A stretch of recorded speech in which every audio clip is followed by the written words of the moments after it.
Well, hello everybody, and welcome to another video. We're here on the intro cutscene. Started a little bit earlier today, scheduled it earlier, and just started it earlier than the schedule as well, to be honest, a little bit.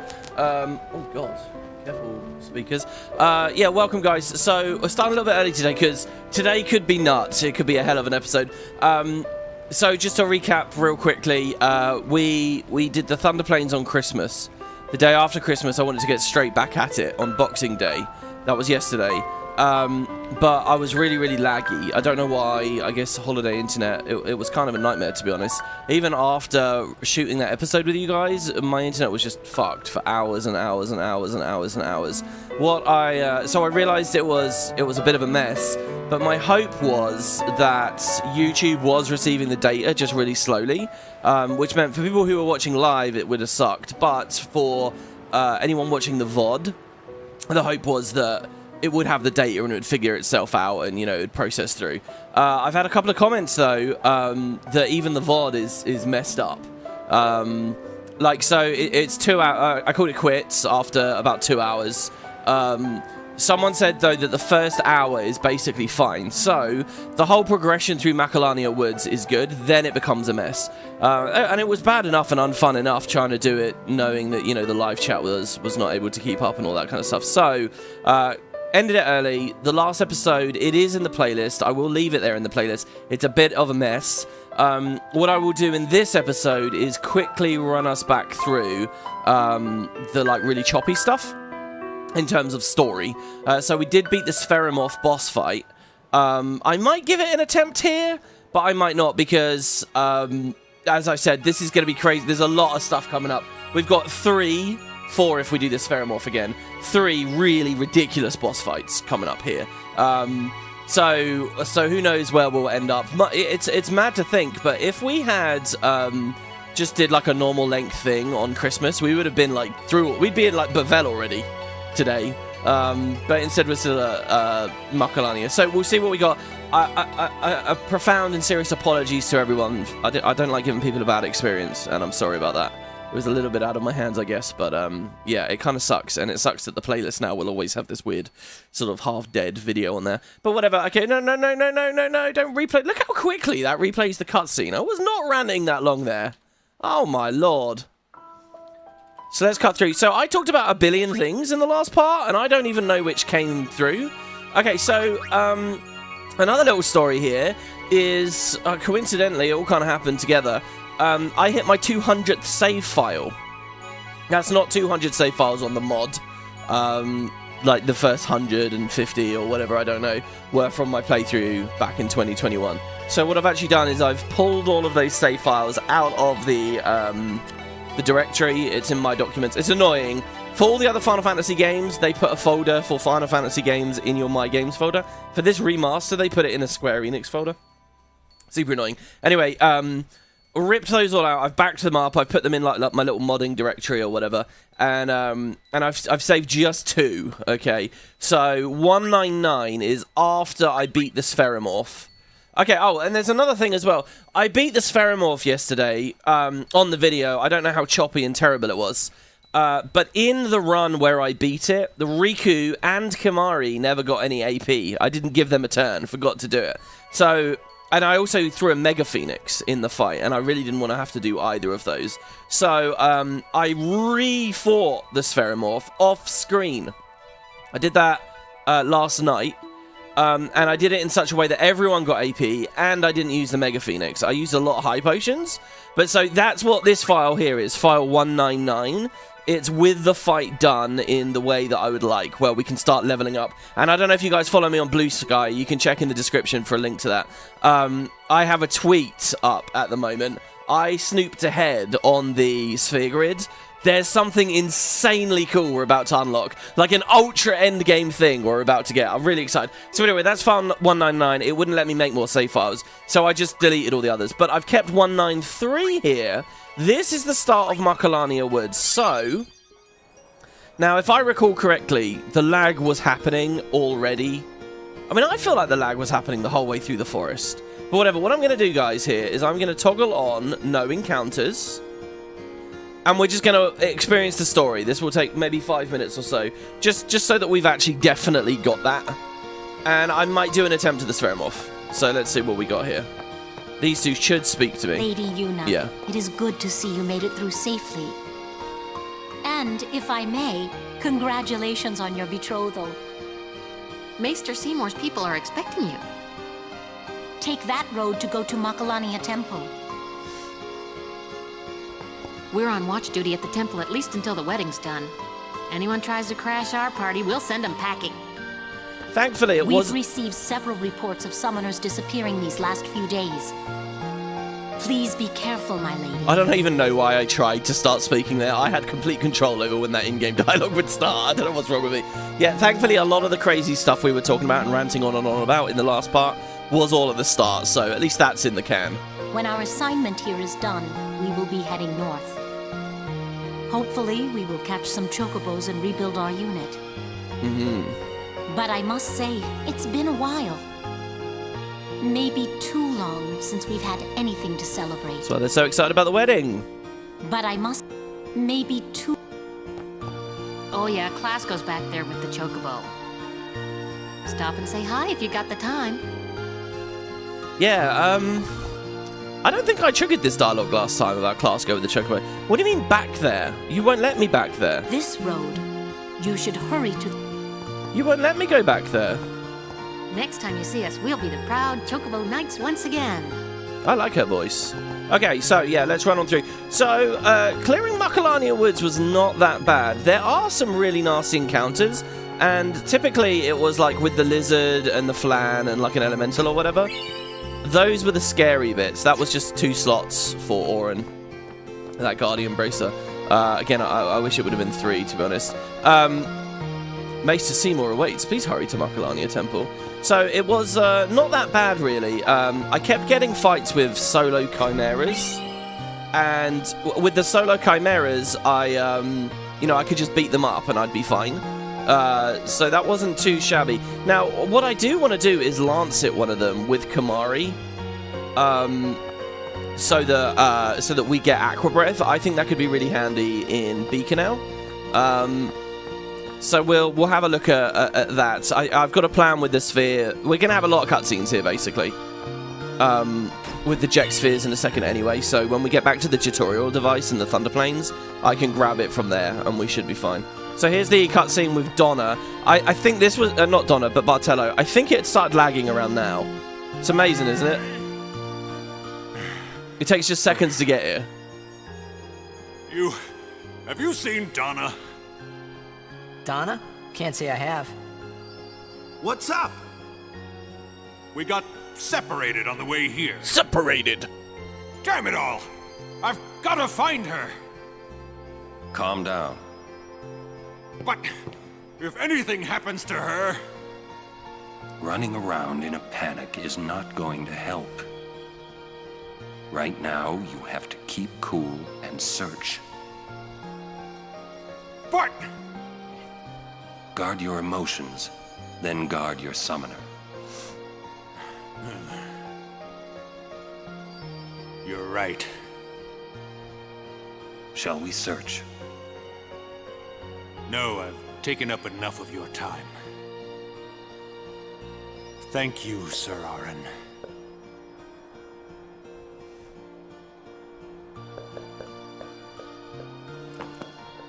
What's up? Oh, I just wanted to wish him good luck. And there's Riku, obviously, basically trying to say, hey, the summoners will be fine. Yeah, sorry, Kerry, I forgot to message you, actually, as well, that I was starting up. YouTube didn't show us live. Yeah, that's weird. Maybe WP's blocked you? Absolutely not. Do you think if Donna ever got to Zanarkand, she would choose to turn Bartello into the final Aeon? Absolutely, yeah. I mean, of course. He's her only guardian. They love each other. Definitely. He transformed into a giant meatball. People do fan art to the final Aeons. I love the idea of a Bartello final Aeon, what that would look like. The question is, who would Asaru pick? Parse or Marauder? Probably Marauder, right? Because he's the older of the two. I mean, if you think about their journey, it's really fucked up. I mean, he's taking a little kid with him. Not that they know. they think only Isaru is the only one that's going to lose his life. A butterfly with rainbow wings will lead the way to secret things. So approach the butterfly of many hues. You get the 7 butterflies. As far as I know, in the mod, there's no reason to do this minigame. They're mostly disabled. You could use it to proc specific fights, but again, I don't know why you'd want to do it. And then finally, we have the Northwards. This is the really nasty one, where you're going to get confused about what direction you were going between random encounters, and then end up getting lost and turned around. It's kind of a subtle thing that they're doing here, trying to confuse you. See, like here, it sort of makes sense. It feels like we're going back, you know, at this point. It's like, hold on, didn't we already come this way? It's so weird. Oh, no, I didn't want to click. Oh, fuck off. No way. I didn't want to hit that butterfly. All right, okay, we're good. The time is there. Please don't soft lock because I'm modded and no encounters. All right, there you go. So now we're here. That's the map done. And really, the map was okay. We did one-shot it. I had a poll up on the last part.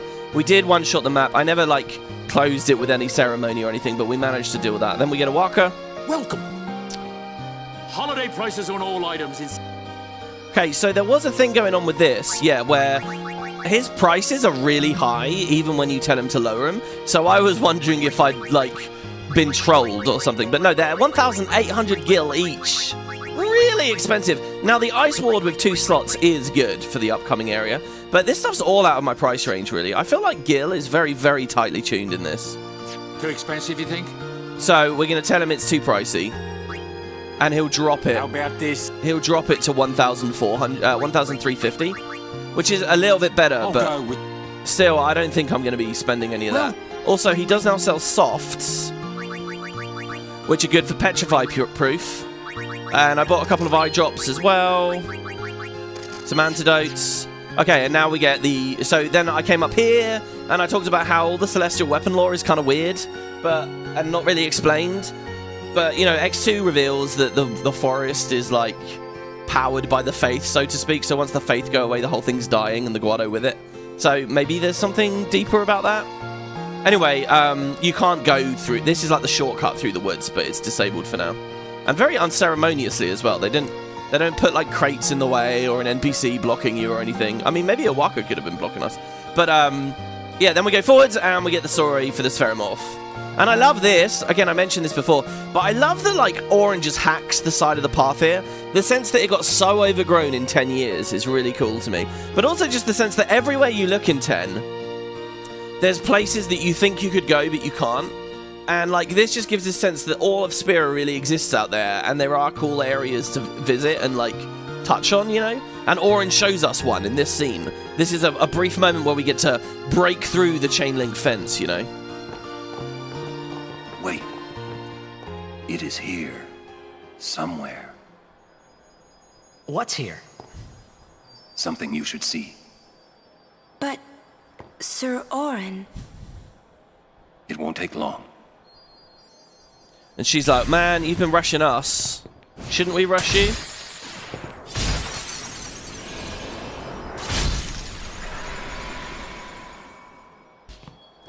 And he hacks through the crystals and the trees. Oh, it's funny, in this mod, I really believe it. I really believe he can do that. He's an absolute monster in this. Okay, so we go through. Now, I'm going to go back and save. Okay, so we're 14 minutes into the episode here, and we're back at the Spheromorph. I will give it one shot, guys. I will attempt. Because it would be nice to show on screen. I guess I'll make a save here, why not? Just remember, save 199 is the one we really want. Okay, so I'll give you my Spheromorph strategy. I've actually beat it multiple times now. But there was only, what, like one perfect run where I had nobody dead and all that. So I'll show you guys my strat. First of all, we're going to have Orin. This is going to feel a bit like the original LP where I actually know what I'm doing to a certain degree. We're going to have Orin in the back line. We're going to have Yuna and Tidus in the front. And we're going to make sure that Tidus is on the Brotherhood so he gets first strike. That setup is really important for the beginning. The rest doesn't really matter. But then also, as I mentioned in the last part, I don't think any of this got ruined by the VOD. We're going to make sure that people have, like, triple ward on, just in case, okay? So Riku's got triple ward. Orin, it's important to have triple ward. Yuna, it's important to have triple ward. And Tidus as well, actually. Giving him triple ward would be really good. I'm going to keep him on Dark Touch, though. Oh, and I've got a cool message in the comments from Coryphean about Dark Touch and stuff. So anyway, right, so that's our setup. We'll go on in. And hopefully I can just kill this here, and I'll show you the best way to go through. It is a fun little fight. And I do say little, because you only need to do about 20 attacks on it. You only need to find a way to squeeze in 20 hits. This place... it's just water, isn't it? This is what spheres are made of. Water. It absorbs and preserves people's memories. See, I wonder whether the whole celestial weapon lore is related to this. Fiends are also attracted to these places. I remember in X2 when this like sphere type of enemy becomes like a common encounter in some places, just absolutely shitting myself over it. Okay, so here's the strategy. First of all, so you know how it's going to go Tidus and then boss here? The boss is going to go immediately, right? But we could cheer, for example, to squeeze out a bonus turn with Tidus. I've always been thinking, so if we haste Tidus, we get a bonus turn. I've always been thinking to myself, well, that's not turn efficient, really. Like, we're only ever going to get the one bonus turn. But what we're going to do is we'll haste ourselves immediately for the bonus turn. And then what we're going to do is we're going to swap, we're going to haste Yuna, and she gets the bonus turn. So you kind of do get the two. You get the 2 bonus turns off of haste. I think if she had haste as a skill now, she could haste Waka, and we would, on it would go, basically, right? Anyway, so we now have Tidus and Yuna hasted at the very start of the fight. The boss hasn't got to move yet. Now, as he advises us when we scan, we go to Auron, and we're going to threaten. I think across the whole fight, you maybe get 2 threatens. So Auron's going to threaten it. It can't move now until Auron's next go. And Auron is fairly slow. So we get a lot of time now. Look at the turns, right? We get all these turns before the boss goes again. And we're back to normal timing. So the question is, what do we do with those turns? Well, what I'm going to do is I'm going to throw a dark attack on Waka. I want to give everyone a turn for some AP. Now, that dark attack is good. Right now, the Spheromorph is threatened, so it can't counter. But soon... oh my god, 3 in a row for Tidus? That's not good. Maybe I should have done this slightly differently. But soon... well, hold on. What if we haste Waka just to get him out? This is already different to how I was doing it yesterday. I think this is okay. Once he's no longer threatened, everything we do, he's going to counter with a press attack. Even when I have darkness on the boss, and it does have darkness, I know it's hard to see, it does have darkness. If it hits you with the counter, it removes all of your nulls. It's like a quadra elemental attack, which is really cool, like under the hood, to think about how that's set up. It won't dispel, but it will get rid of all your nulls. So the Spheromorph just in vanilla, it's, you know, it picks an element and it multicasts magic against you.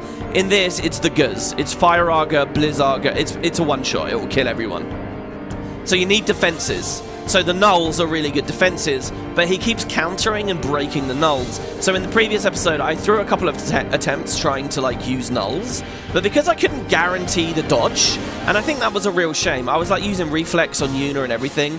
I really thought that would be cool, right? Have dark on it, use reflex. That felt like such a cool path to victory. It didn't really work. So instead of using nulls, we're going to use another strategy. So anyway, Waka's had his turn. What I'm going to do is I need to get Lulu and Kamari their turn. Now, Lulu could be a big thing here, because we can have her using focus. Unfortunately, she doesn't get a go again. I mean, focus might be the better choice here. Okay, what I've been doing is a bit of black magic with her, but I'll do focus. So this will raise our magic defense a little bit. And if I haste her, she might get a go. She does. Epic. Can she focus again and still get a go? No, she can't. Okay, so she's had her turn. Now we've got Kamari. So sometimes I go for a flare here because it's a good amount of damage. But the thing is, the boss is going to go in a second, and he's going to one-shot Kamari, unfortunately, if he does that. So what I'm going to do is just defend on Kamari so that he survives. Now, Auron's got his go. The threaten is over. I could threaten again, but I think it might miss. I don't know. What I'm going to do is magic break. So Auron is going to be... this thing's going to counter this, and Auron will hopefully dodge because of the darkness we put on with Waka. If he doesn't dodge, I think he's fine anyway. But the magic break is really important to reduce the damage of the guz. So hopefully he dodges. He does dodge. Excellent. Well done, Oren. So it'll do some spell. We don't know what element he is yet. So Fire Arga. See, but because of Magic Break, see how hard Kimahri got hit there. Because of Magic Break and because Kimahri was defending, he's alive. Now, Tidus is going to start cheering because there is a lot of physical damage coming. Maybe he doesn't cheer yet.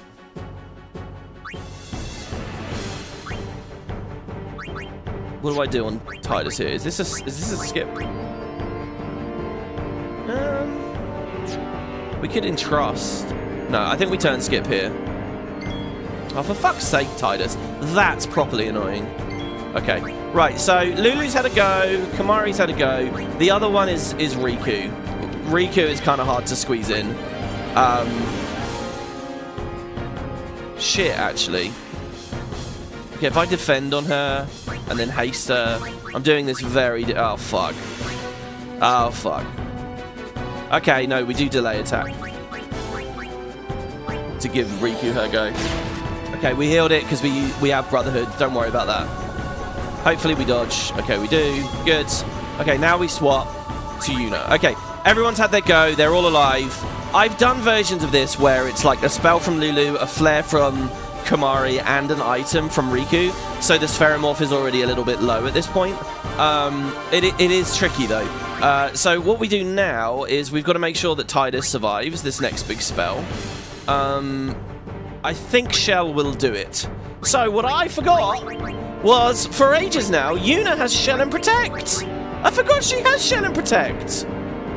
Oh, but I think she needs to Shell us. Oh, God, this is a bit tricky, guys. Does she have time with an item? No.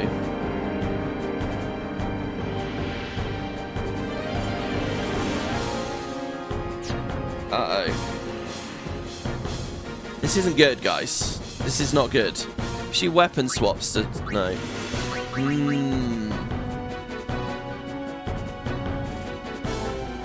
She can shell Tidus to ensure he survives, but she might die. Then Tidus could Phoenix down her and re-haste her. I think that's the safest move. So let's shell Tidus. I think she's dead here. I think she's dead. Because it's only Magic Break. Oh no, she's okay, because she had the ward. There you go. Okay, good. Right, so now we're just on healing duty for a second here. Mind you, the boss is going again. Where the fuck are you, Oren? Yeah, okay, no, it's healing. And it's potion heals because they're quicker, and because shield will reduce any others. So we just potion Tidus. We potion Yuna. Oren will still be okay. And she's going to shell herself now. We're nearly there, guys. See, as long as we're not attacking the boss, he's not countering, the physical damage doesn't matter yet. Later, physical damage will be a bigger thing. Okay, so now we're getting a few good turns here. So, a high potion for Oren. Oren's going to go with the power break now. So it's going to be magic broken and power broken. And he healed it somehow. Oh yeah, because he's not. Oh, I need to swap his weapon. Shit. Previously I had that done already. That's going to slow him down. That's so annoying. That was only a 1 in 4 chance there as well. All right, well whatever. And then we get the last shell up really. So another high. So as you can see, I am burning high potions on this strat. So now we can shell Oren. We can actually swap to the Razzmatazz so we don't have elemental damage anymore.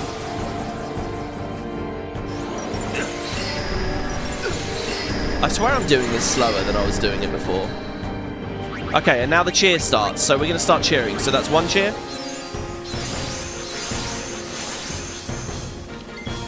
Yuna can... So the idea here is to actually start spray spamming with Yuna. Which won't cost us high potions or anything. So this is the 2nd cheer.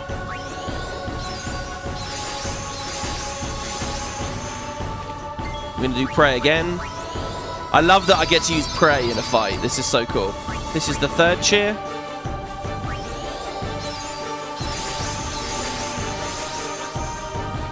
Take a drink of coffee.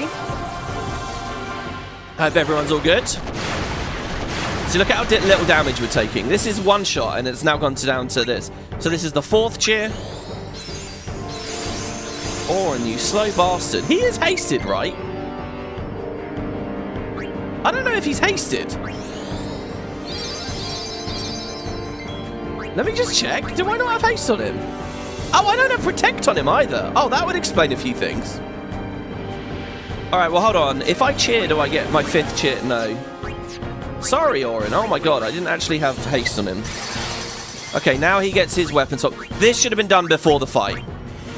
But we're going to go to the Tacit Blade here. Well, no, the Shimmering Blade, I guess. I don't know if you need piercing for this. Okay, and then he needs protect. For later. Okay, so we have Shell, Haste, Protect on our whole team. This is like the dream. This is like what you'd usually set up at endgame. And then, you know, you'd have armor for even more defense at endgame. Okay, so, so Orange should now... now, I'm going to try and threaten again. It might miss. No, it didn't miss. Okay, that's really nice. So that gives us time to just start prey spamming. Here's the 5th cheer, I think. Right, so now that we're set up, we just kill it, basically. But there's a trick to this, which is the second half of this fight is different to the first half.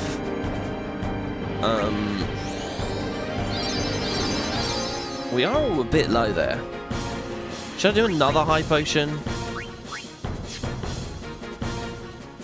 So the temptation to throw a mega potion is incredibly high right now. We are all a bit low, aren't we? All right, I'm gonna do one more round of potions, just to top us up. And now you'll notice, because I'm on Comrade, we all are getting epic overdrive here. Rook would be good here as well. Every single thing here would be triple procs of Rook, and it might be much better, honestly. I think it's more efficient to do it this way. Okay, we did our 5th cheer, didn't we? Right, high potion for Yuna. Okay, so we just do damage now. So what happens is every time you attack, it will try to counter. It doesn't have dark on it anymore, so this is going to be a little bit scary. But we do have... oh no, and the boss will always be immune, right? So he's going to counter, but we have protect and 5 cheers. So it doesn't hit that hard, you'll see. And Yuna just keeps on praying. And she counters, in general, the damage that we do.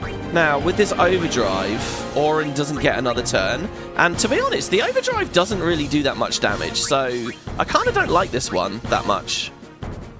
I feel like it's not really needed. I'll do it anyway.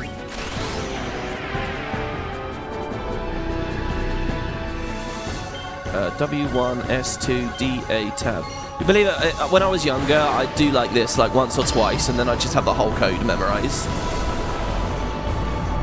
So in the second half of this fight, see, that's 2,100. You might think that's quite a big hit. That's one of the 20 hits, right? Oh god, it's already doing press. Okay, so like here, it's countering with press. Later, it will counter with Guz on the entire team again.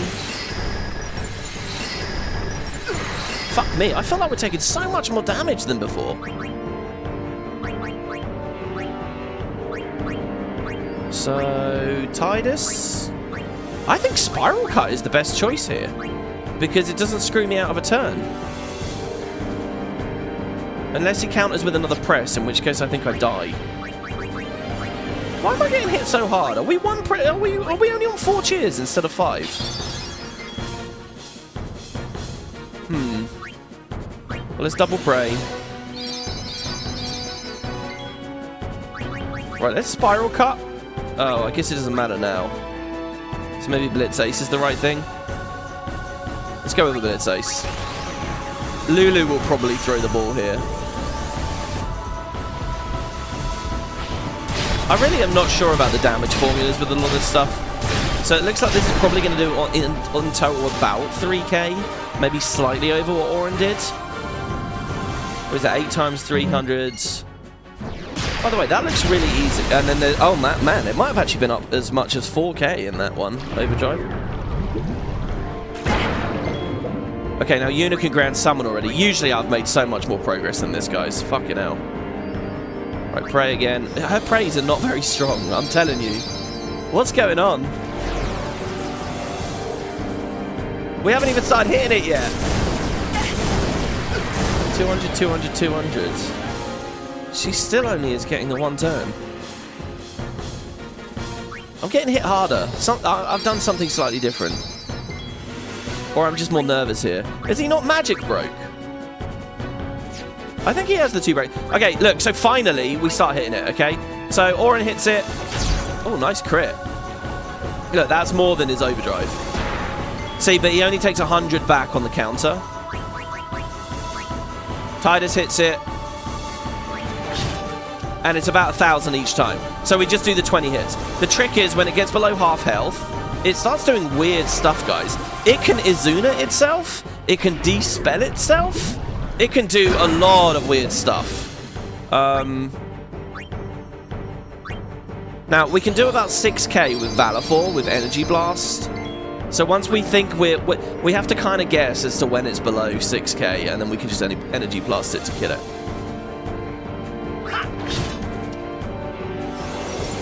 Aha, see, it's below half now. Fuck! Something's wrong here. Something is wrong. I don't know. I seriously, guys, last time it was fine. I was just doing this and it was getting melted. And Prey could keep up, but our health is just dropping and dropping and dropping here. I don't really know what to do now, because we've got a lot of healing jobs to do. I think what we do is we Phoenix down and then Mega Potion. But Tidus dies again. Wonder how low the boss is. I reckon it's got about 10k, because it's only just started doing these counters. We got to get like another 4k damage in. Now, unless I Phoenix down, even with a Phoenix down and a Mega Potion, I think he's dead. Just full stop. So I think what we do instead is we Mega Potion these two to ensure that they're fine. Get an attack in on Oren. Can't believe fucking... That would have been because that was ice as well, by the way, and that's like his one ward. Okay, see the Izuna there? And the Dispel? So he's no longer magic broken, which is obviously horrifying. Okay, so then we Phoenix down Tidus. He doesn't get a go, but we could shell him. We could Mega Potion again, actually, and then shell him. And here's a Magic Break. That's going to trigger a big counter on us, but I think we have to do this. Oh, what if it's a...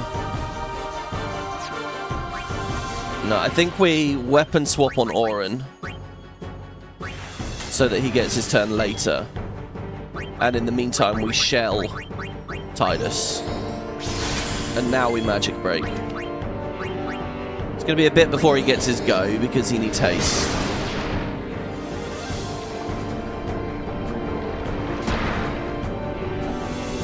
Okay, good. That wasn't a big counter. That was just a simple little counter. Okay, and we have shell. Okay, good. Now we can haste ourselves. There's no cheer on him anymore. To be honest, actually, I think I just attack. Good, he got a crit. Even though he's got none of his buffs, he got a crit. Good, and that wasn't a big counter. Oren's overdrive's back. I've done this so much slower. Ooh, are we in Valifor range?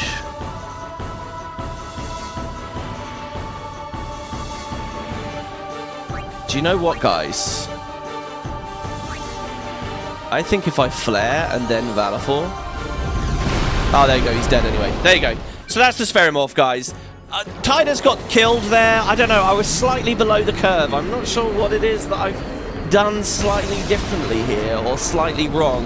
It could have been that I had ward armor on Tidus on the other save file. It could have been that. It could have been that he had ward armor. And that's why he was getting hit harder and the praise were a little bit more of a problem. But there you go, Shell and Protect got me through that. Not the nulls, Shell and Protect. And so I did that without spending the mega potions, just like a bunch of high potions. And there you go, this is the whole team, all getting sphere levels. We're half an hour in, usually we're still just ranting about overdrives at this point. I'm quite happy with that. There you go, nice pace. Can you get Orin to throw the ball and do the date thing? You can, yeah. You can. Orin can, anyone can do it, if you make Orin your friend by, like, throwing a bunch of potions on him or whatever. And so you'll see Riku is still leveling up here. I was told it, so we'll go over the comments in a second. Oh, Coryphian says, I never did put Tidus and Protect, I see. Coryphian, I really like the way you did that fight, because it's basically the same rules, but you can solve it in a very different way. Instead of null, so in vanilla, what it's about is tracking its element and using the right opposing element as it morphs around. In this, I used physical damage and Shell. So it's kind of like a totally different way of winning the fight. I don't know what the ultimate goal of the mod is, whether it's the vanilla idea but better, or to completely perverse the vanilla idea. But, you know, I had fun with it. I definitely had fun with it. So there you go. Riku gets the 10 levels. We get 30 dragon scales. Now, if I remember rightly, dragon scales are like the higher tier water throw, I think. And then 10 healing springs. I don't know what that does with customize. I got a wide ring there. Ah, the equipment drop is randomized, I think, still. It's not actually fixed what gear I'm getting. Whoa, this is old. The wide ring might be 4 empty slots. That'd be epic if it is. Jekt left it here 10 years ago. So there we go. We get these cutscenes now without any lag.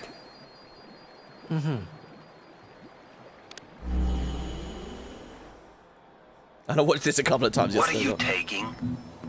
Well, you said it was going to be a long trip. We'll be seeing a lot of neat things, right? So I thought I'd record it all in this. To show to my wife and kid, you know. You see these details in the background here? I think that's the same skybox as the Xanakin skybox. But they're very subtle, like over the hills in Bevelle. Right? I'm sure that's the same art. This is no pleasure cruise. Oh, I love sticking a mud Orin. Braska, ain't this supposed to be a grand occasion? We're the cheering fans, the crying... Oh, wide ring is one of the worst possible drops there, is it?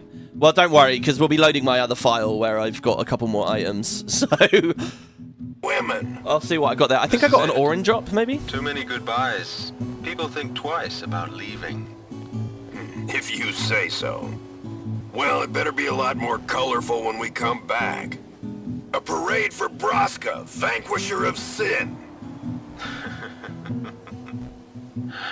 We should go. I want to swap over to the, so to speak, good save file anyway, because on this one, we've essentially cheated our way through the woods. Right? On the other one, I spent ethers and stuff. Like, on this, I've got a shit ton of ethers still, so... I'm definitely going to the other file. Day will break soon. It's nice to hear Braska's voice for once, you know. Orin, could you stand closer to him?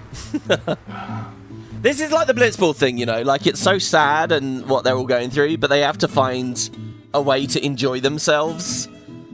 So, for Braska, it's like being a typical, you know, camera-wielding tourist. I love this shit. But yeah, again, it was lagging. I love this group, you know. Jekt was in jail and is just like an absolute nobody loser, wise ass that has no respect. Orin's like got into some trouble, I think, as a warrior monk. I think he refused a marriage. It's a weird bit of the story that they don't talk very deeply about. Braska married an Albed. None of these guys are liked. There's no fanfare because nobody likes them, you know. And as someone said yesterday, their pilgrimage is so different, you know, to Yuna's.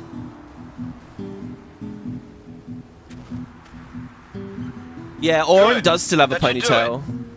Older Orin does have a ponytail. You can see it in the concept art easier. Afraid I might bite. Jekt. Braska, you should take one too. It'll make a great gift for little Yuna. These two are just great foils for each other, you know. I think that's another people who say a Braska pilgrimage game would be bad. Not only do I think they have very little imagination on how the story can be expanded, but I think that they fail to see how great these characters are actually together. Jekt and Orin, you know, the stick in the mud versus... I mean, what do we even call Jekt's archetype here? Like, it works really well, you know? There's a very good dynamic there. And Braska as well. Between the three of them. I suppose. Lord Braska, we shouldn't be wasting our time like this. What's the hurry, man? Let me tell you what the hurry is. And now it's Oren wasting time. Going to get us the sphere. Because I think just like Jekt, Oren changes. What's the point? He wasn't on some pleasure cruise. I think there's more.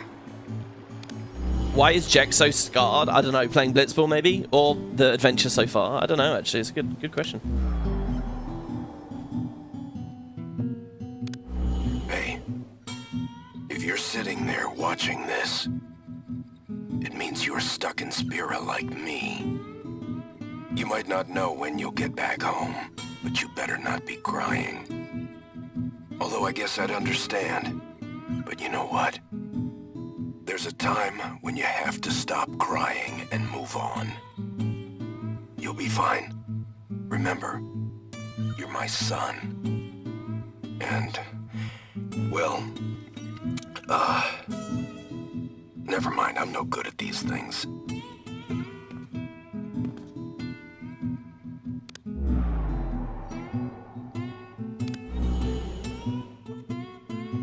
Anyways, I believe in you.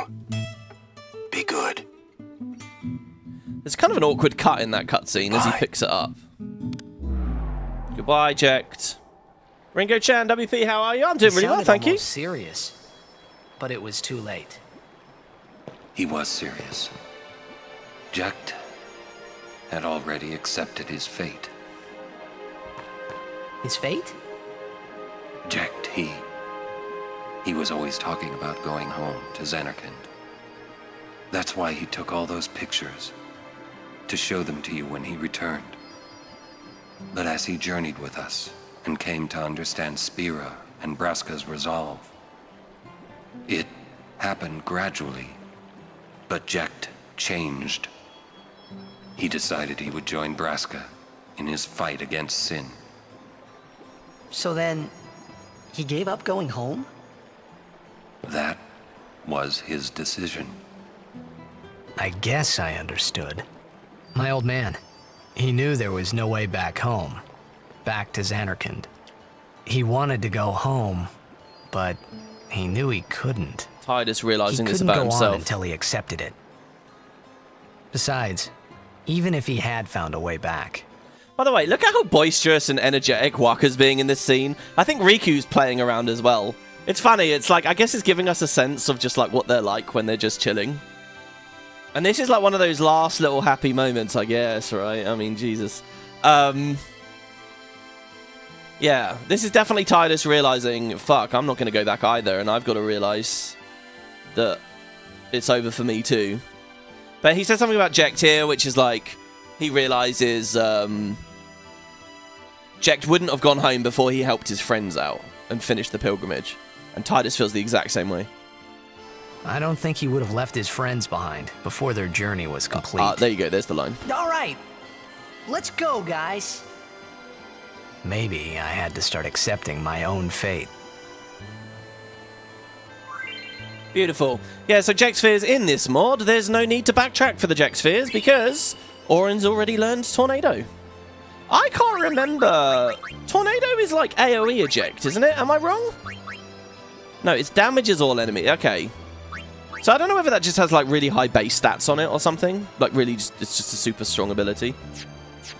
But there we go. Okay, so, and then we... Oh, there's another little cutscene. Wait. Yeah? Jekt loved you. Oh, come on, please. I read, you know, at the end of this game, there's that line from Yuna, I love you. I read that that was only added in localization. In the in Japanese, she says something like "thank you" or something. Because I guess, I mean, I don't know, but I guess "I love you" isn't something. This is what Wiki says. "I love you" isn't really a phrase that the Japanese use much, so it doesn't actually appear in the game. But for the Western audience, they thought this is much more appropriate for it to actually say "I love you." Anyway, then I was watching this and I realized they say "love" here, so I wonder if that's different as well in West versus East. But I guess saying they loved you is not the same thing as saying I love you. He just didn't know how to express it, he said.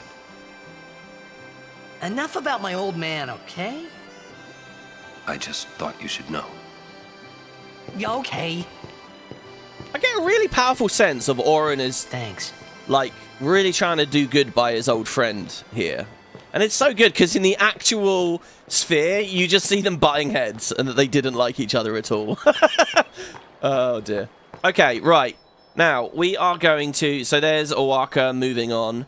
We are going to quit and load the other file, where I actually legitimately went through. So here we will, quit out of the game. We'll listen to a bit of Besaid music. I will reload, and I got a couple of comments from you guys as well.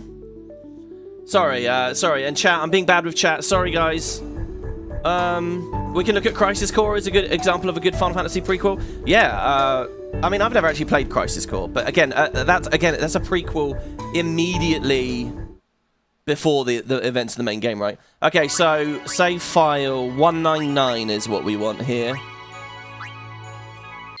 And I'm going to save again, just so that we have a save file 2, just at the top of the stack, so I don't have to... Okay, so what we'll see here is I'm pretty sure it was Oren gear that dropped. No, it wasn't. What dropped?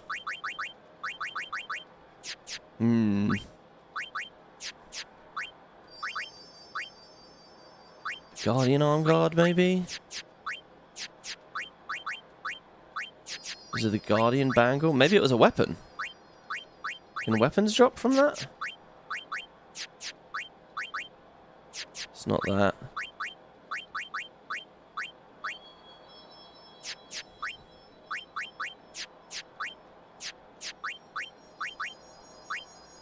Maybe it was this, actually.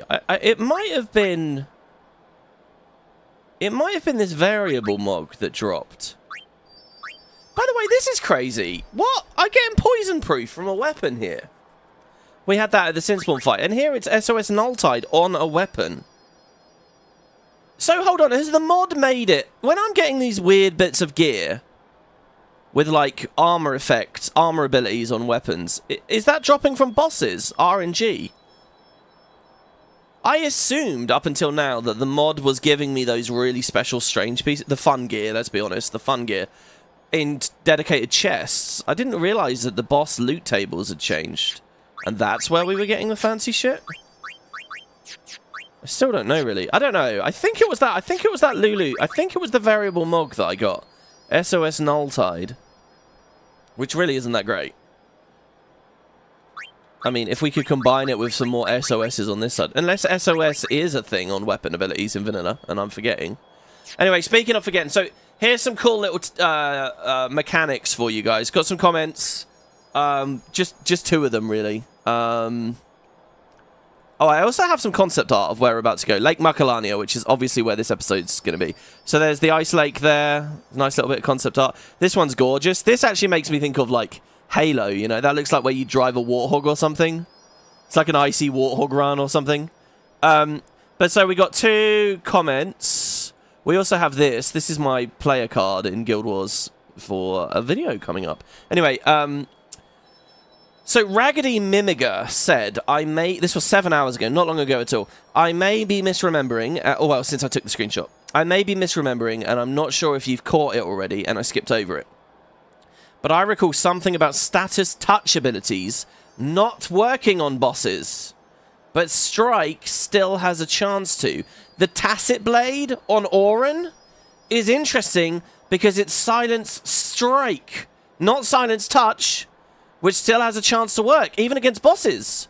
Though admittedly not the Spherimorph, since the Spherimorph is straight up immune. Either way, on normal mobs, it should be 100% chance to proc, as long as the enemy has no resistance. Good point. Oh my god, I didn't think about that. Again, this is another moment where I'm like, I wish I replayed and did this. Guys, if you're watching this series, you should kick up a run of the mod and do some of these things that I'm learning a bit too late. I mean, maybe we can take advantage of this somewhere. Yeah, it's Silent Strike. I hadn't even thought about that. So we could be guaranteeing on Oren Like, we could have guaranteed silence elementals and stuff. It's not the risk that I thought it was. That actually is strong enough for me to consider swapping off of counterattack. Like, I think about going through the Thunder Plains, the Moonflow, lots of areas. This is every bit as good as Waka. I mean, it will only last one turn, though, which is a bit of a shame. But it could be what you need to come in clutch at the last moment, you know? Like, just swap Orin in and hit the goddamn thing. Flans he can hit. Elementals he can hit. And the Imps he probably can't hit, which is a shame. But anyway, yeah, the Tacit Blade is epic. Didn't think about that at all. Wouldn't have helped against Spheramoth. Anyway, the main man himself responded as well afterwards. Coryphean says, you are right. For this mod in particular, taking Darkness as an example, if Dark Touch works on something, it's got a 40% chance to inflict. The Dark Strike is guaranteed. If Dark Touch doesn't work, but Dark Attack does, like bosses, including the Spheramoth, because basically you can't get the RNG proc, but you can get the guaranteed one. Look, so if they're vulnerable to Dark, Dark Strike will have a 70% chance to inflict. I mean, I don't think I'm going to be able to remember all these little details here. So it's 40%. It's 40% if they're vulnerable.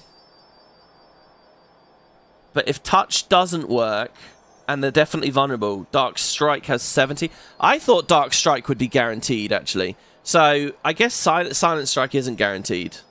From his own words there, Silent Strike is only a 70% chance. That ruins it a bit for me. That risk of it not rolling in your favour can just mean game over, for me, at my skill level anyway. So, I think it's too risky. I thought it was guaranteed. It's only 70%. Anyway, finally, if Dark Attack doesn't work, and Dark Buster's required, then Dark Strike will never work. But using Dark Touch or Strike will have the benefit of making Dark Buster last 3 turns instead of 1. So it's still pretty dang handy. Exact same thing applies to Silence. Yeah, now that's crazy. That's news to me. So Dark Buster is guaranteed to inflict Dark, but only lasts 1 turn. However, if I have a bit of gear on me, Dark Touch gear, it will extend it to the full 3 turns. That seems like a quirk of the game engine, but that he's embraced, and like, that's amazing.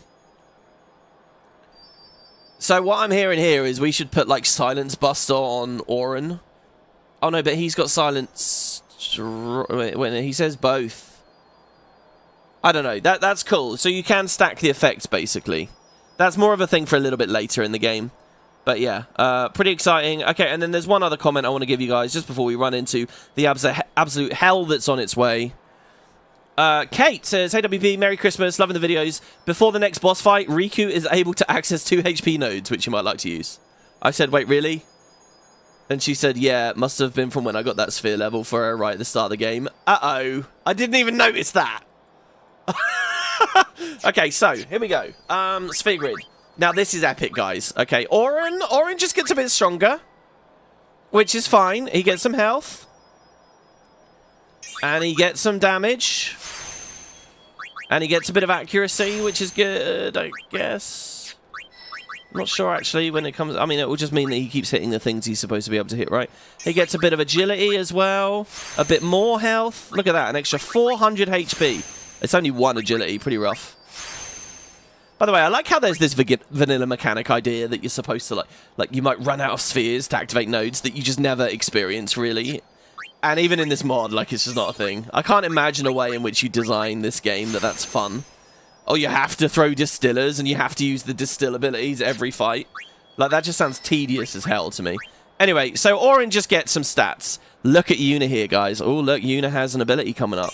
I can't believe this. I'm so excited about this. Okay, so she gets a bit of defense. Actually happy about that. She gets a bit of health. Happy about that. She gets some accuracy. Okay, she can hit sleeping enemies. She gets some MP, very happy about that. She gets some more MP, very happy about that. And she learns Auto Life. What the fuck? Auto Life! Now! Here! Now, I don't know how much MP this costs. It must be weighted by the fact it's expensive. But this is incredible. This is very cool. Hell yeah, you're giving me auto life in Macalania Woods? This is sick. Now, here's the thing. This is right before the 3 bosses, so I'm sure we're going to want to use the... Okay, I'm just going to tell you now. I think that it's going to be designed... Anima is going to cast Oblivion on us, and it's going to kill us, and we need auto life to get through. I feel like that is 100% what's coming up. But even... And I think that's epic. I think that's the coolest possible way to do the Oblivion thing. That's a 10 out of 10 idea right there. That's what I think is going on. But hopefully we don't need it for anything else. What's amazing about this, what's so clever about this, is we're going to get these bosses, and then Yuna's gone. She's fucking out there. We don't get her for a while. So it's like now or never, you know? Indulge in some crazy fun abilities. Next time we have her, we'll be like... I mean, Cura's there. We'll get that from the next fight, won't we? That's epic. It is the Mog that was the drop, thank you.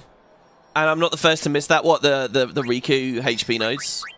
Yeah, I don't understand why I wouldn't have grabbed it. Oh, no, I understand. We beat a boss before I get the chance to use her on the sphere grid. We move on, right?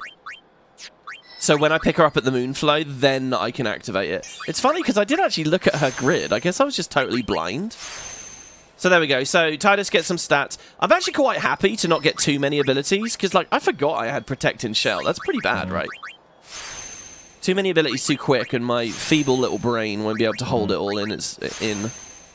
So, again, we have a level 1 lock. It was definitely the right decision to not sit about at that other one. So that has double cast there.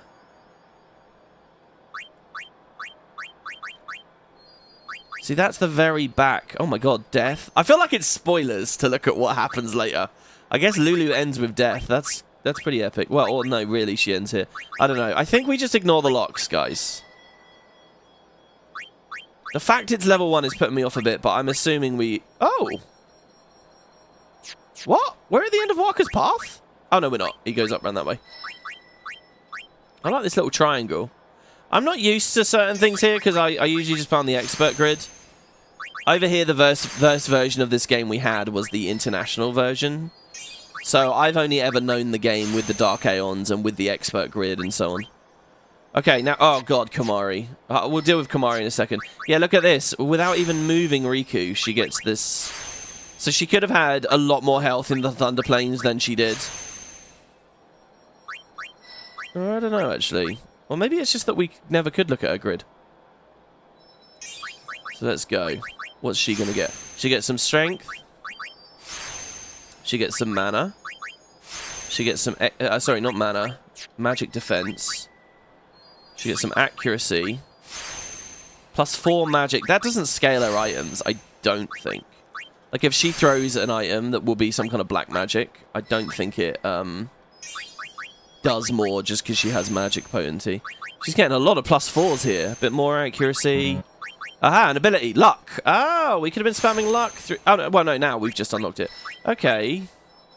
Luck is one of those things, guys. It's a bit like cheer. If you're going to do a long setup phase in a boss fight, there's kind of certain fundamentals to this game, right? Like different kinds of encounters. One of the archetypes of encounters is... you can just about keep up with the boss to allow yourself to buff. And you have the buff phase and the DPS phase kind of thing. And if you're in that kind of thing, i.e. you essentially have infinite time to buff, as long as you get the timing right and using the right abilities, then you may as well luck spam on top of the cheer spam. But it is tricky, because it's like realistically, in that Spheramorph fight there, I would have liked to have used focus on Lulu as well there.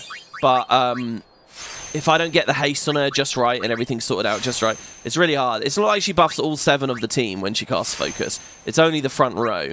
So, you know, when she swaps out later, that slot loses it. So now it's this extra complicated thing of, like, you actually want to cast 10 focuses instead of just the 5 to cover the last slot, and kind of is a bit of a shame. All right, she didn't get any moves, but she got stronger.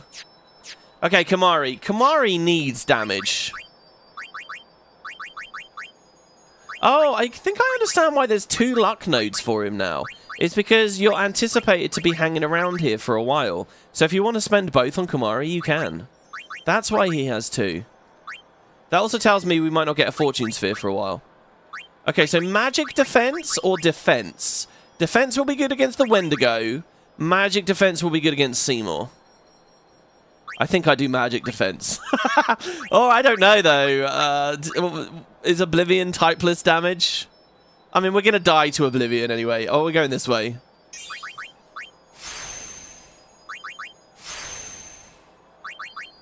I'd love it if I was wrong about Oblivion now, and it actually turns out that, like it's going to heal us or something. Okay, shit tons of magic defense. This is cool. It's almost like playing a different type of sphere grid, right, with Kumari. Shit ton of magic defense, and he finally gets a strength node. First time in the whole game, we've actually buffed his physical attack a little bit. Hopefully after this boss gauntlet, we can get all of this shit, and then we spend the return sphere. We decide what we do. But I'd love if Kumari was useful in Beaconel. I might have done this a bit poorly, where he's not going to be useful in Beaconel. It's interesting that magic is always after strength. Like, I have to collect the strength to get the magic. So he's always going to be... If you want him to be... He's kind of has to be hybrid, right? Anyway, cool. There you go. So, our big new ability. We got luck and we got auto life. Now, what I want to do is go get the Ject Spheres now. So that's what we're going to do. We're going to do it on no encounters and turbo. It gives us no gameplay benefit, but what it does do is give us some cool cutscenes. Now, does anyone remember where they are? I remember the one in Besaid. I remember there's one here in the forest, but it's in the area that's locked off right now. Was there one in the Thunder Plains? This is crazy, actually. I forgot so much about where they are. I don't remember one at Jose. Oh, did I open that? Oh, there's not one there. No, I didn't, because it doesn't exist. The compilation of FF7 and its consequences have been a huge failure in your eyes.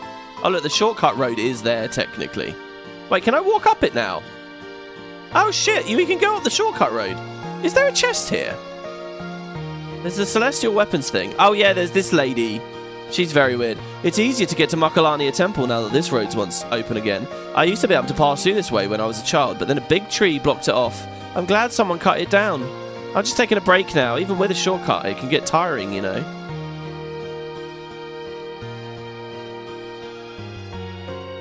Yeah, there's no chests on this.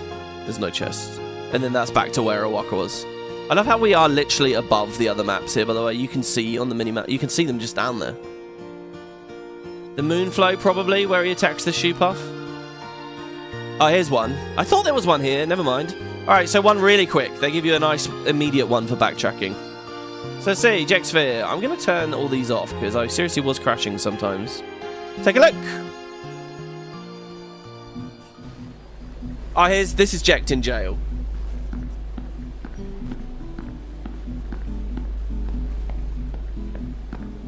Who are you? You are the one they called Ject. The man from Zanarkand, are you not? What of it? By the way, you might think that Ject arrived in Spira near Barge or Besaid, because that's where Tidus did, but not necessarily. Don't forget, Ject got here through, I guess the faith helped in some way, but almost by happenstance. So it sort of makes sense that he'd be at Bevel, because that's closer to Zanarkand, right? Watch your tongue, knave. Knave.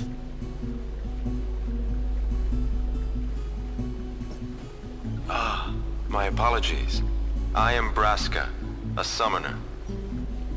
I've come to take you from this place. Sounds sweet. What's the catch? That easy to see, was it? I soon leave on a pilgrimage to Zanarkand. Seriously? I would like you to join us. It will be a dangerous trip. Yet, if we do reach Zanarkand, my prayers will be answered, and you will be able to go home, we think. Really? What say you? Great, let's go. So quick? Anything to get out of here. Then it's settled. But I must protest. This drunkard, a guardian? Say, if they did it, he could have the drunkard job, guys. Hey! You want to step in here and say that? What does it matter? And then when he gives up booze halfway, he unlocks a new job. No one truly believes that I, a fallen summoner wed to an Al-Bhed, could possibly defeat sin. This is what they say. No one expects us to succeed. I like the idea that he's energized because Lord of Holland did it quite recently. And likewise, everyone else is energized because the both of them did it quite recently. Braska, sir. Let's show them they're wrong. A fallen summoner, a man from Zanarkand, and a warrior monk doomed to obscurity for refusing the hand of the priest's daughter. What delightful irony it would be if we defeated sin. Stop gabbing and get me out of here. I like Jack there. He doesn't care about the irony.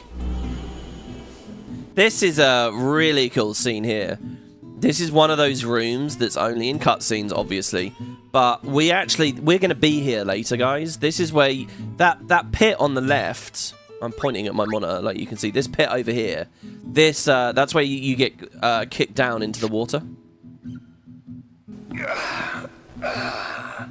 Free at last. Now, Jekt. I am in your hands until we reach Zanarkand.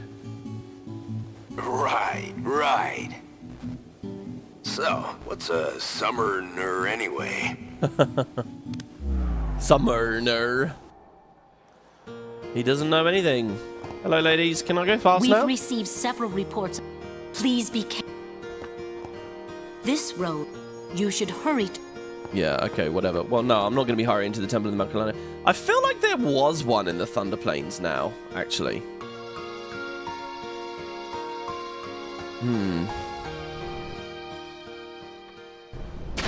Oh god, I'm going to be getting struck constantly.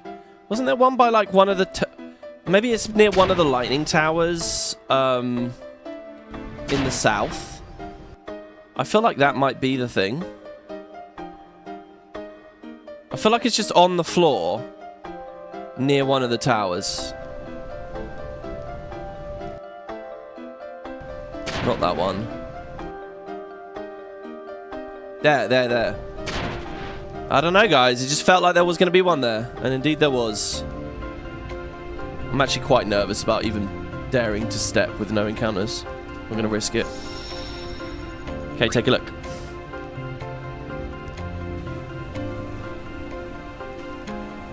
A bit rude for the girl to completely block the road for everyone just so she can take a rest. Yeah, I know, right? I know. I like how she doesn't even remark on the fact it's a crazy celestial pathway. Is that normal for Spirins? Why am I doing this? What do you see there, my lord? Oh, sorry, Potato, why must you play this? I'm going to have to load my copy and relive my childhood. Last time I did during your last playthrough, you sunk nearly 100 hours, 100% both games, my free time. Oh my god. Yeah, that's a lot of effort, as far as my Steam achievements are concerned, I have like almost none in this game. Almost none. Obviously on PS2, there weren't achievements, but you know, I did it all. On my PS3 copy, I got quite a lot. But it is a heavy investment. I love the idea of getting like the full Monty. I have like all the Steam cards and like certain elements of this game fully finished on Steam, but not the achievements. Oh, I was just thinking. This is important. No fooling around. You're gonna spoil it. I don't remember this cutscene. What does he talk about? Whoa. He got hit by lightning. I like how they obscure that with the camera.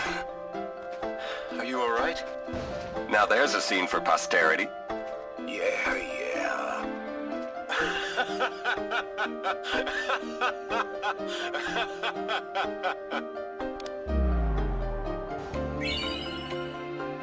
Well, Oren's learned Vanishing Blade. He already knew it, but, you know, thank you. Just turbo our way through. No wonder I forgot that. That was just kind of a fun little one. You hope Christmas Walker makes a surprise return, and Kerry said, I hope he does. We get another hug from his face pegs. I don't. Christmas Walker horrifies me. You're a bad man! He's very scary. Okay, we can't go back into the mansion here. Lord Seymour awaits at Macalania Temple. Please make haste. Now, this is another one of those moments, right, where you do the big backtrack, and the whole game has changed again. With, like, the dialogue. They're not talking about the Crusaders and all that anymore. I'm not going to go speaking to every single NPC on this one. But here, let's have a quick look. This will be easier, won't it? Okay, Ject Spheres. It's probably at the end. Ject. Shit, how do we spell Ject? Ject Sphere.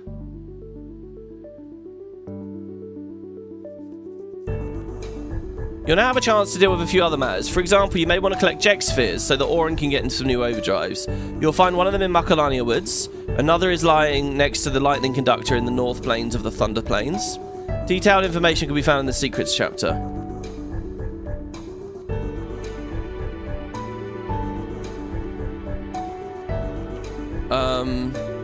If you don't mind going out of your way, you may want to accept an unusual commission from the manager of the Monster Arena in the Calmlands.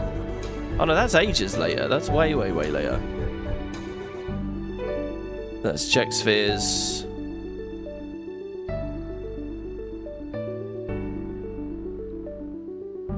Alright, here we are. This is... Oh no, come on, just give me a table of where they all are. Okay, there's a Ject Sphere in the locker rooms in Luca. We know that, at least. Ah, there we go. Okay, location where found. So there's one at Mushroom Rock, one at Mount Gargazet, one in Macalania, got that. Besaid, the SS Licky, the Luca Stadium, the Mihen High Road, the Moonflow, the Thunder Plains, and Macalania Woods again. Okay, so the next one is at the Moonflow. There's not one at Guado Salam. So off to the Moonflow we go. I say off to the Moonflow we go. I mean, we're right next to it, but, you know. And hopefully there's no soft locks. Bum bum bum bum bum bum bum. Bum bum bum bum bum bum bum. Bum bum bum bum bum. Bum bum. Oh, I cut in too early there. Whoopsie. Hello, everybody. Ride the shoe buff? Ride the shoe buff? Give me a second. Not yet, because I don't know. Shoe buff's waiting. Because I don't know if it was on this shore. No, it's on the other shore. Don't want to deal with all these vendors. Right. All right, let me on. Let's go. On aboard. Christ, I can't believe I used to do this without no encounters or anything. Just run back manually. Plus, every loading screen, you're sitting there waiting for the PS2 disc to read. It's just crazy, you know. Alright. Here's the next one.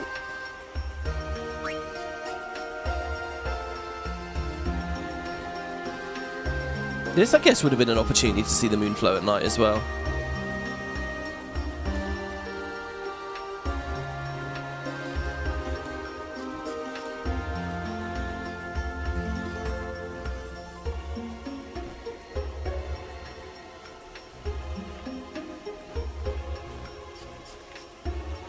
See, it's funny thinking of getting back here. If you were going to go to the auction house, it's quite the run.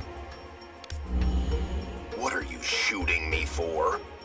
So you don't do anything stupid again. I can't believe you attacked that shoe puff. Lord Braska had to pay the handler for damages from his own travel money. I said I was sorry. It's never gonna happen again. I promise. Ah, a promise. Which you'll forget come tomorrow. please, he did apologize. He knows he was wrong. That's it. Only thing I drink from now on's shoe-puff milk. You're sure? We're on a journey to fight sin and save Spira, right? If I keep screwing up and making a fool of myself, my wife and kid are never gonna forgive me. That's on the record. See, in 8 they have this thing, like with Laguna and that, but you play as them, they're actually playable sections. I like to imagine what this game would have been like if all these little Ject spheres were actually like playable moments, you know? They had a fucking epic soundtrack as well in 8 for those bits. Okay, right. So, I like that, by the way, because we see that... I feel like that moment with the shoe-puff getting attacked is a big one, and like to see it actually happen, if it's not going to be a big FMV or whatever, is a bit... like, it's a bit of a risk. So what they do is they give you the fallout. We're still free to imagine the actual moment. In this way, they don't take anything away from it, they just sort of kind of add to it. I think that was a good way of doing that Ject sphere. Because there's always this thing, when you get told a thing... Why is there a Guado here? Albed might come to try and disrupt Lord Seymour's wedding. I assure you, those ruffians will never set foot in Guado's. See, look at this. The whole fucking thing now is about the wedding. Isn't it? It's so cool. Corey says, WV, have you ever read Journey to the West? I feel like you might like it if you haven't read it before. I haven't read it. I don't know about that. What is Journey to the West? Is it like 5 all goes west? Guarding the temple is my duty. I'm trying to not think about anything else. The monkeys are playing with us. I don't think there's one here.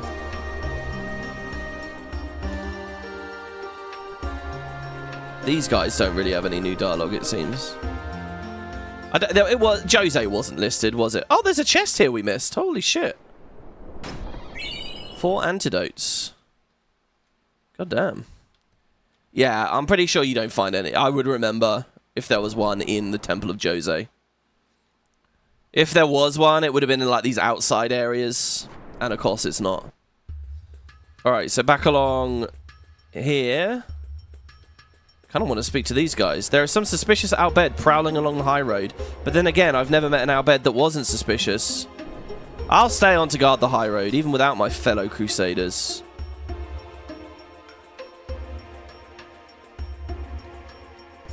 What in spirit are you doing here? Master Seymour is expecting you. Sorry, Maester Seymour is expecting you in Macalania. This really gives you, like, the mindset of the devs, right? They really were all about rewarding people that went and just did bizarre shit. I'm offering prayers for all the soldiers who lost their lives. How they must be lamenting on the far plane now for renouncing the precepts. I think I spoke to you already. Right, up the boxes, I think. This guy probably still gives the same generic box dialogue. Stupid Albed, leaving their junk behind. Yeah, we got that. Go up through here. We already got that chest. I believe this one is... It's not up here near the Masamune, is it? I don't think so. Oh, I think I remember, actually. Isn't it, like, way up at the command center? This one's, like, really out of the way. You're not actually ever allowed back to the command center. I think one of the things just won't take... The lift is broken, right? I remember that. You get a bit of dialogue about how the lift's broken. But I think the sphere might be right next to it. It's weird how there's no music here right now. Isn't that strange? We haven't had any music since we left the Moonflow. I didn't hear any at Jozo either. No, so what's Journey to the West about then? I don't know. I think it is. I think it's all the way.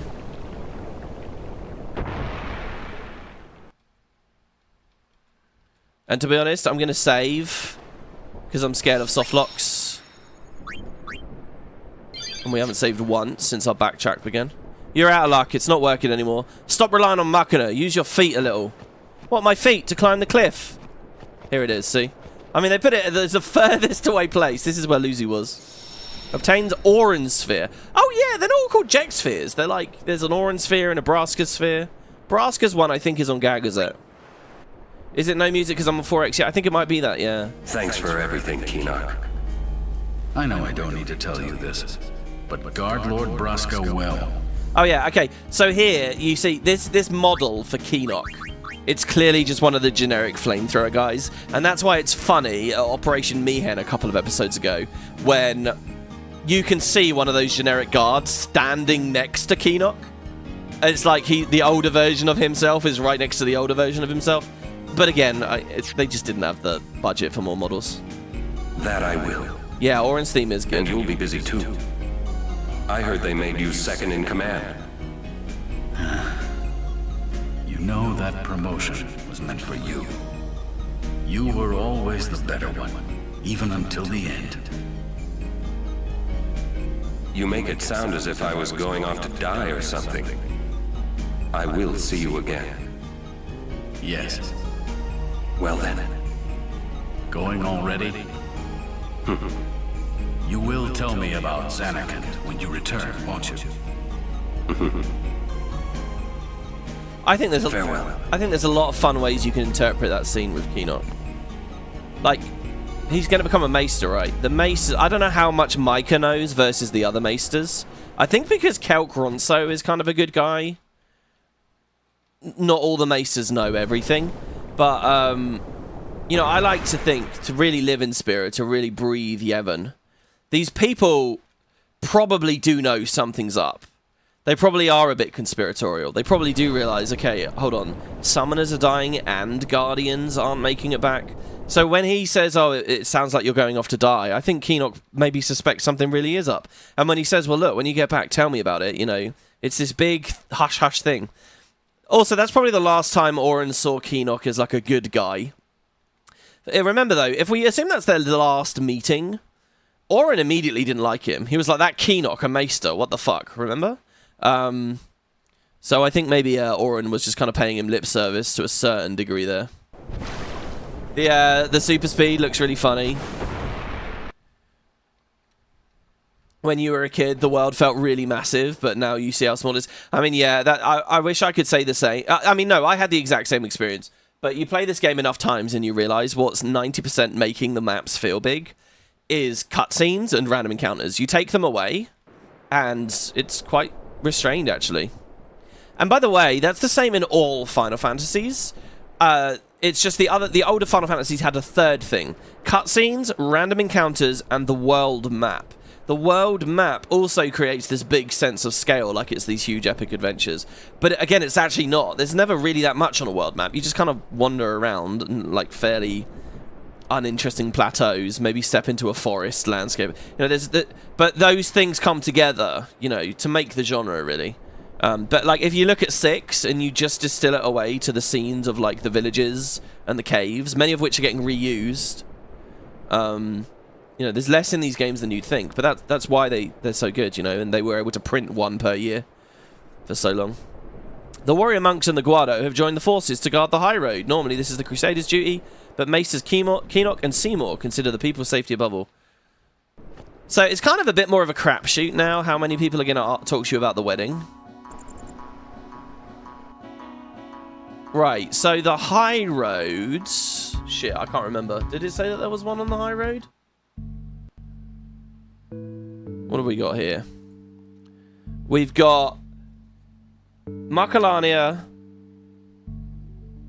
Yeah, there is one on the Mihen High Road. I think it's in the old road as well, actually. Either that or it's near the travel agency, but I'll check the old road first. Thunder Plains we did. Moonflow we did. So it's pretty simple here, guys. We just get this one on the high road. And then we go to the locker room. Take the SS Licky to Besaid and get those. So I think this is on the old road. And this will probably be a little bit more about the Chocobo Eater. I think it's unfortunate that a few of these spheres are circling around scenes we already heard a bit about. I'd rather if they were all in entirely new subject material, but you know. Hello. We trained here before the operation failed. When we thought we could win, the grass is just as green. Yeah, I think it's at the very bottom of the road, if I remember. Cool, yeah, this is just a mega episode, guys. We've got all the crazy story and this bit. I suppose I could have held this off for later, since it's not actually necessary for the overdrives. Giant fiend that attacks. In fact, maybe I will do that, actually. Maybe this will be the last one we get. What's it waiting for? Hey, come out and fight! I told you this was a waste of time. Hey, come on. It's the right thing to do. Everyone's depending on us. Besides, it's good practice. It's the right thing to do. I guess you're right. Well then? Ha! There it is. Oren, let's get him! Right. How is it possible we beat the Spheramorph in half an hour, and now it's been an hour? What have we done in the past hour? Okay, guys, I'm going to go back. Right, look, the one in the stadium, the one on the boat, and the one at Besaid, we'll deal with those later. We'll deal with those, like, because we don't need to get them right now. And splitting them up, saving a little something for later, seems fun to me. So let's go. Let's go to do all the big story stuff. I feel like we've stalled so much, you know. Half length on Christmas, laggy yesterday, redoing the Spheramorph. All right, let's head on. And you know, it's really not that bad. The walk. Straight up the Jose High Road. Ride the Shoe Puff. Quick trip across the Thunder Plains. Over the Celestial Bridge. And there we go. Cool. I feel like I'm describing a fever dream. Or it's like that story about the little kids, like, that we can't go over it, we can't go under it, we'll have to go through it. That thing. Where they, like, find a bear in the woods or something. Do you guys know what I'm talking about? I also kind of like, what I'm describing here is exactly what Yuna talked to us about. And Titus was like, we can't just skip all that, can we? Can we just skip? Can we be in Zanarkand already so we can go back to Path of Exile 2? I hear you ask. The answer is no. Definitely not. Right, turn the turbo off. Right, the shoot off. Let me on. You have no idea what I'm talking about. It's like a fairy tale, like a British. It's not a fairy tale. It's just like a kid's story. Sorry, so Journey to the West is about the Monkey King, Sun Wukong, being freed from a prison by a Buddhist monk and heading to the west, to India, to collect scriptures. He has to find demons during... So wait, is Journey to the West what Wukong Black Myth is about? Is that what you're telling me? The thing is, you're recommending me the story and not the game, which tells me maybe not. Need more metaphor? Oh yeah, shit, I haven't talked about that. Okay, so I've been playing with Kerry over Christmas. Metaphor Refantasio. I was going to go, I got a lot to talk about with that. So if you guys don't know, if you watched the Game Awards this year, there was like, for all the award categories, it was like best soundtrack, best environment design, best writing, player's choice, respecting your time, I don't know, whatever the fuck. There's just a billion categories. And nominated in every single category was this weird sounding game, Metaphor Refantasio, or Refantasio Metaphor, I can't remember what way around it is. I was like, what the hell is this? And it kept winning. It was sweeping the awards. It won, and then it won again, and then it won again. And I think at one point when the adverts came on, you know, and it gives you a bunch of gaming adverts, it was like one of the trailers on there or something. And then it was up for Game of the Year. It actually lost to Astrobot. But that aside, it piqued my interest. So it's a JRPG. It's a JRPG from this year. And it's really interesting. Guys, as I was saying to you like 3 parts ago, I don't know how into the genre I am anymore. I don't know whether I really love JRPGs. Like 6 was okay, but you know, there's something about the format wasn't fully clicking for me. I tried Octopath this year, and something about it wasn't quite clicking. Even though I can appreciate they're good games and stuff, like there was just... So I don't know about it that much. But anyway, so I picked this game up, and I have to say, it's a real treat just to play a modern JRPG. You can see, you know how like with Guild Wars 1 into Guild Wars 2, there's this thing about QOL. The quality of life in that game is insane. It has a thing, right, guys, where if a boss battle's going badly, you can tap like a button to just rewind time. I think you can rewind the last turn. So if you did a turn and it went bad, you can just retry. And basically, I'm playing it and experiencing all this QOL, and I'm like, oh my god, I'd love that in the Masters Challenge. You know, like, because the Master's Challenge, for example, we're going to have a boss in a second. What I'd like to do is scan it with Kamari, and that's probably what I will do. But because I'm going to spend that turn scanning it on Kamari, it's going to make the fight much harder. You know, we might not have the tempo for it or whatever, and I'm going to kind of feel like I need to reset. And that's going to require closing the game down, booting it, skipping the cutscene, loading the save file, running to the place, watching the cutscenes, watching the intro animation, getting back in. But in Metaphor, you just tap one button and it reverses the turn. Or, like, you can reverse the whole fight, you know?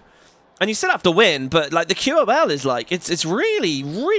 So I'm playing it on normal mode and it's very easy. Like, Auto Battler is in it. And they even have a thing in that game, right, where it connects to the internet... and it tells you what level other players were and what comps, like how their characters were built when they cleared the dungeon or the boss. And then you can press a single button to just net deck and steal their setup, right? So if you're struggling, you can look on the... in-game, you can see what everyone else has done to clear it, and then you can just, like, hot swap all your characters to be set up how their characters were. So you can run through auto-battling everything. You don't have to engage your brain on any level. Like, I don't know at what level too much QOL has distilled the game away, right? And I think that's a huge conversation. But it's been really interesting. The story I don't know about right now. Look, I've said this before, and I'll repeat it again. When it comes to storytelling in media, I am incredibly bored of writers writing about writing. Right? So, like... they say you should write about what you know, and a lot of writers, you know, if that's just what you do, you don't really know, you haven't held that many jobs, you don't know that much about this industry or this or that or the other thing, so you end up just, oh, I'll make my protagonist a writer. Oh, my protagonist is a journalist. Oh, my protagonist is a novelist. Or and then or like some character there. Or the entire thing will be about the idea of writing. And I think that's okay in very, very small amounts. And so, and like, I don't mind it if sometimes you'll get a character that comes in that's from that world. To take like a very, very like well-known example, like within Harry Potter, when Rita Skeeter comes into the story, Rita is really interesting because you can see like all that stuff about writing and journalism that Rowling can actually draw on, and she's actually quite a cool character. But I really don't like it when the medium is all about that. And it kind of feels like that's what Metaphors is or is going to be. And it kind of has like that ludicrously extra over-the-top anime vibe to it, which I also don't like. I like understated storytelling more than anything else, which is just not that. So I don't know. It's okay, and I'm enjoying it. I don't know whether I'm going to like be head over heels in love with it. I'm just not at that place in my life. I feel like if I was 15, I'd be wanking myself silly over it. But yeah, I mean, it looks good. And it got a lot of rewards, and I had a lot of fun playing it. So we'll see how it goes. But as far as this series is concerned, the QOL just was like mind-blowing to me. It's just, it really is like I've just warped 20 years into the future and see like all the fruits and benefits of... so let's turn encounters back on here. There we go. Of years and years of game dev. Okay, right. My front line is Arenanet. Okay, so this is... we got to walk up to that building over there. This is one of the only things with random encounters that we're going to experience today. And it's very short, and I'd like to get one or two. I think there's a bunch of different monster layouts that can be here. This is where the Ice Ward stuff Awaka was selling would come in pretty goddamn handy. But let's see. We can, to be honest, create some of our own. Probably much cheaper. Oh, there's Glasgow. I'm surprised we got here without an encounter. Oh my god, we made it all the way. Curse that Rim for taking up a place like this. He'll be rich by tomorrow, all on account of this celebration thing. What? You buying something from me? No, the anime's the best bit. Yeah, the anime cutscenes, it's gorgeous and it's pretty. But I just mean the overall vibe. So, like, all the fucking dialogue in it that's like, oh, plumb the depths of your heart to find your true intent, at which point you will be victorious. That kind of, like, crazy shit that's, like, every third line in the game. I don't know. And this thing where people are, like, ripping their hearts out and speaking into it as a speaker and stuff, like, it's just a bit... I don't know. I mean, maybe I'll end up loving it. I'm just saying, it's not really my vibe. Am I buying something from you? Yeah, what have you got now? Great! I knew I could count on you, lad. Are you going to lower your prices even more? Have you changed your wares? Oh shit, he has changed his wares. Poison proof for Oren. Might actually be handy. Dark proof and silence proof. For these two. Dark proof for Waka might be handy. The thing is, if I don't buy these right now, we're going to have to... I'm going to assume Waka stays here. I'm going to save my money for now. Silence proof for Tidus. No, I'm going to keep it like this. Thanks, dude. Hi there. Would you look at this? They always leave me behind. Oh, you want me to scratch you? There. Good boy. Aww. How'd you know what it wanted? I've always been able to tell how chocobos feel. Maybe I'd make a better chocobo breeder than chocobo knight, huh? Hey, what job do you see me doing? My takes are bad and I should feel bad.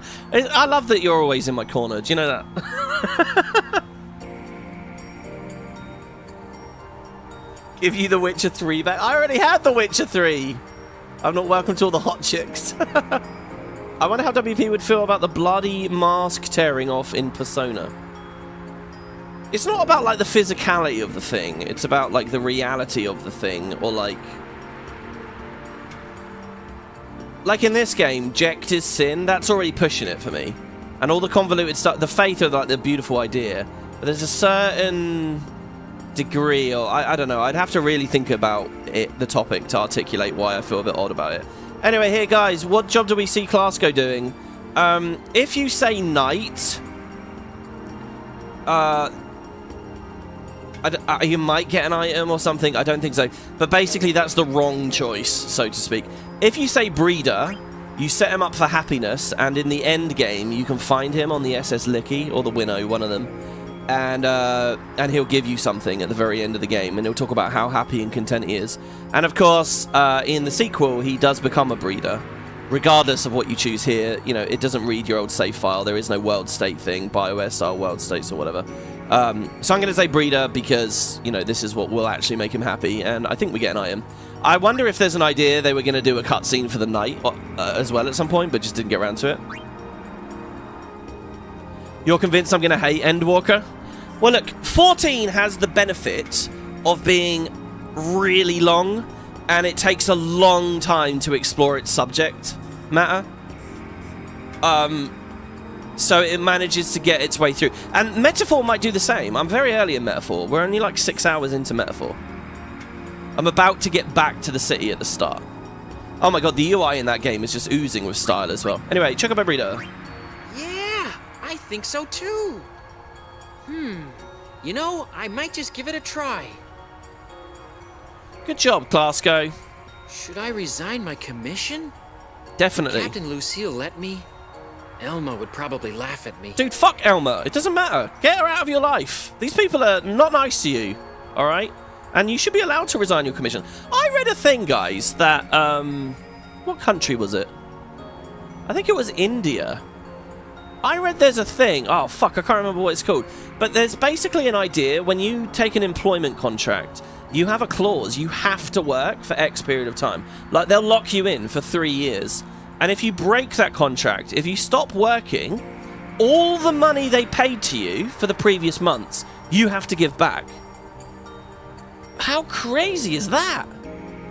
So maybe Clasko's gonna have to experience that. Wow, I think this is the first time I've seriously thought about my life. Wow, I think dude, how old are you? Okay, we can't get that chest clearly. Oh no! Okay, we got to fight. All right, it's probably a good thing that we get a fight. Oh, Tidus with the wrong weapon. Oh shit. Okay, well, game over maybe already. Right. We can have Yuna just kill one of these straight away. No, we can't. She doesn't have... She's silenced. We could have Kamar. We could have Riku.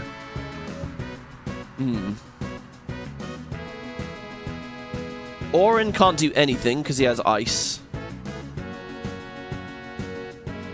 Oh shit. Let's engage my brain now, not just rant.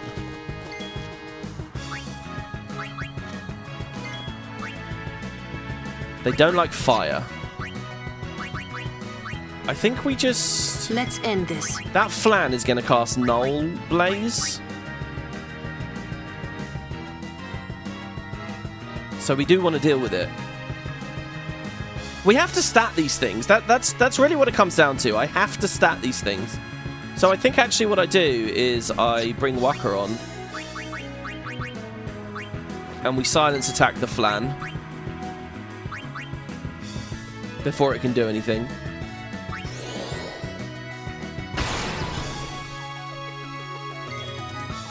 Now, Tidus is usually my secondary statty boy. He's not going to do anything here. Let's go to Kamari.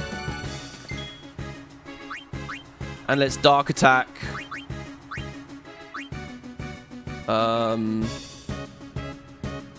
This wolf.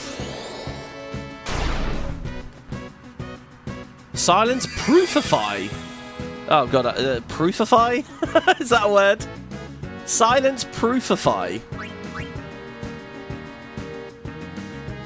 So it's no longer silenced. But is it actually silence proofed now? How does that work? Does it add it? Did it add it as an immunity? Now let's see. What's everything's health? They're all still extremely healthy. Orin is going to be useless as long as he has that weapon. Riku is the quickest. So she got... Oh, wait. Fish scales I already had. No, what did we get? Yeah, we already had fish scales. No, dragon scales. I have 30 dragon scales, and they do a lot of water damage. So I'm wondering... See, that grenade's not going to kill him. I love the... Grenades seem cool, but they're just not enough. I could... No, that's not going to do anything.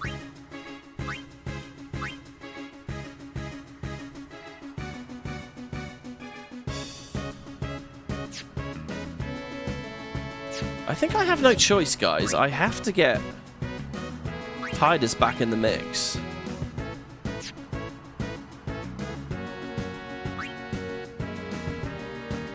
So that we can inflict dark on that other dog. Or delay attack. I can leave the Flan. The Flan counters with Blizzara. I think I just leave the Flan. Shall we see? Let's see. Okay, the lowest wolf is that one, but it's dark, so it's fine. Okay, we're going to start hammering this wolf. And I'm going to try it with Riku instead of Lulu. No, I think Lulu will hit harder. Because she just got those levels, right? Let's try it with Lulu. What have you got, Lulu? Can you kill that? No, because it's like tanky. It's like M defensey. Good job, Kamari. Kamari might activate soon. Okay, bring Yuna in. She can't Izuna herself. Oh, fucking hell. I immediately lost some good characters here. Right, Riku. We gotta kill the dog. Kill the dog. Use. Bomb fragment.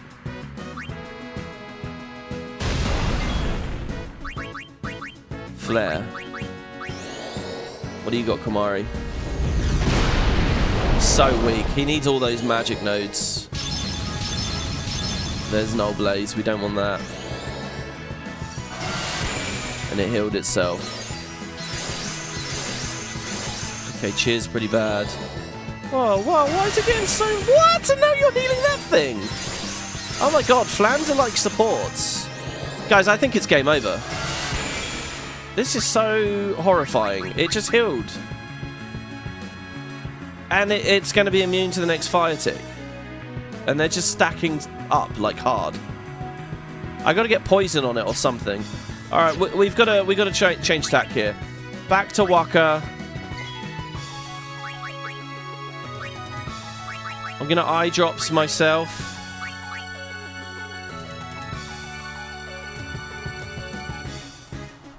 god. Can he still use skills? Without being able to blind both dogs, we're in for a hell of a time. Now, will the bomb fragment go through that? I don't think it will. Yeah, immune. Thank God they're still just focusing on cheers. No, stop healing it. Okay, that dark attack is gone. Okay, we can double dark attack now. Okay. Oh, except Kamari is so slow. Come on, Kamari. We could throw a chocobo feather at him. He's still too slow. Oh, God. Also, I don't know if I can actually use that skill, so I'm going to use an echo screen. Okay. Dark attack.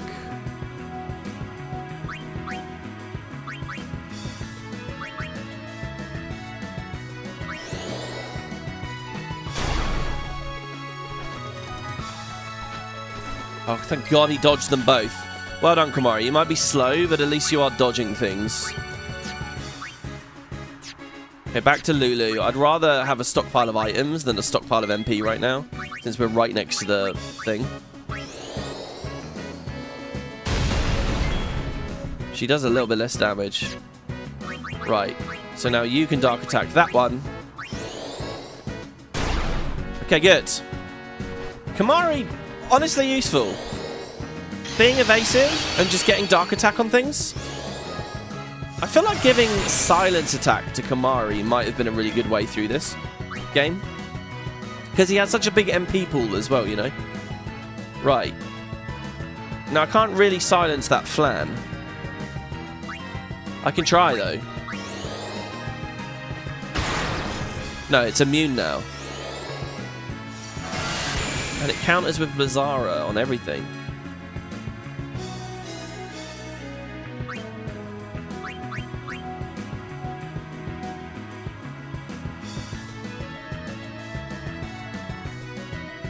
We can't really slow down. If we slow down, then it's going to get healed too much. We have to kill it. How much health has it got? 700. Okay, Riku can kill it now.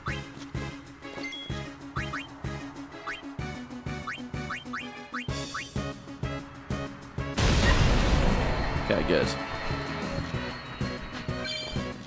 She got Dancer.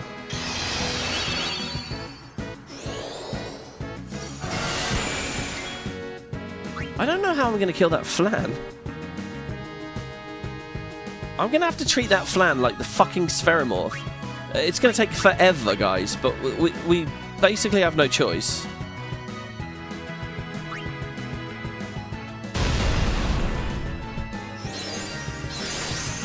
Oh, I'll tell you what I could do.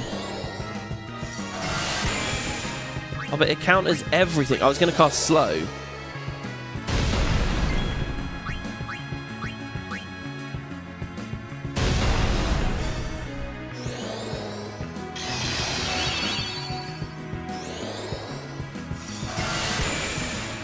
Like, with all these focuses... No, we're just dead.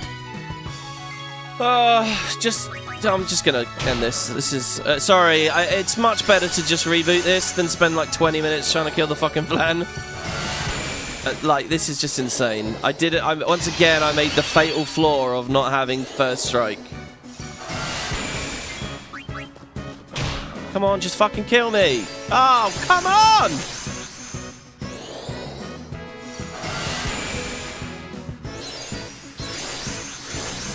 I'm going to attack the middle one. Oh my god. Wait, what is going on here? How the fuck did it have about 500 turns there? Kill me! Okay. Oh my god. Okay, there we go. Right, let's try that again, shall we? Okay. I was thinking, don't worry about putting Ice Ward on for these 2 steps up to the agency, because you can have a boss fight in a second, but I guess we will. Okay, so not the Razzmatazz, the Brotherhoods. And then if I have Waka on the back line, I think this is fine. Okay. There's Glasgow again. Would you look? They all. Oh. There.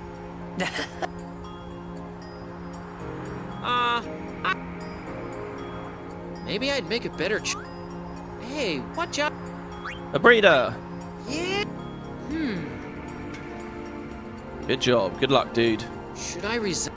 With Captain Lucille? All right, here we go. All right, same. Oh no, it's not the same. It's not quite the same. Okay, but we see. This is so important that I can do this.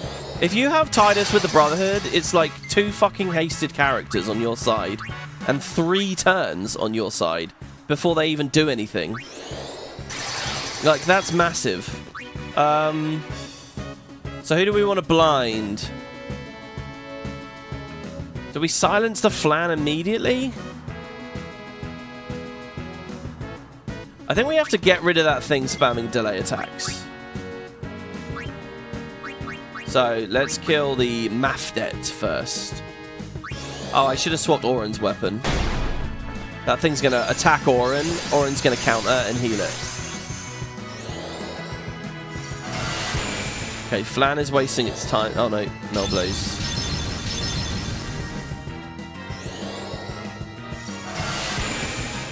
Look at that heal. It's such a huge heal. Okay, wow, it didn't aim for Oren. Okay, this is less annoying now, though, because I've got a bunch of restoratives and speed. So, we are going to... Echo Screen. Weapon swap. I don't have a Thunder Strike thing, sadly. See, we have Silence Strike. Maybe we attack the... No. I think I do this... And then we hit the Mafdet with it, probably.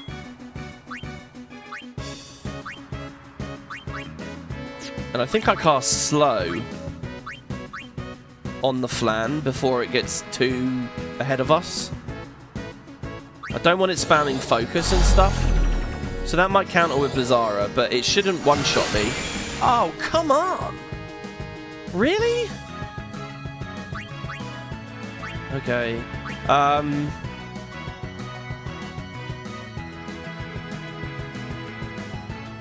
So yeah, I think I'm gonna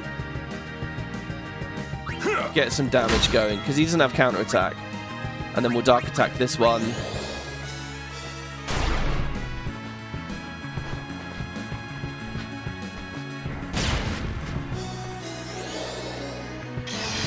Also cast focus.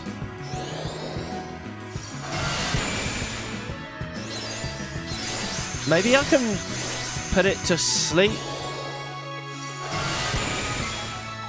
Maybe sleep or delay spam or something is the thing to do. Not sure. Poison would be really good, but gambling on it is probably not the easiest thing. Oh, that fucking thing's still not dead. No counter, so...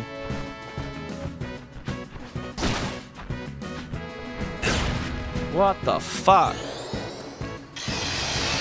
Why are they so fast?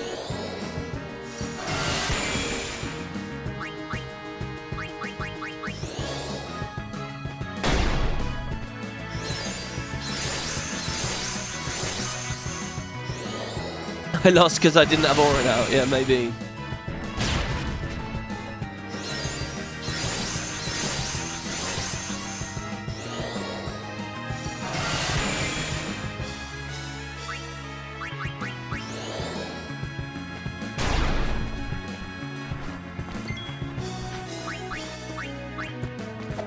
Oh, he has blind, I forgot.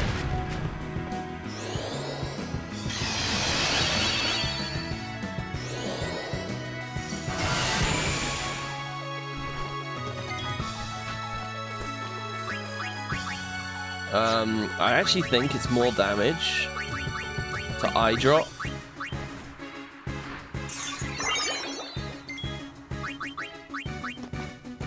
Oh, he's still alive. The fuck?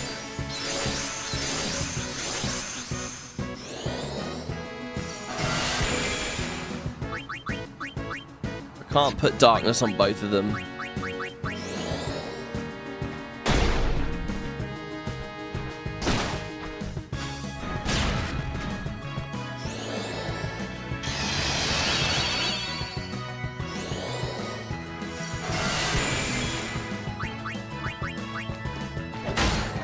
Wow, we got one. Okay, we're dark again. More eye drops. Wait, miss? Oh, I wasn't darkened. Oh my god, Oren's dead.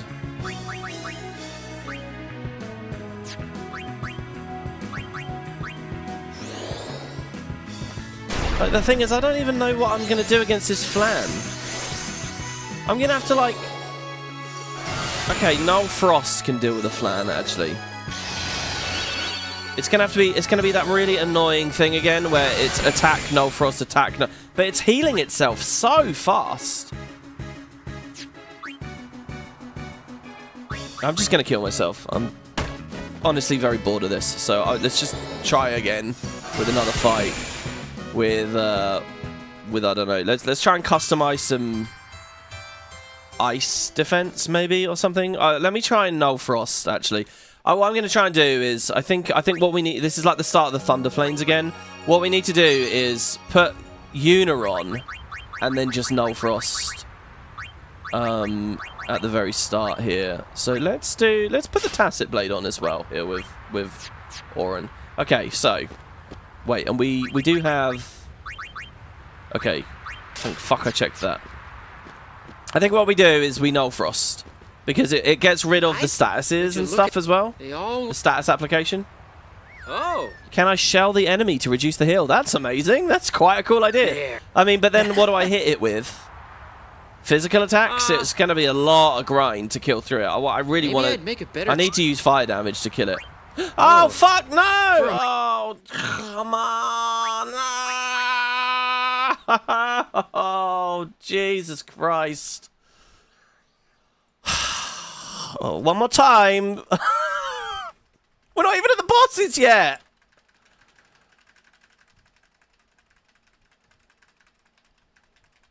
Don't question the ooze boy. If you press it, does it make fart noises like silly putty? I suppose so. Okay. Tacit Blade. Brotherhood.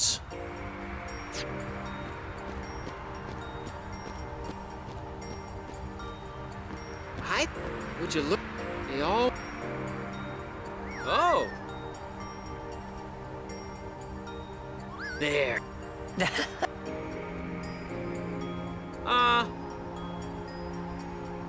Maybe I'd make a better. Hey, what? Breeder. Yeah. Right. Now we get in the fight. Curse that Rin. He'll be rich by tomorrow. Great. Any weapons? See, now I'm looking at this, I'm like, okay. The silence proof.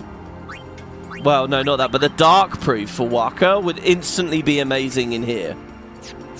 But I think it's just, look, this is very tight. It's like, play it the right way or go fuck yourself. That's kind of how this area feels. First strike, haste, null shot, null frost. I went offensively minded when I shouldn't have. So here I think the dogs do no damage and no condies. Right, see? Unless they both aim at Oren, which would have been really annoying, but it's okay, so they're just cheering. Okay, we're just going to keep a hasted Una on here, spamming Null Frost. And that's basically how we do this. I wish they weren't so slow with their turns. They honestly take forever. But okay, I love the idea of Una just eliminating one with Flare. She actually has over 100 MP now. Should we try it? Wait, what is Flare's price? It's 27, so we want to double it. It's going to be 54. Double it again, it's going to be 108. It's still too expensive for her. Shit. She has 105 MP and she can't do a boosted flare. Did I get the maths wrong there? Oh, wait. Maybe I... No, 108. It is 108. Okay. So we just have to null frost again. This doesn't get us anything, really, but it... Well, hold on. It's only the flan going now. The thing is, if I silence it, it's just going to rip the silence. So what's the point? If I sleep it, it might be a bit better. Let's try and sleep it. Oh, yeah, this is the best work. Sleep Buster. Poison would be really nice. Oh, he just straight up dodged. Thank God for that, because he did not have any protection on him. So now Tidus can go again. I think we haste Waka so that he can start getting the dark attacks going. They're not actually really needed, are they? Okay, we put Lulu on then.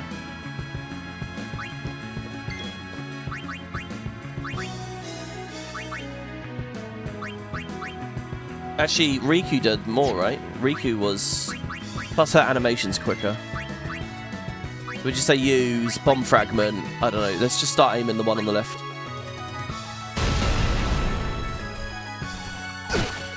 And he's immune, thank God for that.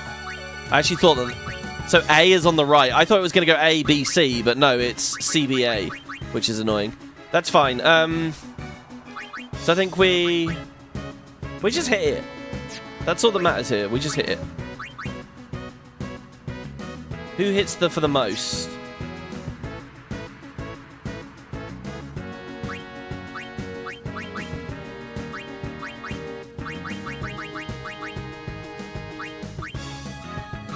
I didn't even have the double penalty equipped. I think Riku does a good amount. Tidus kind of needs to weapon swap. So I think we do it this way. Nice, there's the poison. That's what I'm talking about. That's what I've been looking for.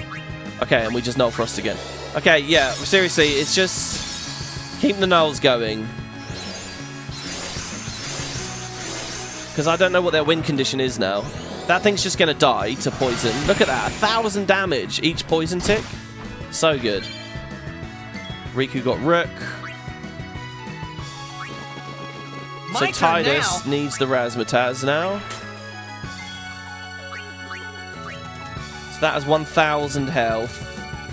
Unfortunately, it's got an awkward extra 48 hit points, which means it's going to survive a whole other round. But whatever. Okay, and now we hit this. It's dark. That's good. And let's try and poison it. It's a crit. Something. Let's try and poison it again. Back to Yuna. No frost. And that covers Tidus.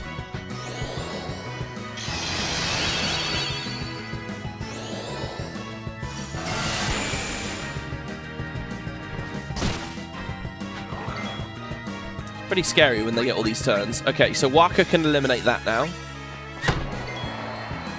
Yuna can re-up No Frost.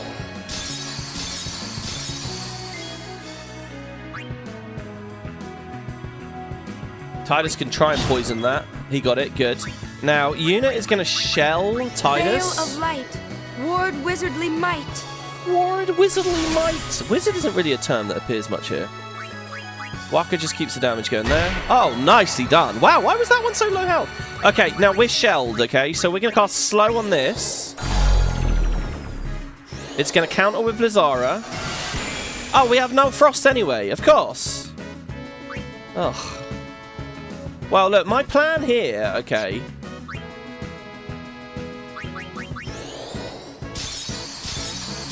My plan here is to have it really slow, put it to sleep, and then Lulu and Riku are going to try and kill it. The thing is, it's got a lot of magic defense.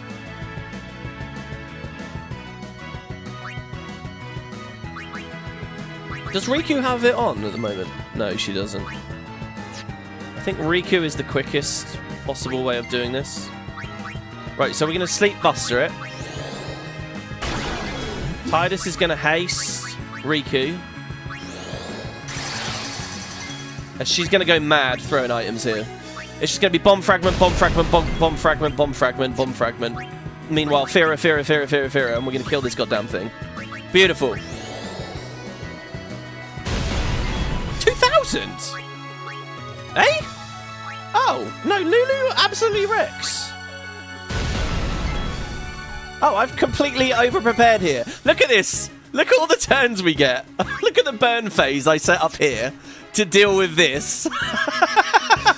And we didn't even need it. Alright, well, there you go. Okay, the fight is over. We did it, guys. There is that other layout. Thinking isn't solving anything. Yeah, thinking isn't solving anything. Mostly because I have not got a very good brain. Alright, excellent. And immediately back to the stunning steel. Just remember... Look, guys, if at any point I'm struggling, just remind me in chat. Use the nulls, dickhead. That's what I want you to say. Welcome. Welcome to Oakas. Have you got any interesting items for me? Oh, he's selling high potions now. Or did I already note that before? Right, let's get in the house. Or the agency, I should say. Aha! That's just an Albed Primer thing. Unfortunately, they look like the Ject Spheres. This, guys, is kind of the last moment you see everyone arrayed together happily-ish, like that. Yuna's obviously way off in the corner. I don't know whether that's going to progress the story, though, so... I'll give Riku one more attempt for affection. Can we go now? I'm tired of waiting. Yeah, I'm sorry, Riku. I know that it's been 2 hours. Can we go now? And we've travelled one screen. Machen, sorry, pushing me around. I've heard Lady Yuna is to wed Maester Seymour. It is great news. I'd like to congratulate her. But it is a pity.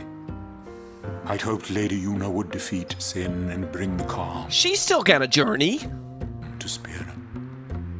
Yuna's still gonna journey, even after she's married. I don't know why I remember the word journey there. I think it's because he says it's so like American.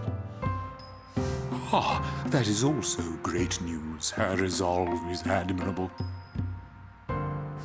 It's funny, Macon is like, he's all for the pilgrimage. Would you like to hear about Macalania? Yes, please. Go ahead. Lake Macalania is frozen over all through the year. It stays frozen, even on the hottest of days. Wow. It is said that the temple's faith is the cause of this fantastic phenomenon. Ooh. And that is all for today. So I'm eating a Pringle here, guys. I don't usually eat while I'm streaming. Hopefully, I can be present at the wedding. That would be It is nice. not every day that one can attend such a joyous event. Yeah, I'd love to see you at the wedding. Hopefully, I can be... Hopefully. It is not every day. What do you think, Waka? Seriously? A wedding's not supposed to make people feel this bad, huh? Come on, don't say that. I just remembered. I say what I want, ever since I was a kid. Oh, so you're an adult now? You know it. I just remembered I was gonna go to the Thunder Plains agency to lance it a Chimera. So we might not have Aqua Breath during home, but you do fight more Chimeras against the Guado at home, so it might come in clutch there to not have the overdrive anyway. Yuna's really quiet. Yeah, look at her over there. Sitting here like this, you really get to thinking. About what?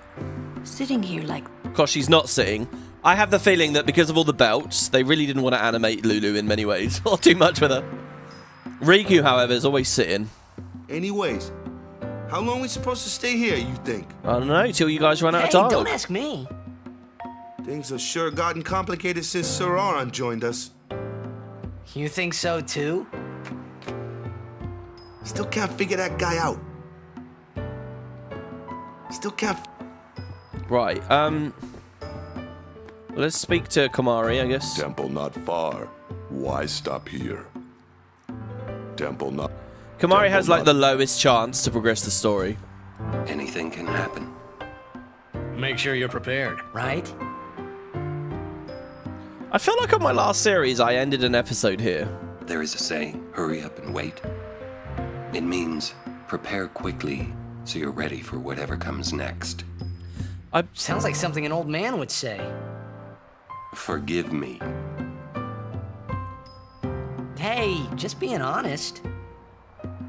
I believe hurry up and wait is also a big Hollywood thing. It's like what actors are essentially told to do. Okay, buy weapons. 2 slots for everything. Oh, there's a wide ring. Piercing on a shimmering blade there. Thank you. See, it's cool, but I feel like I don't quite have the resources to do much more customization. Please use our other agencies in your travels. Certainly. Okay, now let's save. I don't know if we actually have to rest. Don't forget to smile, remember? Oh, you're right. I'll try and remember. There's a nice little thing going on there, which is... First it was scream, and then Yuna comes to him and says, oh, why don't you scream? But what he's going through is far more heavy. And now the same's happened here with the smiling thing. We think, oh, we could cheer her up with that, but no. What she's going, she's contemplating murder. Smiling. Right. Keep at it. All right. Let's see what's on the Fiend info here. Oh, Chimera's here. Okay, so the question is, do I want to lance it this? We will immediately lose the overdrive in the next fight. But Aqua Breath, it would be really epic against like the bombs and stuff at home. Let's not. Do we actually want to rest?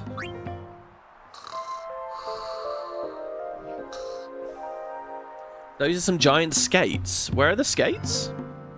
Oh, on the wall above Yuna? You're right, actually. Yeah, you're right. Thank you for your patronage. Please use the other agencies. All right, guys.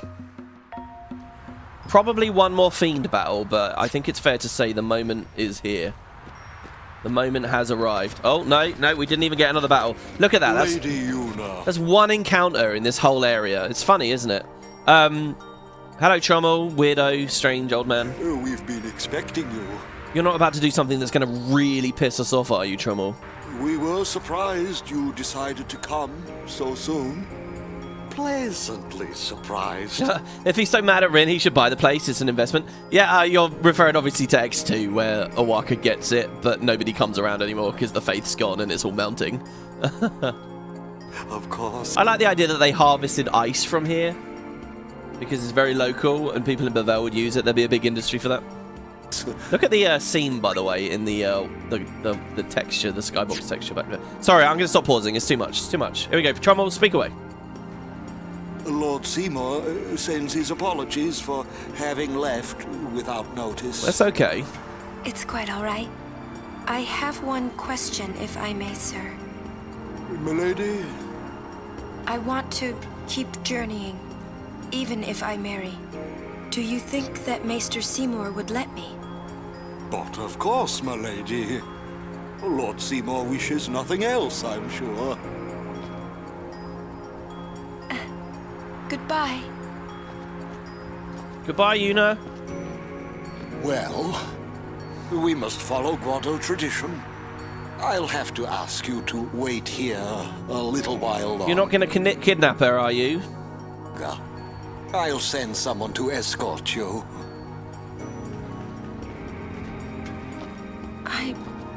We're all with you. Do as you will. Thank you. Sorry. That was your line. Oh. He's got a better line. Yuna! Yes, sir!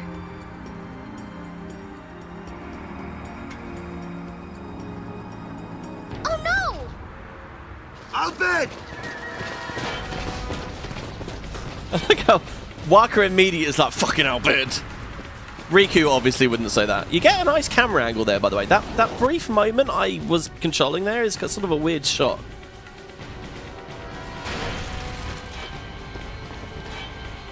Stand back. I assume lightning strike is what I want here. Lady Yuna. No, she's going to fight with us, mate. You get a really good bit of translation here for a second playthrough. See?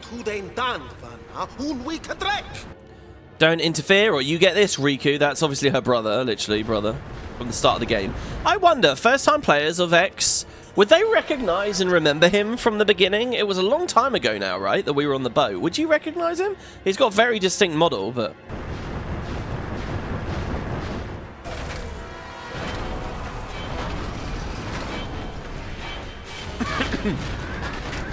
It's flexing all of its weapons at us. Oh god, how hard is this going to be? Your protections, your precious magics and aeons are sealed. Translation? He's gonna use an anti-magic field on us. God bless. Anti-magic fields are kind of huge, by the way, in fantasy settings. The fact that one exists would completely warp and change warfare, you know. But in X, they don't really talk about it anyway. You know, like an anti-magic field around a capital city, or in like a tower that they push around with like mages that revive people and shit like that. Okay, Negator seals skills, magic, and Aeon. Now, this that we're looking at here, if you go to Corypheon's mod page on the Nexus, he has a few screenshots. I have looked at them. One of them is this. It's a screenshot of exactly this. Saying Negator seals skills, magic, and aeons. So I think what's new, maybe, because he's taken a screenshot of it, is that it negates the skills. Is that new? I feel like the S on skills should be orange as well. I don't remember if skills are disabled in the vanilla game. Maybe they are. But then, because most of the screenshots are like notable mod changes and tweaks and additions. So we can't do anything. Privately, I'm actually kind of happy about that because it limits my choices. So, you know, we have Lightning Strike here. Now, we could immediately burn a turn on a scan. I don't know. Now, Riku can throw items, right? Because she's got use. So Riku's kind of epic here. Riku can get us hasted. Like, she can choke up a feather herself and these two.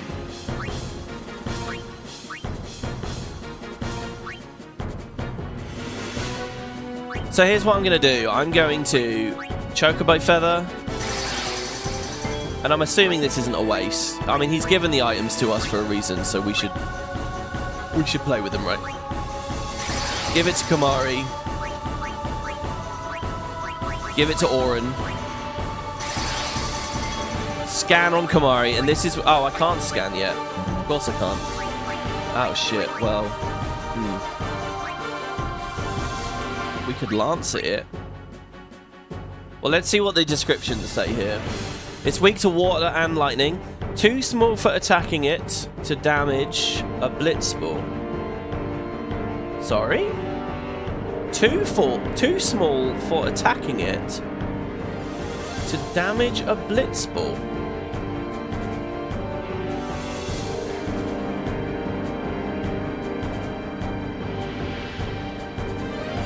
Have I had a stroke? Why don't I understand what that means? Too small for attacking it to damage a blitzball. Is that basically trying to say that I'm going to get power broke if I attack it again?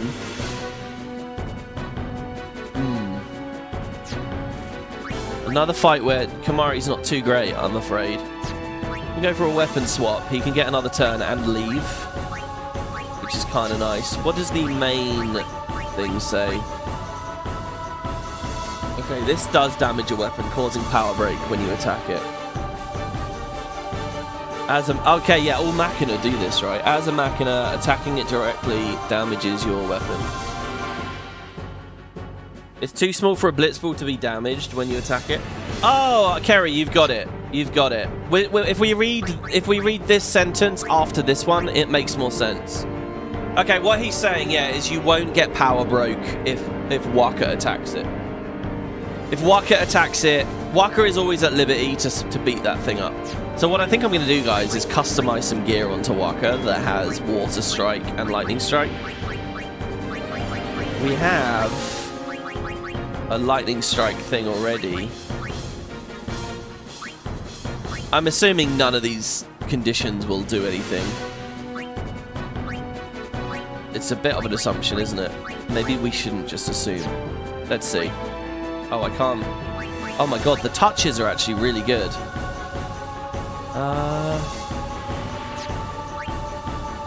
Yeah, okay, I'll tell you what. Let's swap.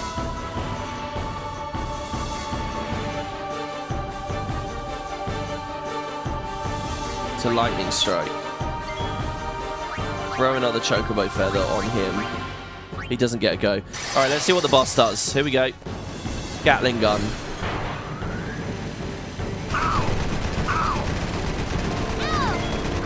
Okay, Riku instantly died. Now, did that put conditions on us? Can't easily see, really. But let's just attack it now and see. Oh my god, 1,700!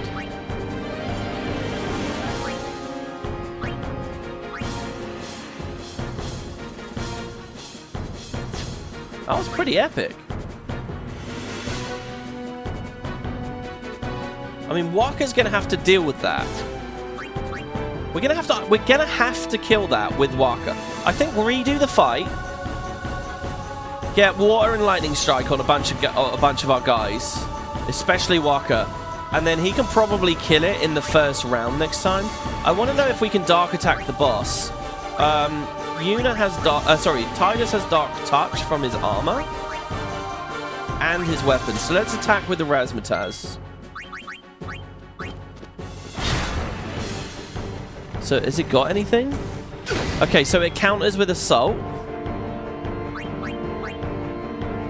Let's try again here. And this will wipe us. Not sure. Okay. I've just realised the autosave is going to, again, be an annoying position where it doesn't actually help us respec our stuff.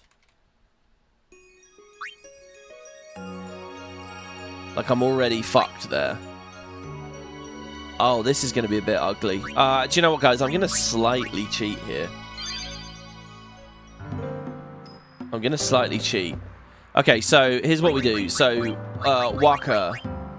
Waka has the switch hitter here, okay?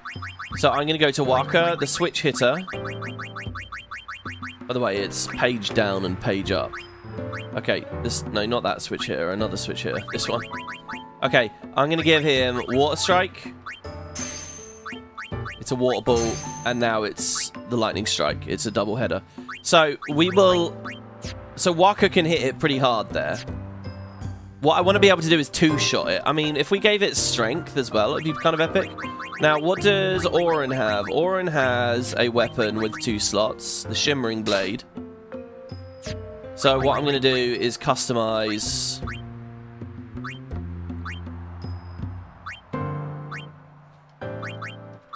It's this one. Water Strike and Lightning Strike onto that as well. And Tidus is already set up. Tidus's Brotherhood is already perfect. So I'm going to use those guys to try and hit it. We're going to use Cheer. We're going to use Protect. We're going to have Riku...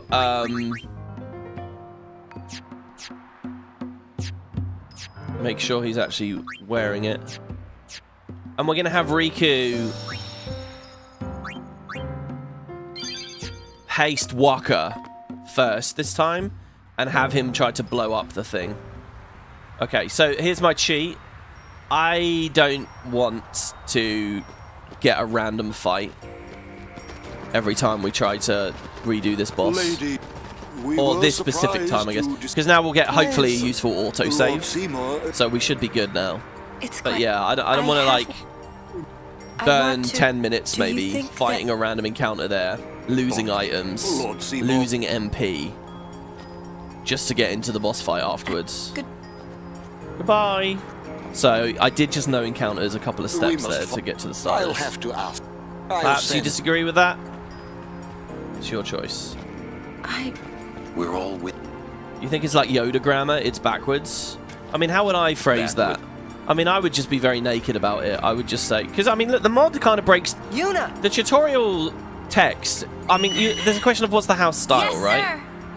The house style, Coryphean will say stuff like the first test, or like he'll speak directly to the player in that quite often.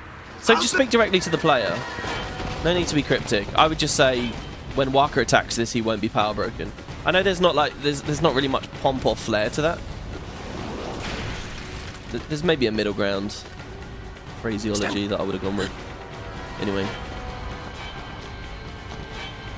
Late.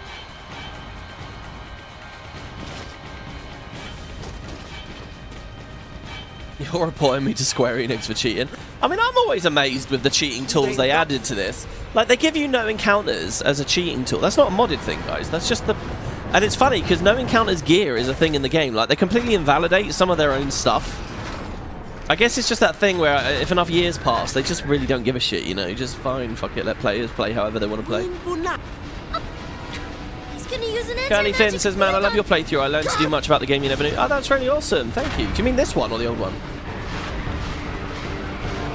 Okay, here we go. Round 2. Wait, why is Kamari on the front line? I needed Waka on the front line. Shit. That's extremely annoying, frankly. But let's see. Okay, Riku. Use Chocobo Feather. On anyone. Okay, Kamari at least is a bit quick. This feather is just to get him to fuck off. For now. Okay, now Waka attacks. Oh, I love this ball, by the way. It looks really weird. Okay, he did 1,300 there. He only gets the one attack. I think I need to defend on Riku then, or sub in someone tankier and defend.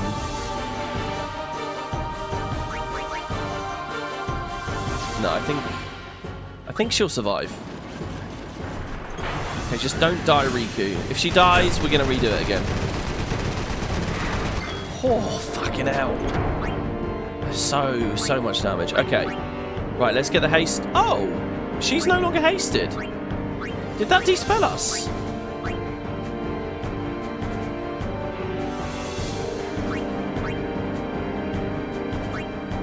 Oh, Gatling gun might be dispelling. It totally dispelled it, didn't it? How many Chocobo Feathers should I be throwing here then? Right now, Auron can't really attack just yet. Can he threaten it? I guess is another question.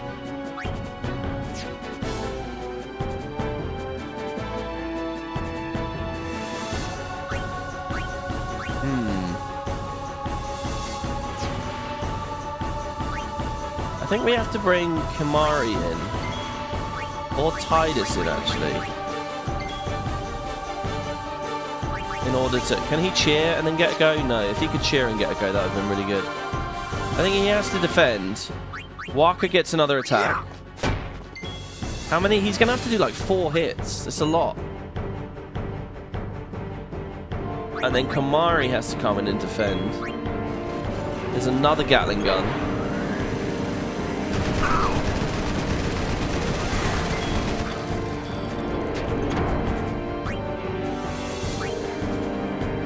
Bring unit. No, bring Riku. No one can really do anything just yet. Riku could throw an Electro Marble at it. It's got 1,000 health left. Does that mean that Waka's going to one-shot it?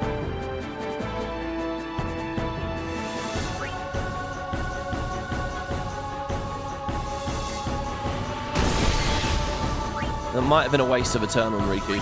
Okay, but good, it's dead. No, oh my god, there he gets the crit. Holy shit. Okay, good. So, now we can scan it. And Kamari might die for this scan because it's going to counter with whatever.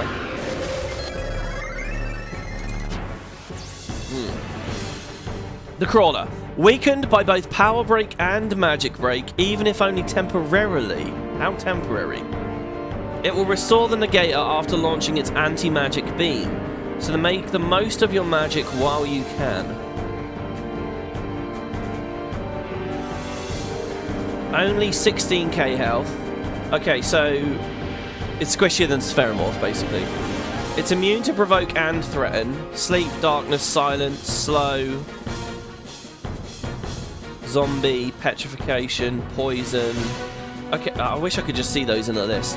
Okay, I think what this means, guys, is we can use delay attack on it, but that's it. Yuna has auto life, obviously. That crazy magic beam is, like, really deadly, isn't it? It's immune to regen. That's funny. Why is it specifically set up to be immune to regen? It can't be threatened or provoked. That's good to know. Okay, so we can delay attack it. I think everything else is a waste of time. So now Kimahri dies for that information, and we basically should just reset. I think. Yeah, I'm just going to reset it. Oh, do you know what? I'll try one thing. I'm going to just defend here. When it doesn't have the machine, anti-magic beam in 3 turns. Oh! But will it keep countering? Oh, it doesn't even counter during this phase.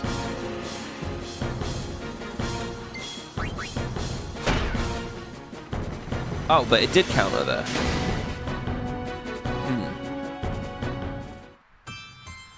Okay. So this seems... Okay, what I think we do is we kill the little thing. I don't know about surviving the anti-magic beam. Sorry about this, everyone, that we're doing this again. Did I resave after I had my thing set up? I did. What's he got for armor? Has he got anything special? No. I needed to... Wait, yeah, why is Kimahri on the front? Oh, fuck! Oh, wait, was it because Yuna gets...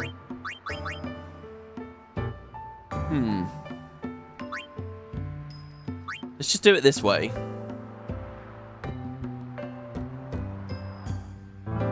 Maybe that's better. I think something about having Yuna in the front. I think she might get removed temporarily and then brought back. So that's why Kimahri's on the front. Or it's just straight up. We will always have Lady, Kimahri in the front on that one. Please, Lord Seymour. Which is going to be a bit awkward. It's quite... I have one... Okay, sorry. Yeah, hello, chat. Not relevant for this boss fight, but does the game let you null frost those annoying mob packs with the ice healings, with the healing ice spells? Oh, you mean if I null frost the end? Oh, you know what? That's a really good idea. So that fight that we were in against like the ice flan and stuff, I could null frost them, and then he can't heal anymore, right? That's very clever. That's a really good thought. Wow. Maybe we can make use of that somewhere later in the game as well. Yeah.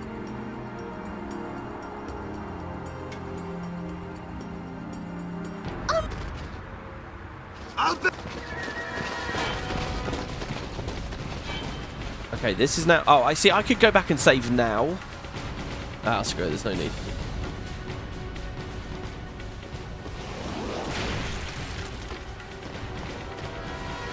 Stand back. Sorry, what flavour of Pringles, Corey said? They're just ready salted. Are they called ready salted? No, they're called original. Original. I had one original Pringle. They're left here from last night when I was having them with chutney. And I took the chutney downstairs, but I forgot to take the tube down. I actually made myself sick eating them yesterday. Something about that chutney was very, very strong and very sweet. And I had like maybe 4 or 5 bites. And immediately was like, oh my god, this is like quite sickly. He's gonna use an... Christmas is the time for Pringles. What can I say? This stream is sponsored by Pringles. Get your Pringles drop down below. I'm not sponsored by Pringles. Alright, good. So yeah, we now have Waka on the front instead of Kimahri. Okay, so... Wait, no. So we swapped to Kimahri. No. We swapped to Riku, who will Chocobo Feather herself. Well, actually, do I need to Chocobo Feather myself? Oh, yeah. Okay. Oh! I got a really good idea. Check this out. Chocobo Feather. Electro Marble. Oh, shit. I forgot. No, Chocobo Feather Waka as well. Idiot. He still gets a go, right? Yeah, okay, good. Electro Marble again. Don't die, Riku. We really want to finish this thing off and now kill it. One turn? One tap? No. Okay, I think Riku's dead and I fucked this one again already. Yeah, she's dead. Oh, God. Alright, let's just Phoenix down her. This should be a power break turn.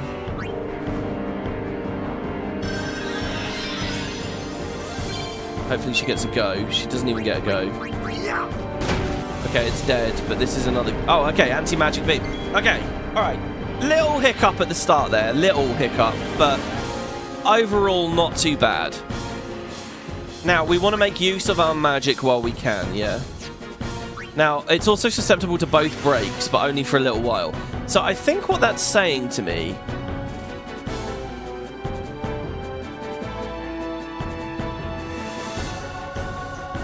I think it's a Yuna, Waka, Tidus kind of fight. No, Riku kind of fight. What do we want to use for now? A delay attack's not going to be that good. Okay, did it say it was immune to slow? I think it was immune to slow, wasn't it? It was immune to slow. Right, let's just haste people now.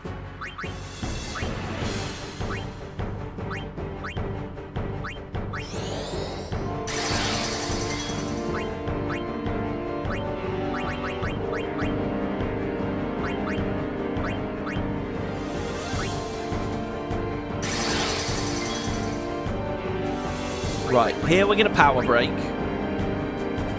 No. I think what's most important is to cast Protect onto Riku. I can't have her dying like this, where she has to defend, otherwise she dies. Like, this is just awful. But it's not going to do anything this turn anyway, since it's just charging the thing. So she can also throw...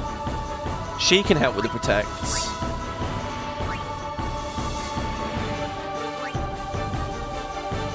If she Chocobo Feathers Yuna, are we alright? Yuna gets a go if we do that, that's excellent. Okay, throw a Lunar Curtain onto Tidus. Ah, not... well, whatever.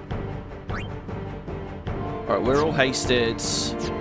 I could go for a delay attack. I think actually I defend, though. Oh, I cheer, actually. I think cheer is best. And Yuna has to heal Riku. So hopefully Riku doesn't die now. Oh, well, she's not going to Gatling gun anyway. You need to remember that. Okay, it's fine. We're on full speed, rapid buff mode right now. So that's Shell and Haste. I don't know if Shell is necessary to survive the anti-magic beam. Also, if it's just... the issue here is if it dispels everything whenever it Gatling guns, like, what value is this? This is, like, bad, what I'm doing. This is not smart. I don't think that cheer goes away. I think we've just got to go all damage now, right? Oh, no, okay. I'm buffing to put Protect on because it's going to keep countering when I attack. And that's obviously going to be terrible. So we can put Protect onto Tidus. Swap on Auron. Power break this. See, it didn't even attack back there. And the cheers are also good. Oh, but I think I should be doing damage. You never know. If we go really ham here, we might just be able to kill it. Oh, Auron himself is power break. Yeah, of course, but that's fine. He needs haste as well. If we're going to get any kind of amount of turns in. I don't know. Okay. I'm just going to start hitting it now. And see how much it counters things. We do good damage, guys. We do good damage. Waka also really needs to get in and get some hits in. He's hasted, but he's weak. How many turns have we got left? One more. Anti-magic beam in 1 turn. I don't know if this is going to be us getting one shot or what. Let me see here. If I haste you, are you going to gain anything? No, but Oren gains something if we haste him. So I'm trading Tidus's turn for Oren's, kind of. Alright, let's hit away. What are we looking at? 700? It's not good. There's an assault. Oh, it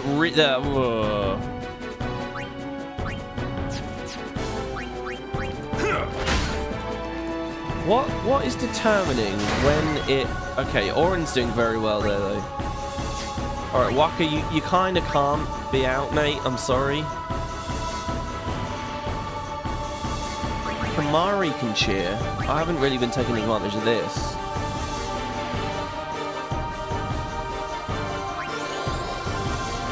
I'm just thinking 5 cheers and protect. Walker is there to break the thing. A bit like how he was there to... We could delay attack to give Oren another go. How much health has it got? It's got 11k. We've really not hit it much.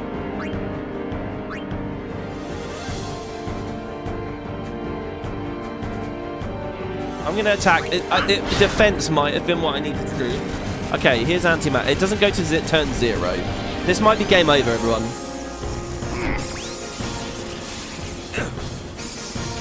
Right, why is Tidus alive? Because he had Shell on. And then the thing comes up. Right.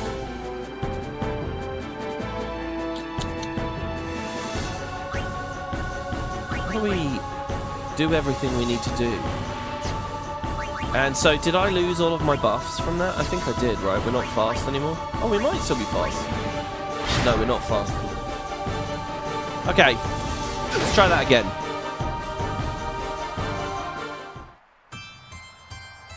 So I think we have to have Shell on. And we can load the autosave this time. So this is good. We have to have Shell on. We have to have Protect to stop the counters. I guess what I also want to know is, does it counter if I throw magic at it? Maybe it only counters physical attacks? If it counters when I use magic... If it doesn't counter when I use magic, then it's... Waka breaks the little floating robot. Lulu and Riku cast spells on the main thing. And then we tank up with Shell, and then we do it all over again. Don't forget to use all characters for XP2. Yeah, good point. I do need to remember that.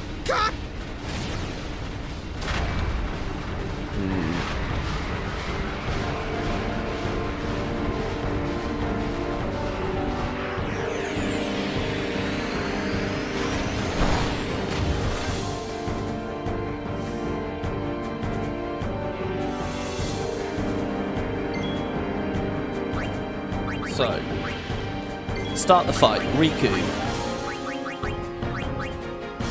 Haste herself. And haste Waka.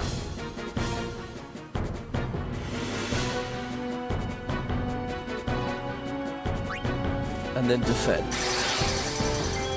That's what she needs to do. She needs to haste.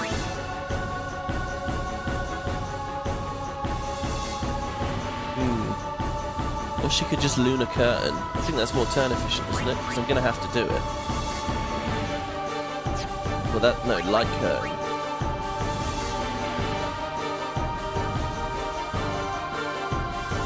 No. This is more turn efficient because we got to hit it with Waka.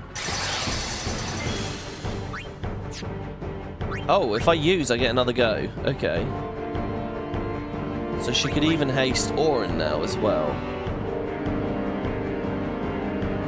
Not that he's going to get a go.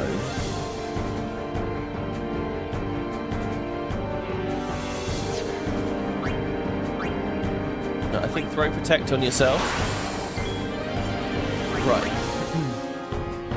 Get our first hit on that. Defend. So this is Gatling Gun. Now this is going to remove So do we lose everything? No, we don't. Why did I think that Gatling gun was despelling? Why did I think that was a thing? Oren got battered there, like hit really, really, really hard. So Oren has haste. We'll deal with him more later. In the meantime, let's get Yuna on. No, not Yuna. Let's get Tidus on. Because Tidus can start the cheer spam even now.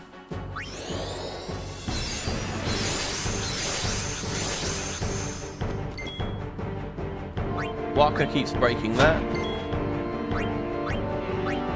Riku throws another haste up. Tidus keeps cheering. Riku needs to defend. Probably safer than trying to heal.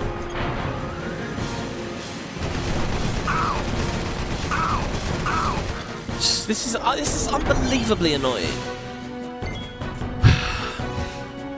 So sorry, all the times I didn't quite have it set up with Riku, it was fucking nailing her. As soon as I have it set up with her, it's just unduly doing crazy damage to Waka. Oh. See, this is why I want that rewind button. Okay.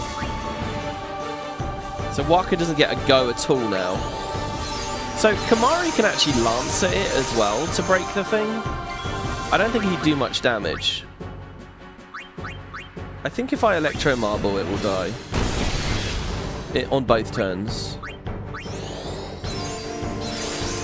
I'm kind of doing it risky here, but I immediately am not very happy with how the fight's going. So if this doesn't go in our favor, it's fine. We'll just redo it. Okay, good. It's dead. So there's another cheer.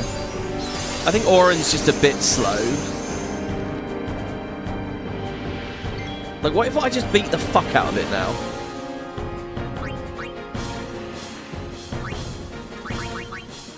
Like, give him a Chocobo Feather. I can't beat the fuck out of it because it counters constantly. Right, what I needed to do is I wanted to learn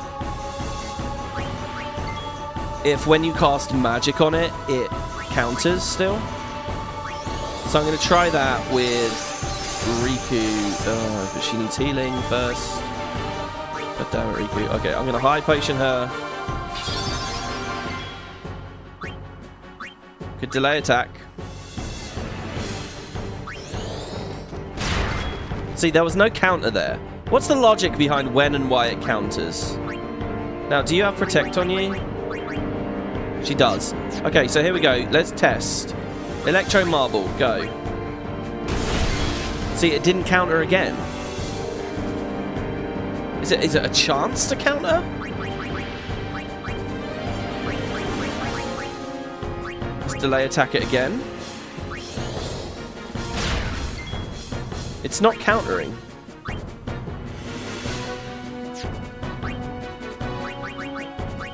These guys, without question, are doing a lot of damage right now.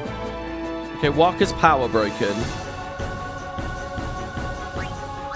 Neither of these guys have protection on them.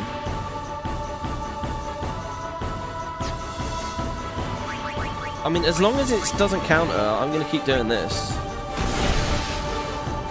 Okay, see, there's Assault. She's alive. High potion.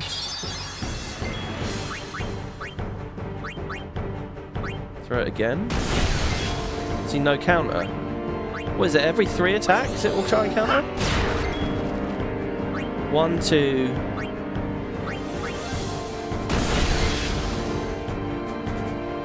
Does Waka have... Hold on, let me test it. I'm going to pass on Waka. 3. Is it going to do it? I think it's every 3rd attack it counters with Assault. So we can delay attack. No. No, it's not every 3. It's RNG possibly, and I've been getting lucky with the RNG.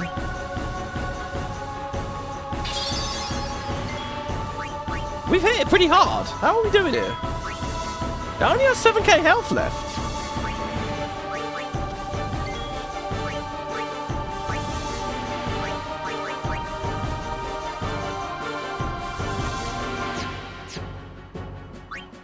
I think this strategy is pretty good. If you just imagine that it was power broken already, or unfortunately, Oren's kind of low on health at the moment, so there's a lot I want to do right now. I want to heal Oren, I want to power break it, I want to get protect onto Tidus, and then I just want to keep hammering it. Really, Tidus could do a lot of damage. I think I'm gonna Electro Marble. See, it's doing it there. See, again, I wonder if Reflex with Riku would be really good here. See, Oren, I want a power break. But he's low.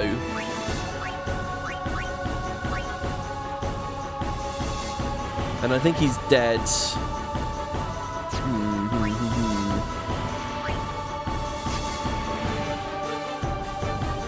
No, I think we high potion. So this should say 2 turns left, right? Yeah, 2 turns left. We might be able to kill it before the anti-magic beam. We might be able to just sneak through this. What we have to do, though, if that's actually going to be possible... I mean, even with Waka dead, we might be able to. This Lunar Curtain is to cover Waka. It's to cover Oren with his power break. No, not Lunar Curtain. Fucking... Alright, whatever, try it. Like, he hits hard. He's slow, though. Can he survive? He did survive. Nice. Okay, so then high potion...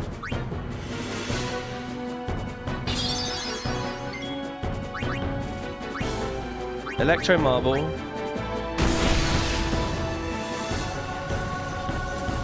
One turn remaining. See, she can actually survive 2 assaults now as well. So she can Electro Marble again.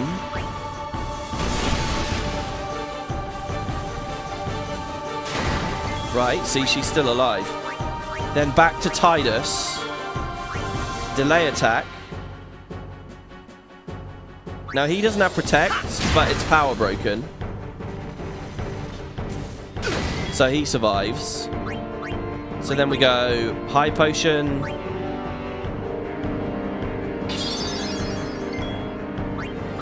And then we go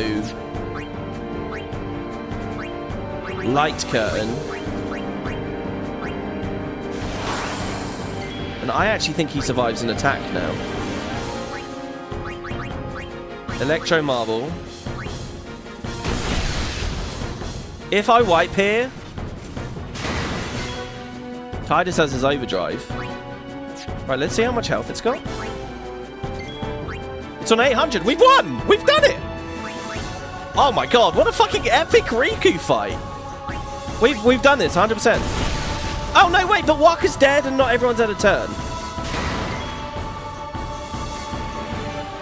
Fuck! Okay, wait. Oh, that's only 1 extra turn.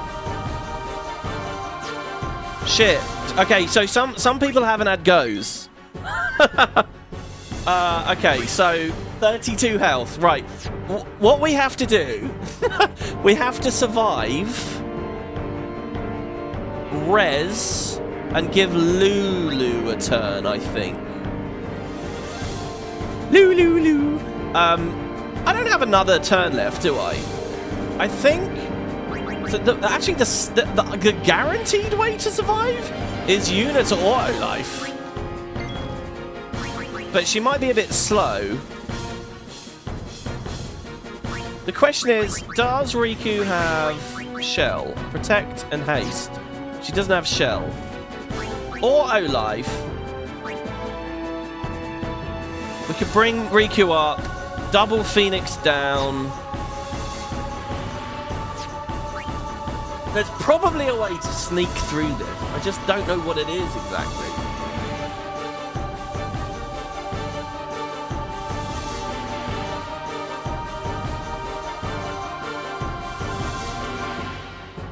We've got a winning strategy. We could just redo the fight, and we could get this quite cleanly, I think.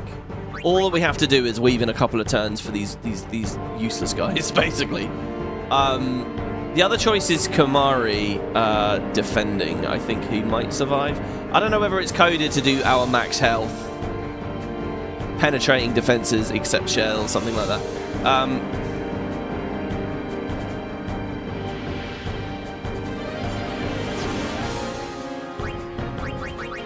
I'm not getting out of this with 2 people alive, basically. It's not going to happen. Even if I full heal Riku, I don't think she gets out of it alive. So we have our best bet here is to shell Yuna, maybe. Yuna stays alive, and she gets a go. But then the little thing comes back. Can I actually overdrive when the little thing comes back? Do you know what? Let's just try this. I think we'll just reset the fight, actually. Fuck it. Let's just see what happens here. There's a chance that it's going to say 1 turn remaining. No, okay, yeah.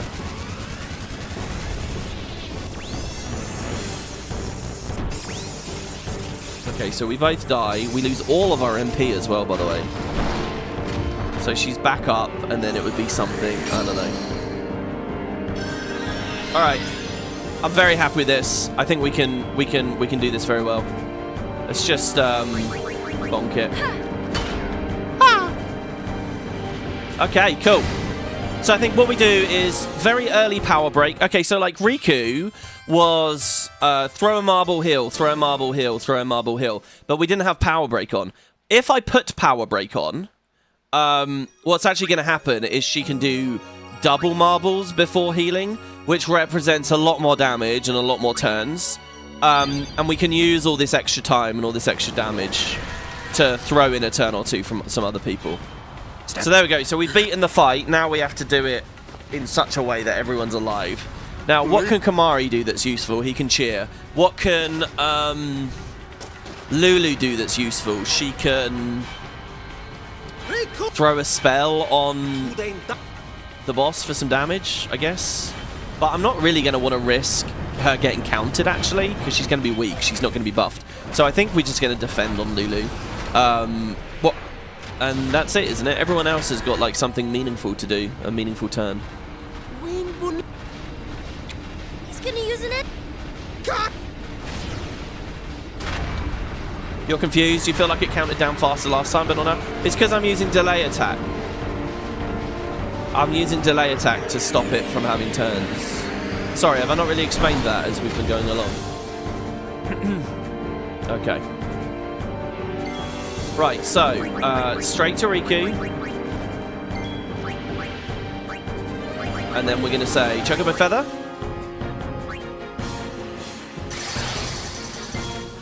We're going to say, Chocobo Feather for Auron. Well, Gatling Gun's pretty terrifying. It is tricky to know exactly at what pace I want to set things up.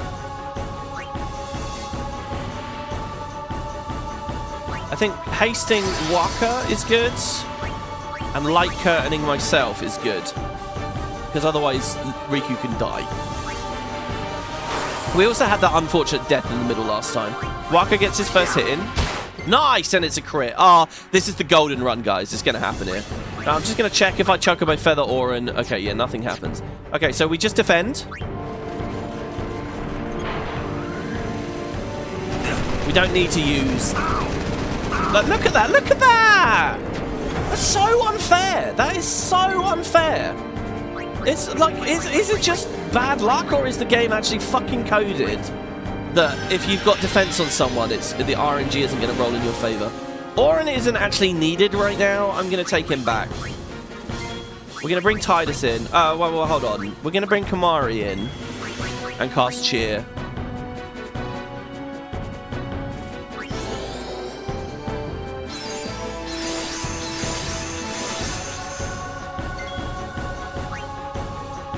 She's going to have to put her buffs on again now. We just wasted a light curtain there. Well, no, we didn't. We wasted a Chocobo Feather.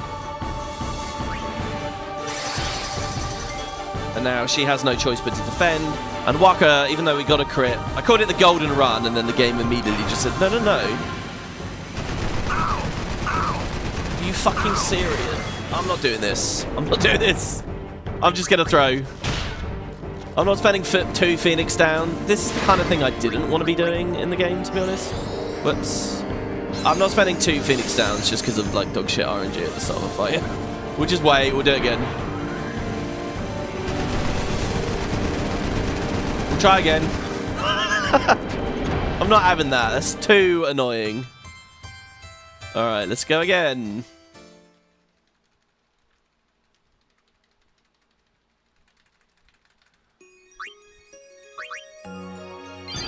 Let's go.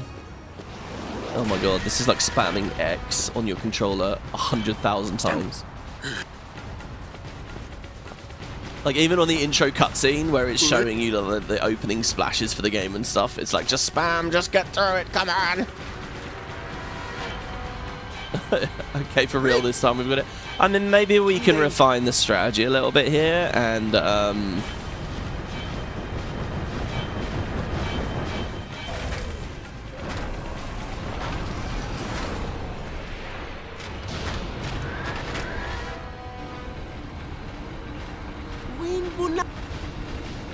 He's gonna use it.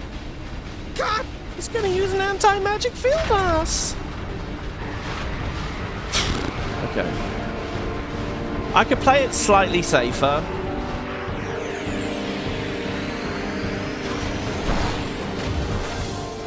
Now that hint that says power break but only for a little while.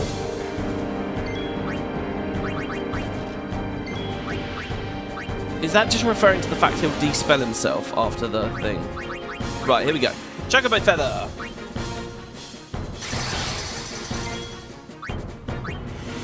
Light Curtain. Nice. Chocobo Feather on Waka.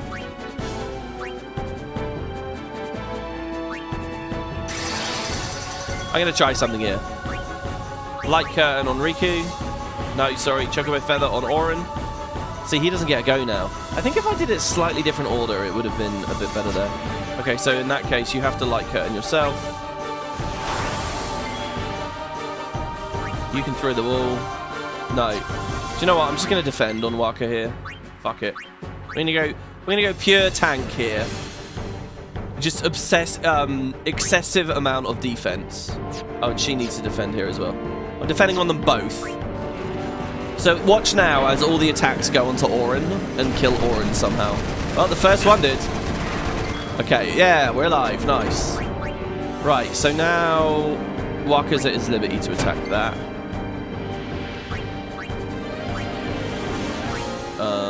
I don't really need to Lunar Curtain Waka at any point. Because he's not going to be on the front row, is he? He's not going to be... Who did I have? I had Tidus. I just did it 2-man before, didn't I, really? What we do need is a Light Curtain on Orin to cover the power break. Once that actually comes up. In the meantime, Tidus comes back in. And the cheers begin.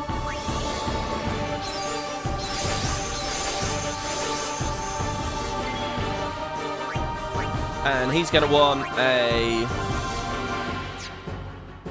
Light Curtain as well. This was a thing I didn't do before.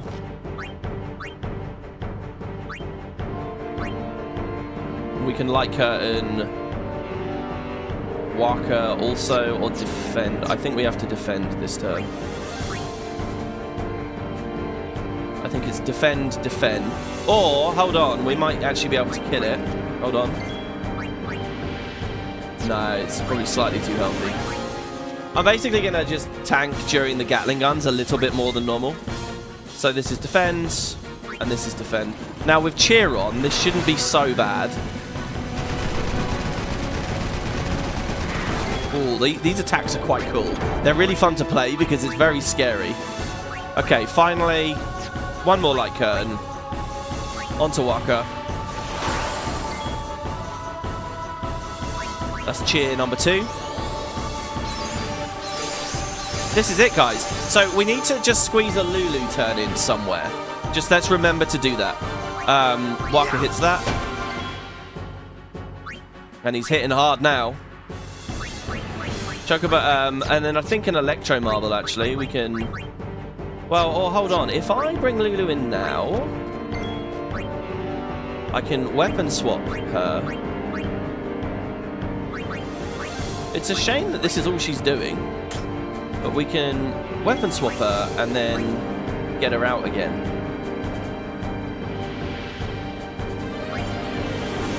Yuna can come in. And a weapon swap isn't quite good enough for her. I'm quite scared of having her on the field during Gatling guns without any kind of extra defense on top. So Lulu's had a turn. Kamari, did Kamari cheer yet? If he cheers, does he get a go? Right, Kamari, I will do this. Waka needs a heal at this point. Or to just swap. No, a lot of us need heals. Okay, we're in a little bit of a murky, tricky moment here. I think healing is better than defending. Probably?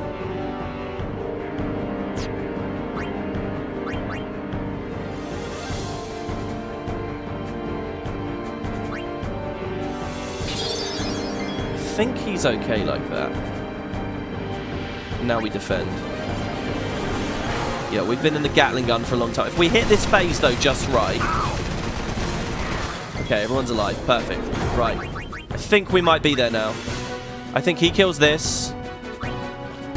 Perfect. Right. Who hasn't had a go? Yuna hasn't had a go, I don't think. And we have spells available. So, she's not going to get 2 goes unless a weapon swap. Okay, good. Right, she's just going to weapon swap. And then we're going to get her off screen. This could be a cheer. It's not a cheer. It's a delay attack. But it's not a delay attack either because we need to power break. Or did Orin already do that? No, he didn't. Okay, we got a power break. Does Orin have protect on him? How can I verify that really easily? I have to do like this. He does have protect on him. I think he survives this. So power break. Yeah, obviously he doesn't because he can use power break before the thing went down. So there's power break. 3,000 damage. No counter either. Okay, good. And Lulu has had a turn as well, right? I did. Yeah, I swapped the Moomba on her. Okay, back to Riku.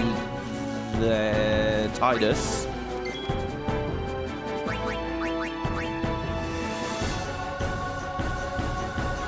Tidus can haste himself, or is delay attack better? I think he hastes himself. Waka delay attacks, definitely. It could be a counter, but he should survive. Okay, good. Tidus hastes Orin just to get him off the screen, really.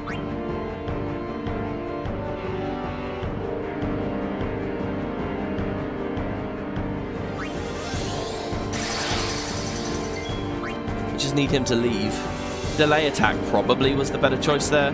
Okay, Riku's back on. Okay, guys, I think we're good. I think we have protect and haste on everyone. I think we have...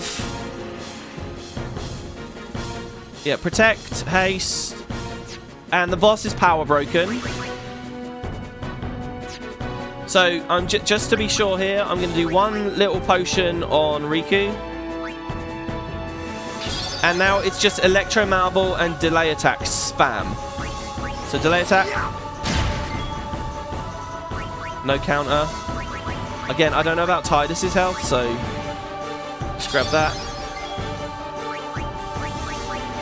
So here's an Electro Marble. Here's another one.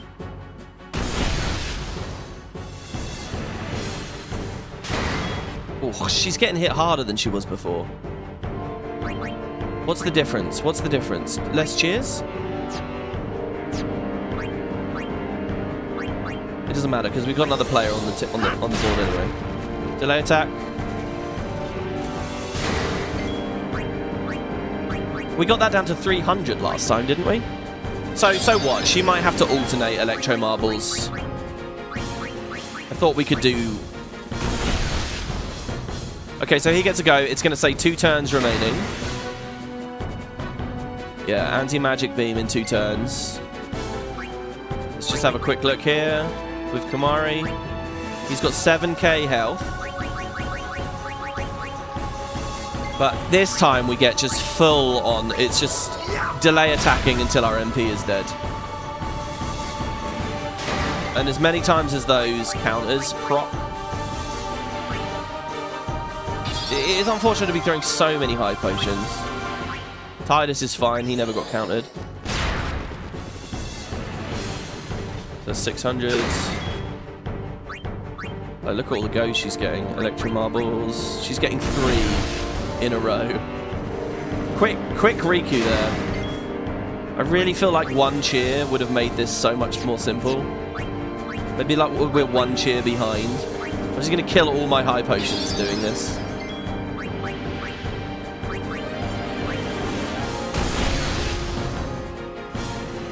Oh my god. I also just feel like his counter rate is like way higher than it was. I think Waka is fine here, so delay attack is the better move. It's better for these guys to use delay attack. Well, mind you, actually, they only do about 400 damage. Riku is the one that hits a lot harder. Oh god, I am going to kill her. No, I'm going to go back to cheering. I'm going to throw another 3 cheers up. I don't know how many more we need. Because she needs to be taking less damage. Electro marble. It's every time. So it's down to 400 there. She can now do 2 in a row. Please don't die, Riku. Please don't die. Don't die, Riku. Don't die. Don't die. Okay, we're alright. Oh, fucking hell. Okay, the overdrive's up. At this point, he was like killable last time. 2,000 health. Okay. So 2,000 health. Delay attack.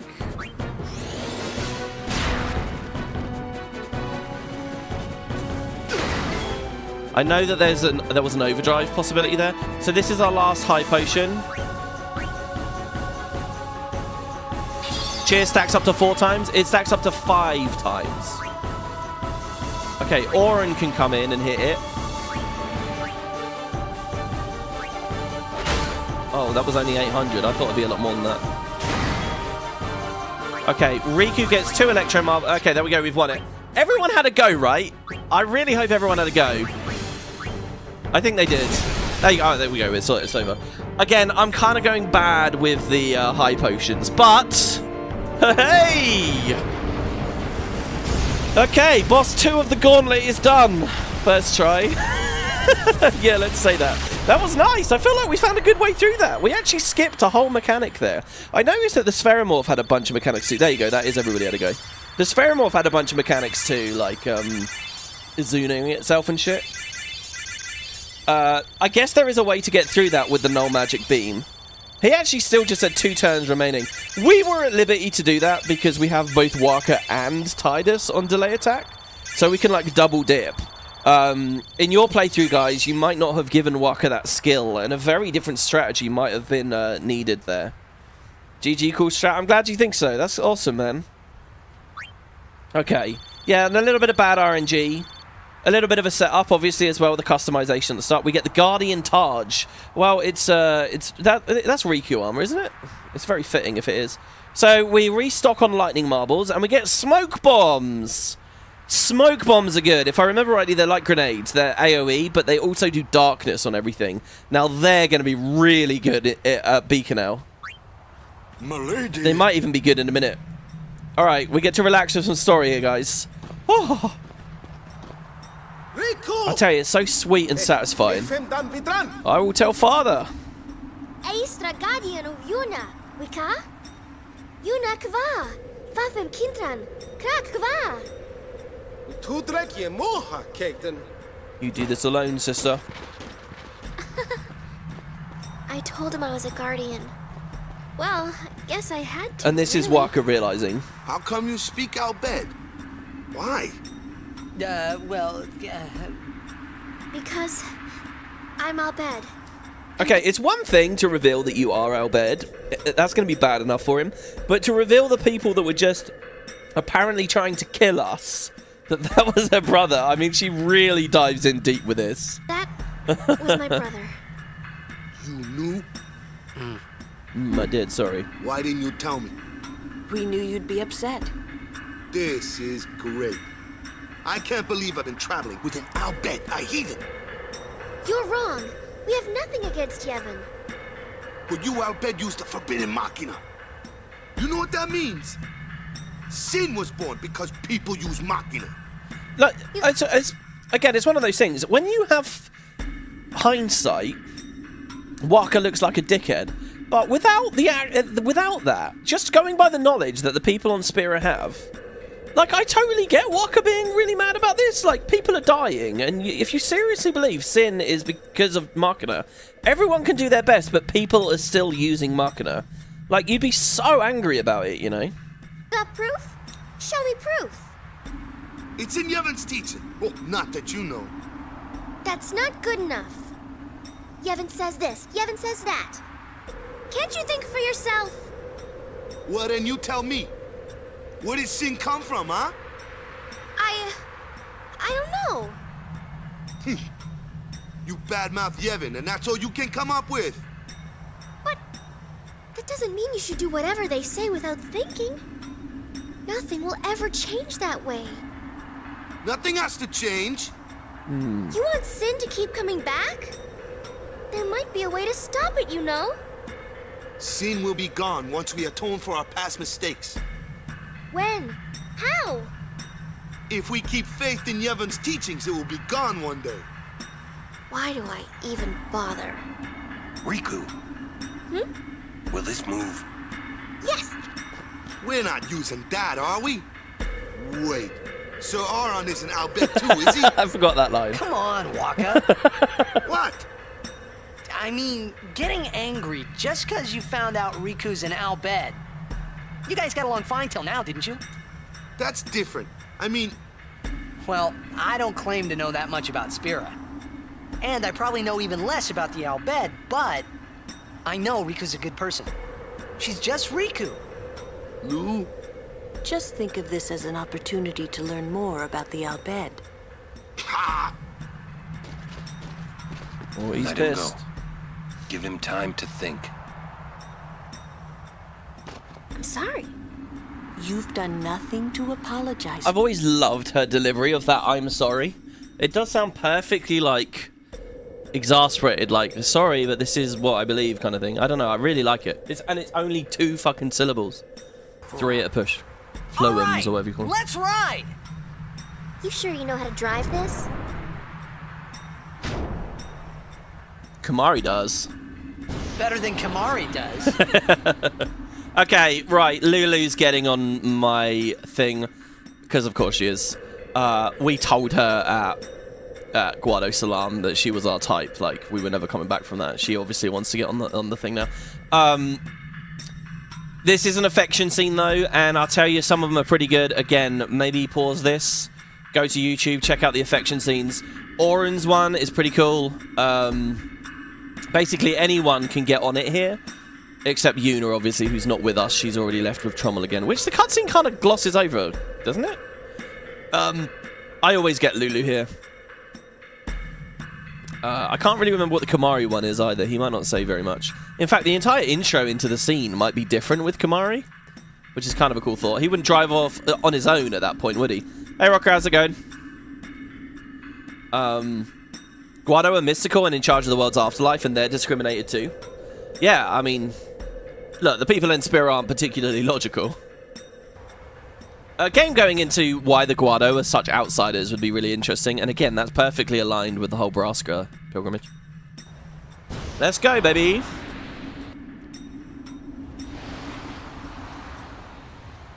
I hope that you're not too mad at Waka. Hey, not at all. Thank you.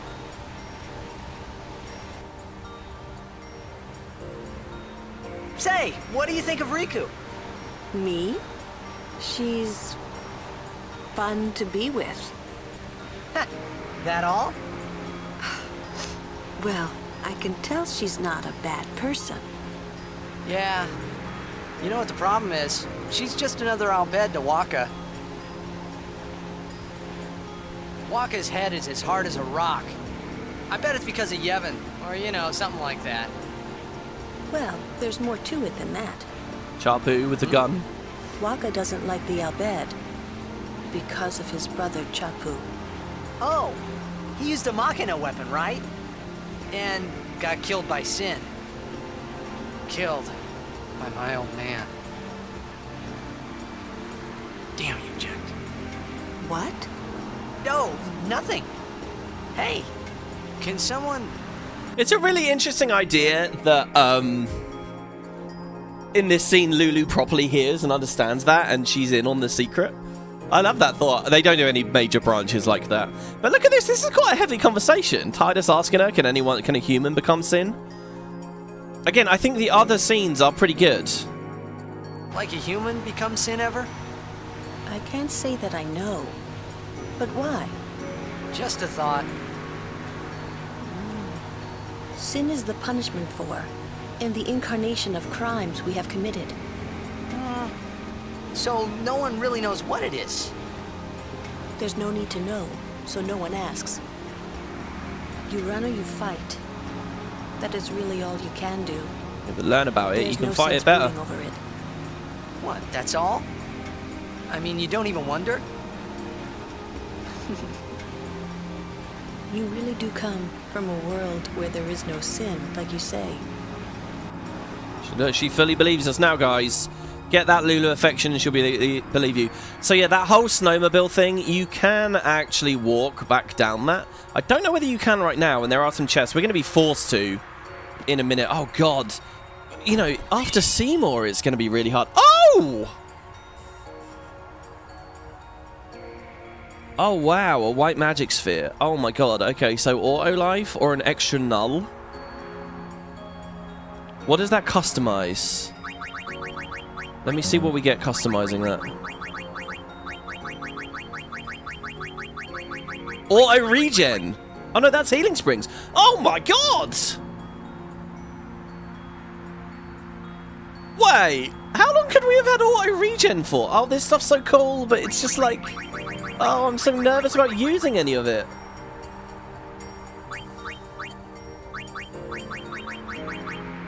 Since when did we have the things for auto regen?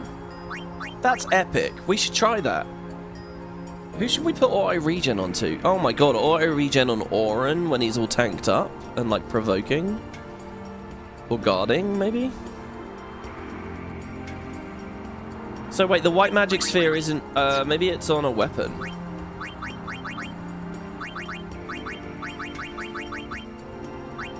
Ah, it's just like a black magic sphere. They both give magic plus 20. So... Oh my God, we got all this as well. So we could give auto life to a second person, which in terms of recovering from Oblivion, it might be the only thing we can do. This might be a weird thing where it's sort of like, okay, it's a mistake to use it on anything else. I wouldn't like to believe in that. I'd like to believe you could do anything.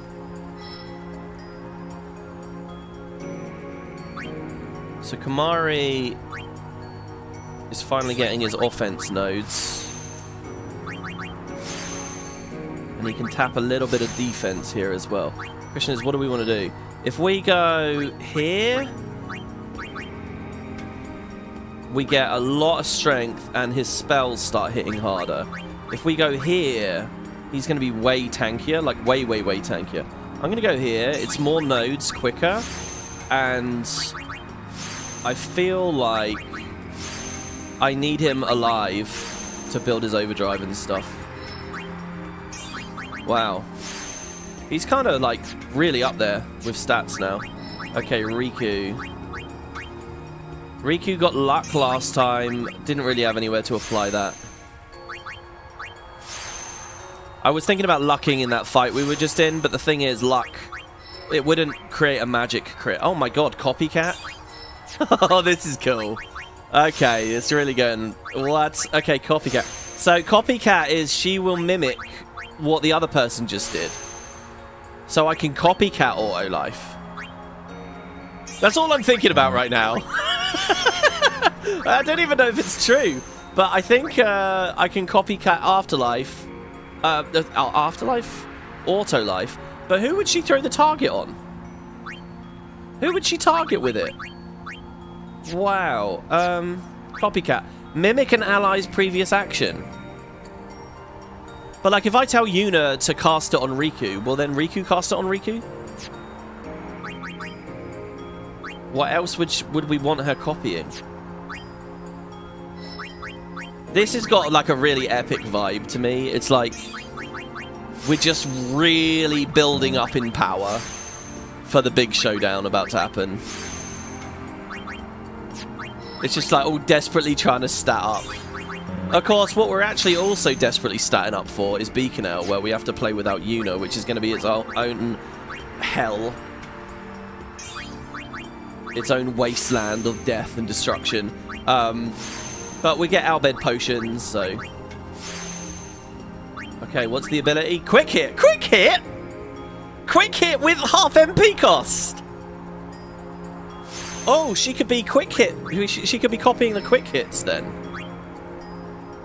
Oh, this is so fun! All this shit that usually is like way too late. Tied us with quick hit now. This is the best thing about this. The sphere grid is just so good now. Let's get some power, some HP, some strength, some magic defense. Waka is on his way to... What is that? I guess we have the Wendigo fight to give us the stats needed for the desert and home. Oh god, mind you, the Wendigo gives us the stats we need all the way up to Evray. So there's Darkbuster. And we can hopefully utilize... we're going to get that after Seymour for the Yeti, aren't we? And we can utilize the 3-turn Dark Touch thing for that.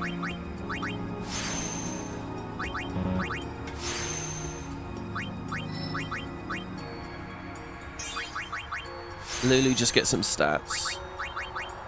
What is that over there? Osmos is what I'd love it to be. If that's Osmos for Beaconel, then that's excellent. It's Bio. Bio is also pretty cool. Okay, quick hit for Tidus. Copycat for Riku. Everyone else just got stronger. White magic sphere. What else could we use that for? We could use it to teach haste to someone new. Or slow to someone new. That's technically white magic, isn't it? In this game. We could have Lulu curing. We could get Scan on another person. Izuna on another person. Yuna has points, but we didn't spend them yet. So don't know when we'll be able to do that. Really want to get to a save crystal. Let me get out of here, because I'm a bit scared of that map we're on right now. I think there are random encounters there. There aren't here, though. Hello. It's an Al Bhed. Lost my gang. Here you go. 3 mega potions. It's cold, ain't it? Please, yes. Give me... I now have enough mega potions that I feel like I can use them. Who do we want to put auto... I really want to put auto regen on someone. My gut says Auron, because he's just got so much health. And I think the potency of the regen scales with your max HP, right? Just trying to think, when would it actually count for something? It's less of a boss fight thing, maybe, for now, as much as it's a get through Beaconel Desert kind of thing.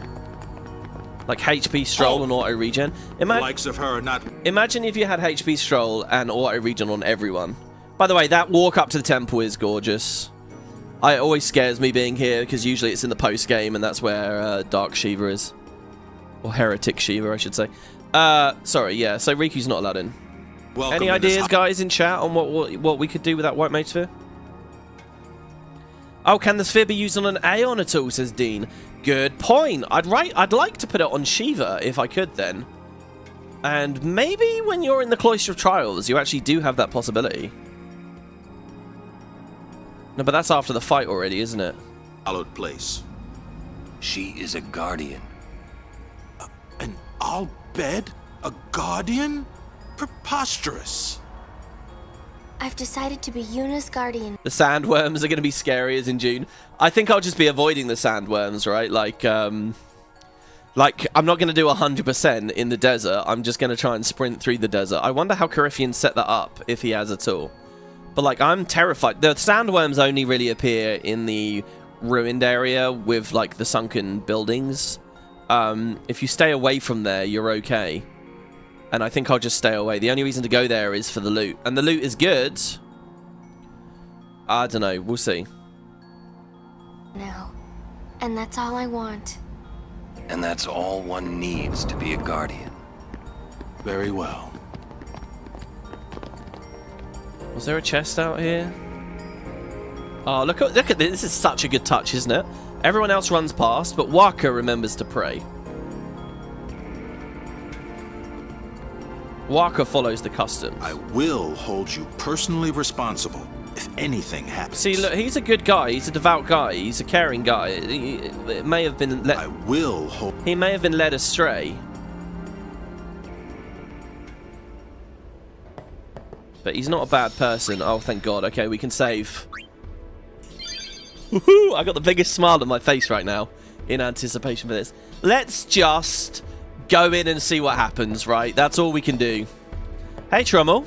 Ah, Lady Yuna's guardians. I haven't thanked you for your help earlier. Thanks to you, I was able to bring Lady Yuna here safely. You have my sincerest gratitude. That's okay. It isn't much, but I want you to have this. Obtained a Nullfrost Taj.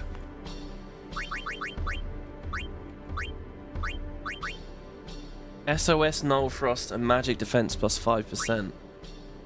She's got Lightning Strike now as well, by the way. What the fuck? Lightning Strike? On an armor piece? Well, I want to keep the wards on. Seymour does a lot of, like, black magic. This playthrough's a roller coaster of emotions. So many fights are great until someone is one-shot. Well, they're great even then, right? I'm not saying that, you know, some of it can be a bit frustrating, but that's the name of the game to a certain degree. You know, randomness is built into this format of game, so. Lord Seymour and Lady Yuna's marriage will help foster goodwill between us and humankind. Yeah, continue Lord Jiskel's good work. Lord Jiskel, rest his soul, would be pleased, I'm sure of it. Well, we have much to do before the ceremony. We are all going to be very busy. I honestly feel quite accomplished getting here as well. This is something I used to feel playing a lot of games through the 90s when you're young and a lot of games are really hard. Like, it feels like I'm really earning the story and it's kind of nice, you know? You are. It's like, look how far we've come. So, Lady Yuna is getting married. She is. You shouldn't kid around about these things. Yeah, I guess so. You're not happy? That's nice. We took one for her there. We could have said, well, she changed her mind, but he doesn't want to make her look flighty. Nah, it's complicated. Say, do you know where Yuna is?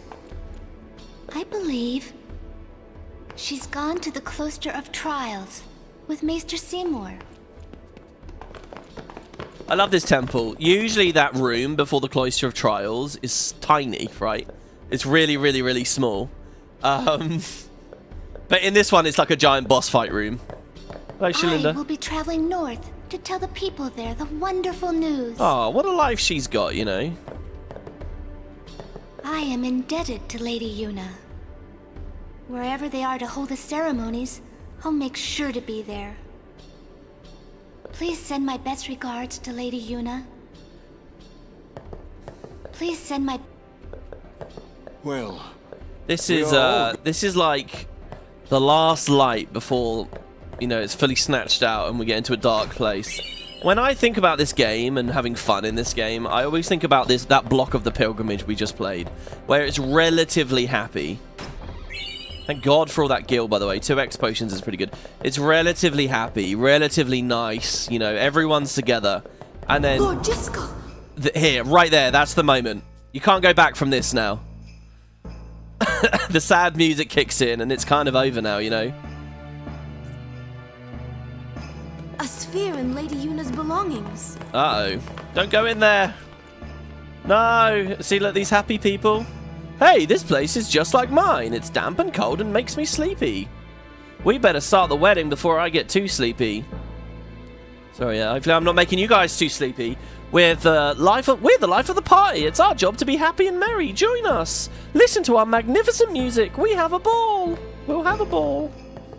Let us add joy to the wedding by contributing our song. Forget about Sin's terror for a moment and listen to this exquisite piece. Okay, I'm going to go into this door first, just because I don't really know what will happen. Hello. Oh, it's a doggy. With rank set aside like this, I believe everyone is behaving a little too wildly. Strip away the exterior, and the devout monk is just another man, it seems. So these guys are just chatting, and... I can't believe Seymour's getting married. It's certainly something to celebrate. Please, give this congratulatory gift to Lady Yuna. An elixir. When Seymour was first ordained a monk, he was my junior. Now look at him, he's a maester, betrothed to a summoner. I am absolutely nothing compared to him. Seymour doesn't flaunt his status. He's a down-to-earth gentleman. Pretend you didn't see them. Maester Seymour always smells so nice. Isn't he grand? Yeah, I imagine him to be quite well perfumed. Did you see my cousin outside? We're always competing with each other. Yeah, look, you see the spirits again. Multiple.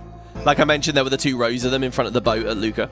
But unlike him, I'm a diligent worker. I only sleep on the job sometimes. Not all the time. Such a fine day to celebrate. The monk should let loose today. Live it up, everyone. Have a blast and make everyone happy.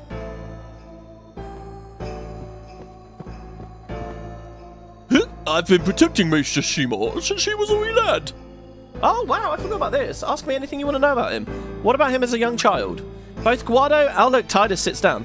Both Guado and human blood flow through his veins.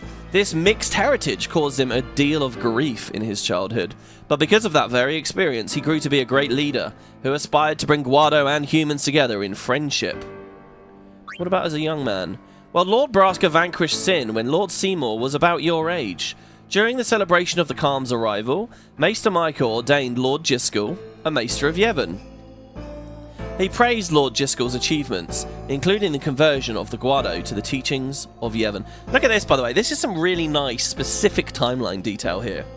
The Calm comes, then Jiskel becomes a Maester. Then the Guado are all supposed to learn Yevon. Maester Seymour was still a young lad then, but he tried hard to assist Lord Jiskel. Well, what about as a monk? So, Seymour kind of grew up without Yevon, actually. Which I think makes his whole mindset even cooler, to be honest. He grew up without Yevon. He sort of sees it as a means to an end rather than an actual way of life.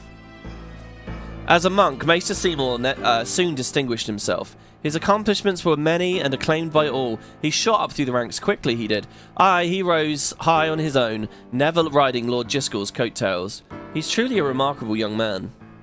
What about as a summoner? As a summoner, Maester Seymour's strength is matchless. Yet, he became a Maester of Yevon instead of undertaking the pilgrimage to battle Sin. I think he believes that there's more to a summoner's duty than just destroying Sin. Now, this is an interesting thing. This whole thing about Anima being the final Aeon, or a final Aeon. Obviously, when we get to Zanarkand, you will find out that Seymour was there with his mum at one point. I think it's important to note, though, here, that the people of Spira don't actually see him as ever having participated in a full pilgrimage. I think he visited Zanarkand. I think he was curious about it. I think he'd been introduced to Yevon as an adult already. And he and his mother went there. And I think, you know, clearly something happened. But, I don't know, could he have done a whole pilgrimage in secret? There's a lot more to know about him as a character. What about this guy? I thought I heard a scream. I know we're celebrating Maester Seymour's marriage, but it mustn't get out of hand. These leftovers from the banquet. Go ahead. Try and take some with you, lad. An ether. Nice. That I'm sure will be useful soon. Well, mind you, without Una healing, it's all going to be item heals in Beacon. What a great little room. And again, so easily missed, but with so much dialogue. And it's all written like you haven't heard the scream, but someone did. Alright, goodbye everyone. I wish I could just stay at the banquet with you and be happy and... Okay. I'm gonna save.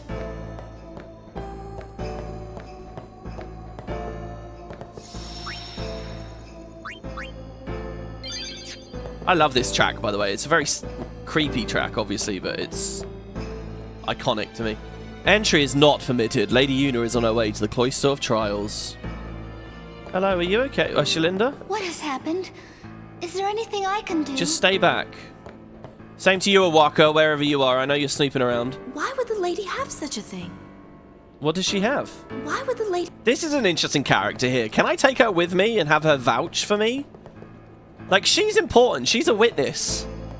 But I think she just basically disappears. That's so cool that we end here looking at Braska as we go. This may well answer a few questions. And what about those witnesses over there in the corner?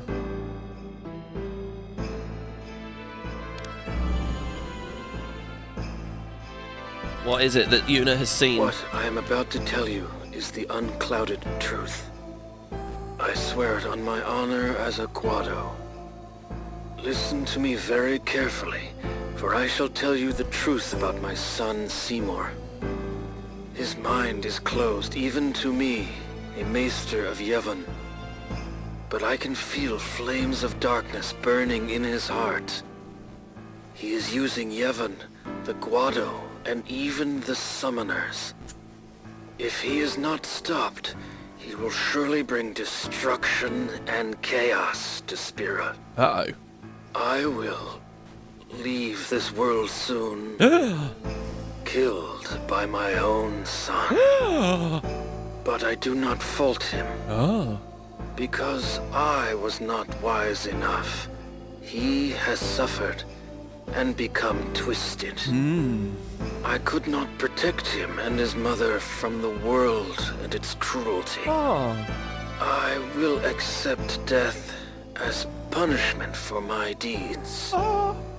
But whoever is watching this, I implore you to stop Seymour. Stop my son.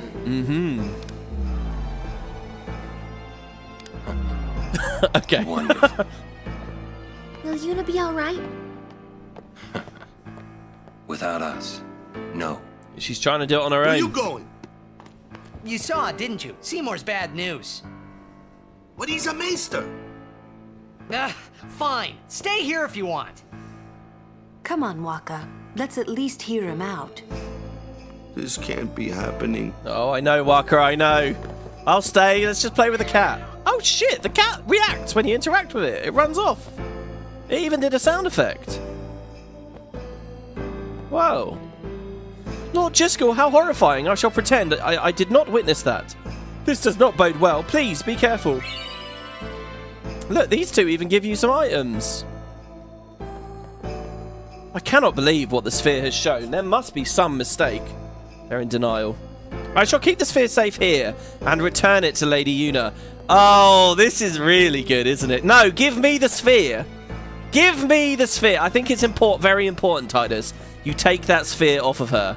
I love that the writers put that line in there. That's so great. You give it here. Give. God damn it. Alright, one more chest. 2 remedies. Okay. So, we were going to check real quick. Aeons. Abilities. Valafor. Oh, someone said, can you use the white magic sphere to teach them anything? In this mod, and I think this is very clever, all of the things that you can teach Aeons are from these ability distillers. Again, I get very few, so I'm very nervous about spending them ever. But, like, we could learn Death, for example, already. the issue is that the balance of being able to summon it's very rare, right? So even very cool skills on these feel, I don't know. I feel like there's a lot more wiggle room and interest to get out of this, but yeah, I don't know. So using the white magic sphere on that wouldn't do anything. WB starting to sound like a Minecraft villager there. A testificate. There you go. That's my testificate sound effect. I think you'll all agree it's very good. Okay, Shiva always felt mandatory in the next fight. It'll be weird with limited something. Well, I'm sure we'll just be able to do it. Save them all for Bahamut. I mean, that's an idea, isn't it? But even then, like, she can only summon so rarely. Look, Awaka's here now. Hooray for Maester Seymour's wedding. He's great. He's just like out of touch and oblivious and doesn't seem to know what the hell's going on really half the time. Seems like a real simpleton. But he's the one guy that will vouch for us in a minute. He's the one guy. And he's going to get thrown in jail over this. He's going to lose all of his freedom. And then we'll find out that he's kind of been following us because Yuna's a lot like his sister. And he's cool. Sorry for what's about to happen to you, my friend. Until I see what Seymour does, I don't know about this silence and dark-proof stuff. Oh, I hear Lady Yuna is still going to continue her journey, huh? I wonder if that means she and Maester Seymour will fight Sin together. Just like Lady Yunalesca and Lord Zayon. Lovely. Such a cop-out from Jiskel. If I thought my son might kill me, I'd do something about it, not just make a confession tape and let it happen. I think you're supposed to fill in the blanks for yourself and assume that he's been checkmated in some game of political intrigue or something, or he's been getting dosed. He's only realised too late. You know, I don't think you have to take the interpretation that Jiskel had the power to stop it. If Jiskel had the power to stop it, I assume he would have. They've just glossed over all those ticky-tacky details because, you know, it's not the focus of the story. That's how I interpret that anyway. What has happened? Again, it's that thing where we're having to fill in the blanks for ourselves, so I can understand why that would feel a bit distasteful. Ronso, he... Nice little touch for Kamari Bell there. will hear about this. Bivel will hear about this. Ronso... First, Bell... this is the first little moment where we see Bivel in kind of an antagonistic way. And little did we know, up until now in the story, Bivel is going to be like the great enemy, really. I wonder if you were given clues as to Seymour's kit here.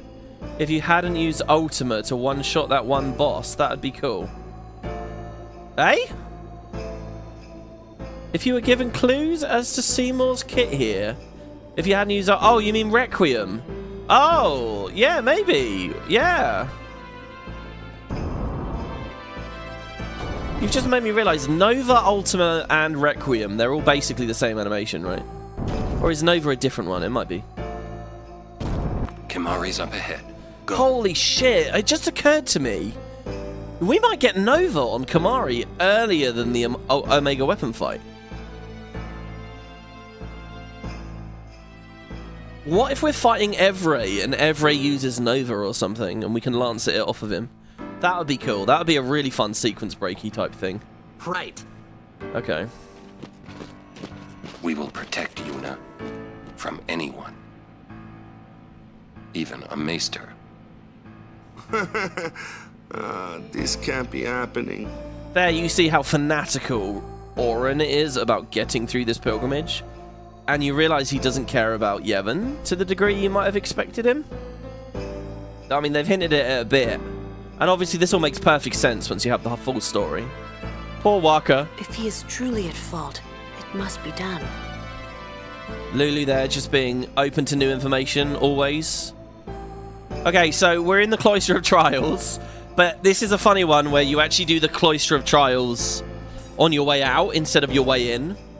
And it's designed in a fun way for that. I guess there's a question of it, does it ruin the drama to do the Cloister of Trials straight away? And I think it does, right? There's a real... They've really built the atmosphere here very well.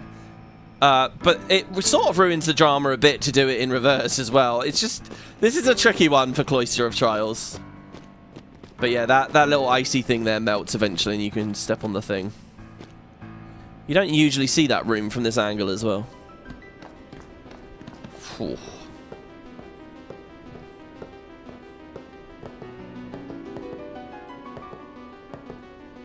Oh, he's not speaking. None of them are speaking.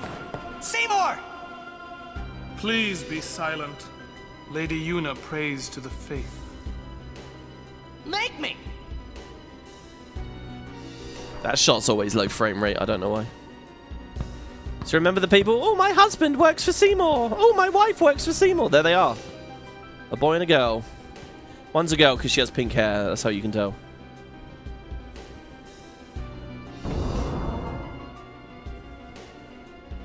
Hello, Yuna.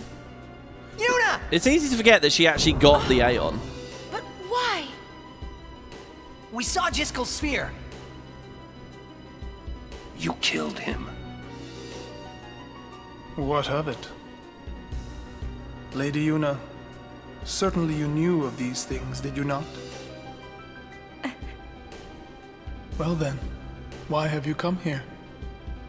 I came... Yeah, that's an awkward bit. She, like, teleports through him. I came to stop you. I see. You came to punish me, then?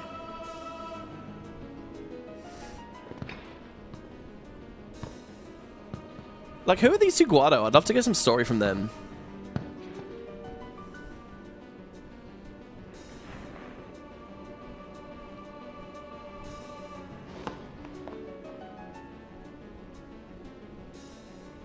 What a pity. Ah, of course. Protect the summoner even at the cost of one's life. The code of the Guardian. How admirable. Well, if you're offering your lives, I will have to take them. Maester Seymour, I trust my guardians with my life, but they are also my friends. I will not stand by and watch them be hurt. I will fight you too! All right! Oh, yeah. Maester Seymour! Do we have first strike on? So be it. Oh, God. Orin's just like, please, what? What's going on? We do have first strike on. Mighty guards. Oh, God. Oh, God. Okay. Hastesia! Oh my God, I'm already shitting myself. Okay, right, yeah, so Coryphean in chat said, so you really removed the cutscene alteration? Yeah, I mentioned this a couple of videos ago. Someone in the comments has asked in the past, can I re-enable the long cutscenes? Coryphean explained how to do it. I just read it and followed his instructions. What I'm going to do, guys, is when we wipe, and look, we're going to wipe here. I'll give you guys a poll in a second, but when we wipe, what I'm going to do is I've got it set up. I'm going to just close the client, and I'm going to shrink the cutscenes down again. So we'll see both. We're not going to one-shot this. There's no way. Okay. Let's think long and hard here. Now, we get the trigger commands to talk, which gives us buffs. I feel like that should be useful. In the vanilla game, you can kind of skip them, and that's lame. So I feel like, in the mods, using them is a good idea. That's my guess. Whether it's right to do it right now, I don't know. I'm not even really sure. So hold on real quick here. Bum, bum. Oh, happy music. Macalania Temple. Okay. Lord Jiskel's last will and testament. Seymour appears flanked in vanilla. Seymour appears flanked by 2 Guado Guardians. 3 characters can address Seymour using the trigger command. In the case of Yuna and Waka, this will increase their magic defense by 10 points each. Tidus will get his strength boosted. If you injure an opponent, the Guado Guardian will automatically restore 1000 HP with like auto potion. However, you can prevent this by stealing the high potions off of them. Eliminate the 2 Guardians quickly so that you can concentrate on Seymour. You'll find weapons with Stone Touch as well as Kimahri's Stone Breath effective. which we don't have and can't use here. Seymour always uses black magic in the same sequence. Ice, lightning, water, fire. I'm going to write that down here. Ice, lightning, water, fire. It might be different now. You can use null spells to protect your party. Seymour will summon his Aeon Anima at a certain point. Let's not deal with that. Okay. So we want to talk. We want to steal, probably. Yeah. So, and we want to scan at some point as well. So I'm thinking immediately. Let's. So if I haste, I don't even get the big turn here. Tidus is going to be on a bit of a delay before he can do anything. So the question is, what they already had goes, and now they're going to have even more goes.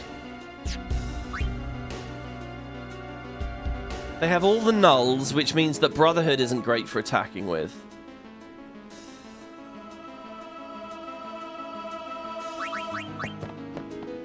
We could try and steal straight away. Is it always Kamari, Tidus, Yuna on the front line on this one? Like, I'm just gonna... oh, and the question is, can we slow them? I think I'm going to haste myself, and we'll just see what we've got. I'm going to try to survive until we can scan on Kamari, basically. Shremedy.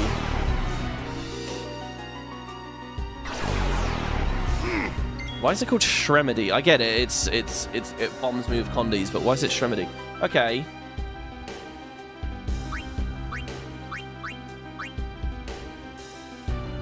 Seymour's not going to have a go for a while. It's mostly the Guado doing things. So we can haste Yuna now. And unfortunately, she's silenced. She's going to have to eat the poison, basically. What if they Shremedy again? What if it's just Shremedy madness the whole time? This is where we could use the white magic sphere to give someone else Azuna. Be pretty good. I can't really afford to swap her out.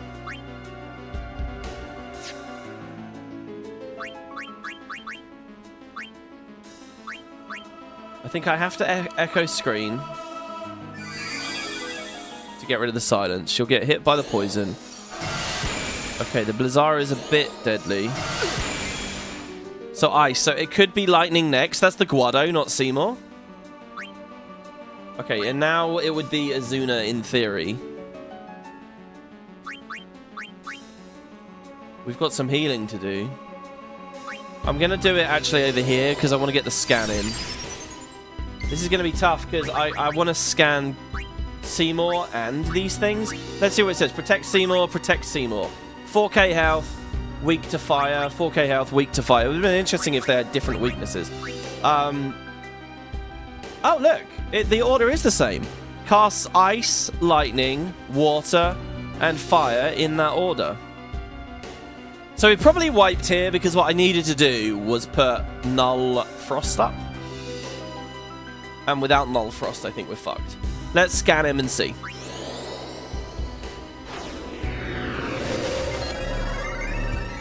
It's the Wario of remedies. Okay, still cycles through his elements, same as always. Oh, I'm going to write this down here.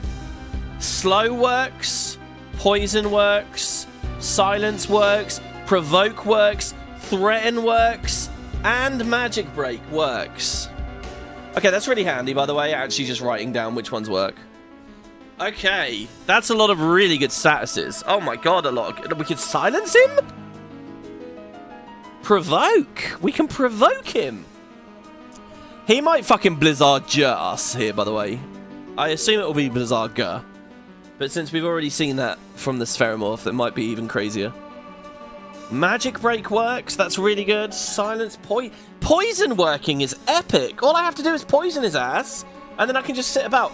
But they'll probably cleanse him. It's probably the Guado cleanse him. So I need to steal shit off of them. Tetra Blizzara. Okay, it's 5 Blizzaras. Oh my god, they all rolled on Kamari. Oh, so it's not AoE. Okay, so the nulls are actually not good. Okay. Oh, Kamari's the only one with scan. We've got to get him up. I want to scan the other ones now. Well, no, let's see what it's like to talk now. Oh, I can't talk anymore. Oh. I can only talk at the start? This is just information gathering, guys. It's just information gathering. Can I speed him up enough to give him a go with Riku? Could she copycat? Oh, no. Wait, if I copycat, do I pick the target? No. Oh my god, Kamari. Well, let's just hope he doesn't get targeted. Can't talk because I got silence. Oh no, it is random. It is random. It was just crazy luck.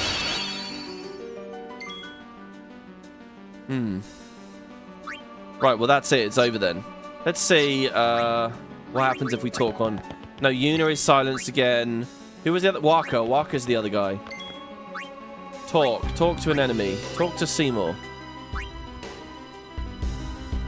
Maester, we must stop this. This can't be happening. He just doesn't even respond to him. Waka's strength up by 5. It's not good enough. That's like not worth it. Okay.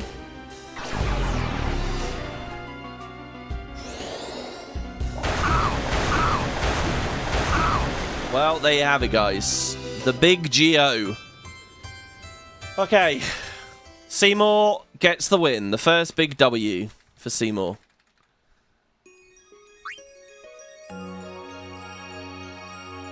Right. Oh, this is a good autosave. This is a very good autosave.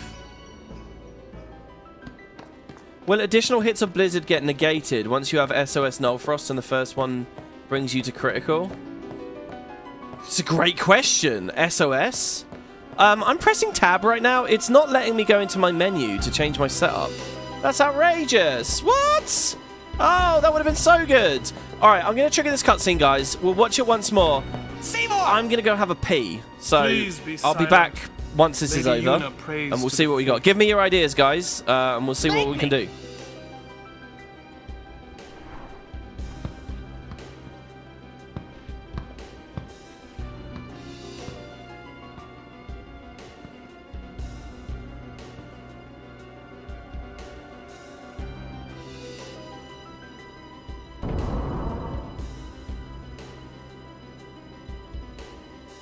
Yuna!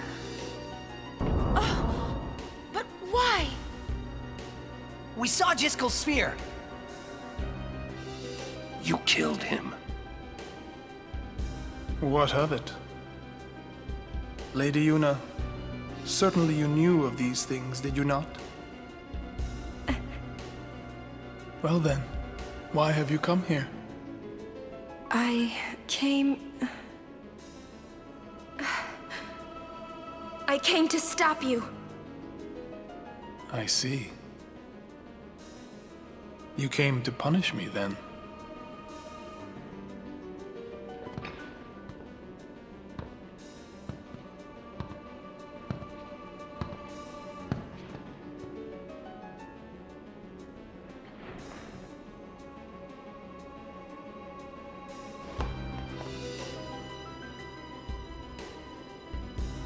What a pity. Ah, of course. Protect the summoner even at the cost of one's life. All right, I'm back. The code of the Guardian. My idea is re-enable the cutscene alteration. Well, if you're offering your lives... Yeah, don't worry, we will do that. I will have to take I just figured we could watch it once more Maester here if I was Seymour. going to go to pee anyway on this I one. trust my Next guardians time we with my will life. we'll But disable they are it. also my friends. I will not stand by and watch them be hurt. I will fight you too. Okay, so so since Waka just got the 5 strength, Maester Seymour!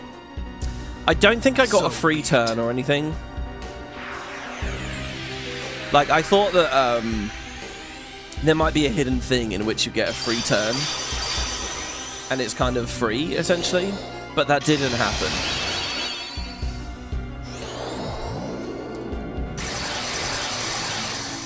So, fucking Hastige, mighty god. So instead of immediately coming at him with haste, I'm gonna go for an early steal this time. Oh wait, what? Oh yeah, you can't steal. Oh shit. All right, well that simplifies it. Yeah, you can't steal. Huh. So they throw Shremedies. If I silence them, it's not gonna... That's not gonna have any effect.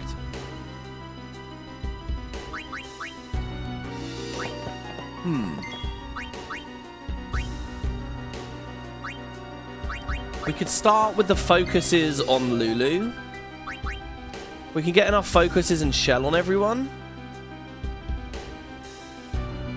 I like the idea of people being yellow health and SOS blah blah blah. But the thing is, we would need SOS for all the elements. I think similar to the Spherimorph, nulls are just not a good idea.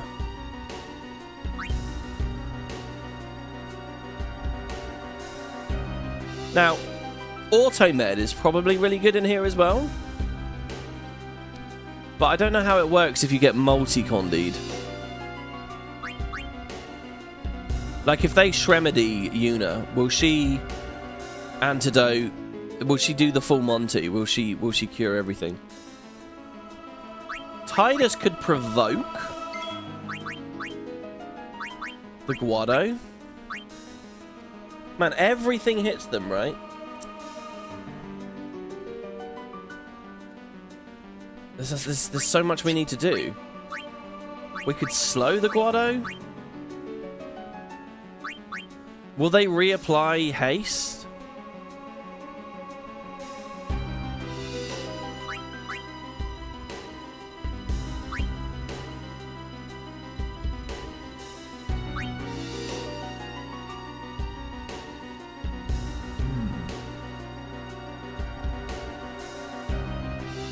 I feel like slowing them is better than hasting me. Obviously, both is good. I might be wrong, though.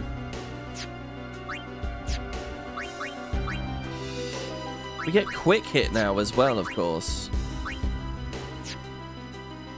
I wonder if I can send him to sleep. Let's try and send it. Thing is, that doesn't tell. I need to do things that progress the board, basically. See, can we silence them? Can we silence strike them as well? And then they can't Shremedy. Oh, whatever. This is just getting a bit silly, isn't it? Let's haste Yuna. Because she'll get a go. Okay, and now Tidus has been Shremedied, but can be Azuna'd immediately. But this is... how am I going to keep up?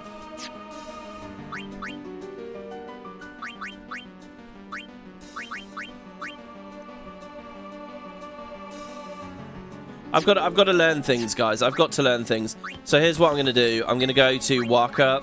Fuck, he's got an elemental weapon on. So I can't do that. I was going to try and silence attack or something. These guys with elemental weapons, it's not good. I guess I'll Azuna Tidus. I feel like I've had good RNG here. No. Alright.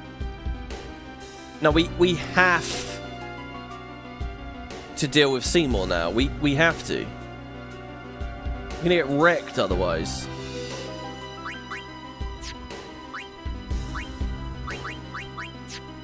By the way... oh, yeah, my god. I think it's a wipe already. I think we have to go way back so that Kamari's not on the front. Useless Mari. Because for as long as he's there... And I need to equip non-elemental weapons. The elemental weapons are really bad because they're... Well, see, but Tidus is always going to have the Brotherhood for the first strike. But Waka especially. Waka needs to have no elements so that he can send... Oh, well, no, hold on. We can threaten Seymour. This is quite cool. Yeah, look at that. Threatening Seymour. Kamari's still alive. Now, can you leave, please? You're really not useful. Swap for Riku. Riku. She could throw a smoke bomb. Darkness on all enemies? Are they going to miss the Shremedies? Are they going to spend their turn throwing curatives instead? Let's try it. Let's try a smoke bomb. They are all darkness. There's a Shremedy. There's another Shremedy. Riku's actually fine getting Shremedied because Use isn't any of those things.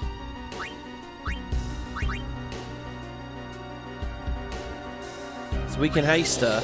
Oh, we've knocked Seymour out for like a long time here. See, she can keep doing shit. Chocobo Feather. Kind of don't want to do anything for Auron. Tidus. Did he ever haste himself, or are they despelling when they Shremedy? How much damage was that as well? That bomb, I didn't really look at how much damage it was. They have 4k health. It's 700, it's not bad.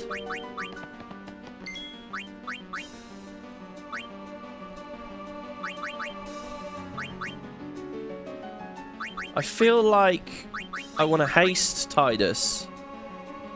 And yeah, she's going to eat a poison tick here.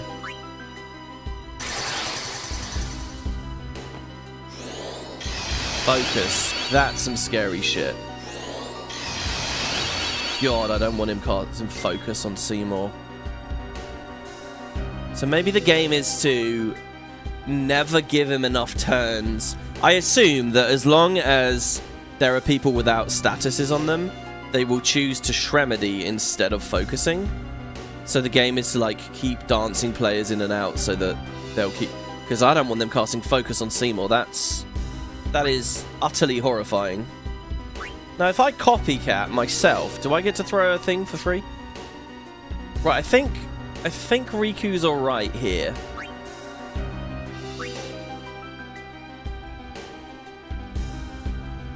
And we could bring Waka in.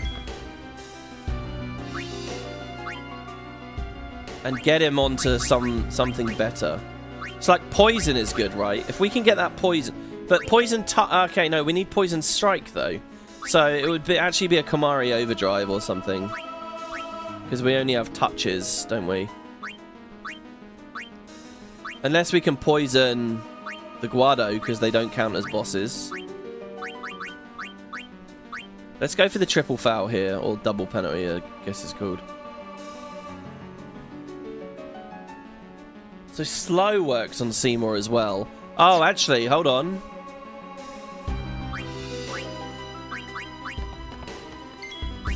I think...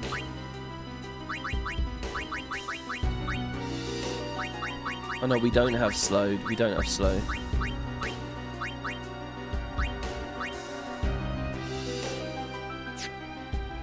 Thought we had an item we could throw for slow.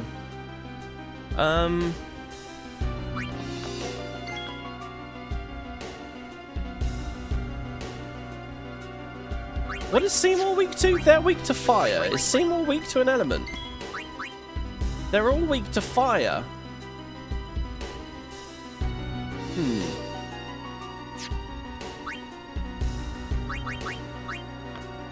See, I'm thinking maybe just go with Fire Strike. I don't think I actually have that on anything. I could customize it onto something. On the next run.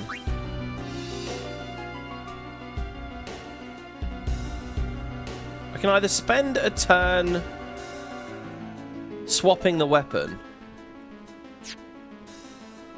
or I can just delay attack one of the Guado. So that's what I'm going to do, I think. Okay, they're immune to delay. Seymour isn't. Okay, we're all Shremedied now. This is kind of awful because now Titus is going to struggle to...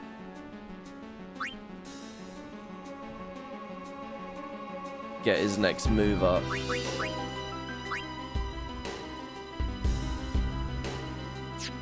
What if I provoke both the Guado so that all the Shremedies are constantly going on to Titus, and then he's like...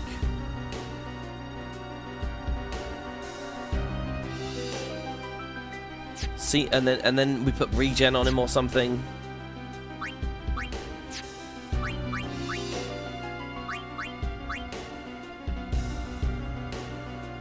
Also, silence proof is a thing. We can get silence proof gear. Like Waka over there is not actually silenced.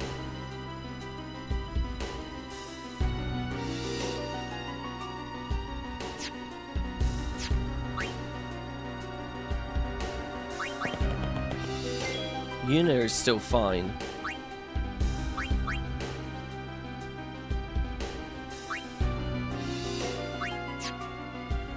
We could try and shell. I don't know what I'm gonna do about Seymour. I think if I like...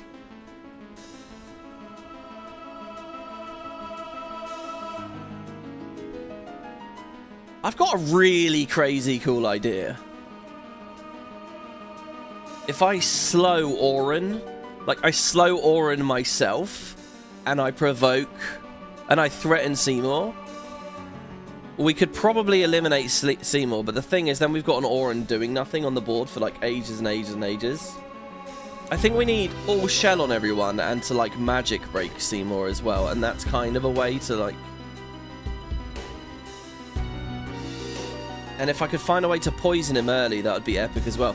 But Lulu doesn't have bio yet. She gets bio next, I think.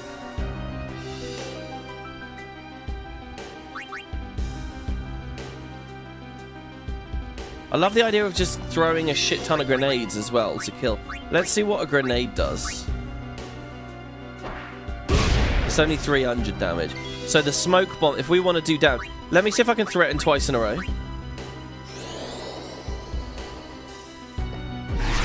I can threaten him twice in a row. We just got to kill these Guado.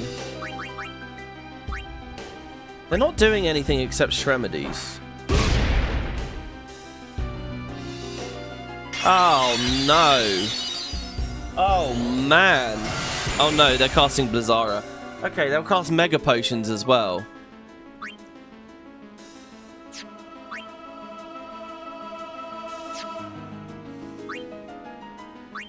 I've got to like silence them or send them to sleep or something, and it's just too difficult to do a lot of that stuff. Like Titus with quick hit I feel like is pretty good. So let's sleep bust this now. Oh, but I'm blind.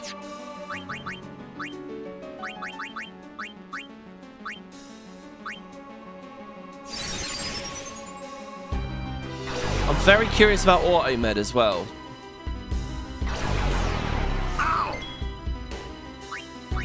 Like, I can't keep up with this. This is crazy.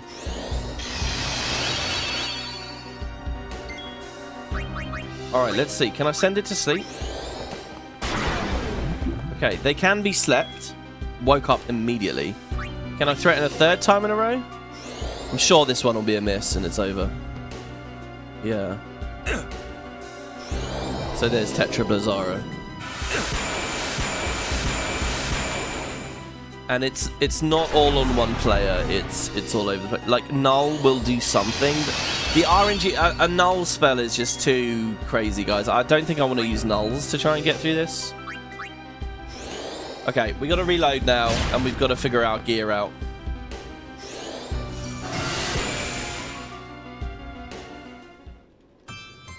I mean, gear I think is a major thing. So what I need to test now is auto med. So then what I'm going to re-enable the cutscene shrinker now as well. So give me a second here, guys. I'm quitting out of the game. I already have everything set up, so I can just turn it on real quick. Okay. I'm actually going to fully relaunch. Like I'm currently on the little mini booth thing. Okay.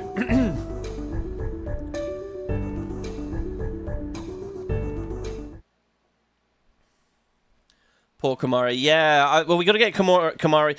Look, first thing is figure out how to get rid. Once the Guado are dead, it should be a lot cleaner and a lot smoother. Right, Macalania Hall. Okay. Right, so my front line. So the first question is, do we want Titus on the Brotherhood? Is First Strike that important?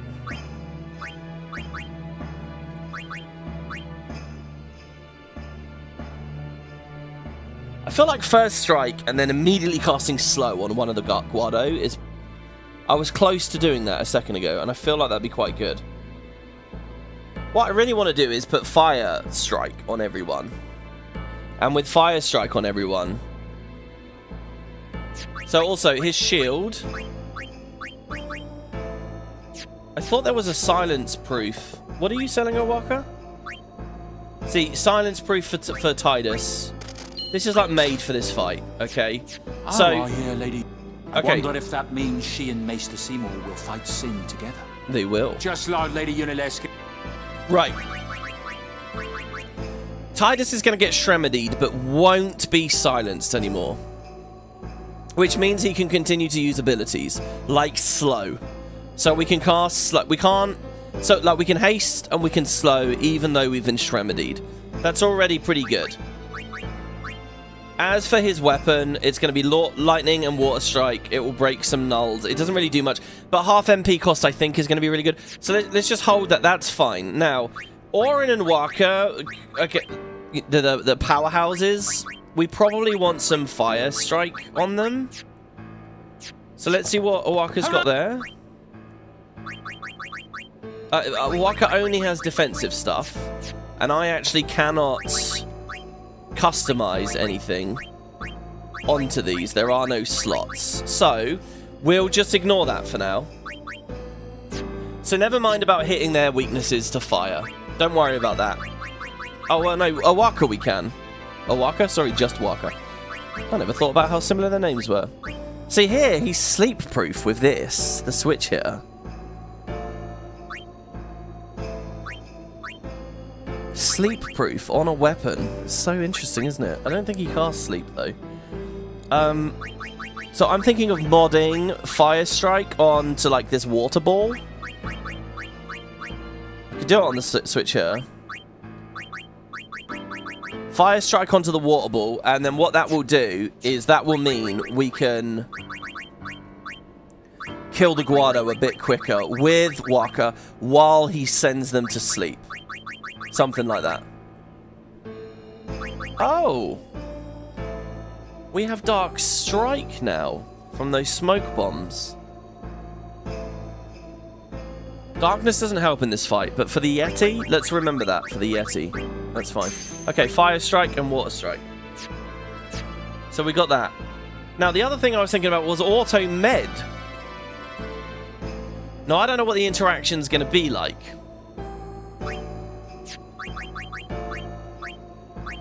But Waka, for example, we could put Auto Med onto his arm guard and just see what he does with it.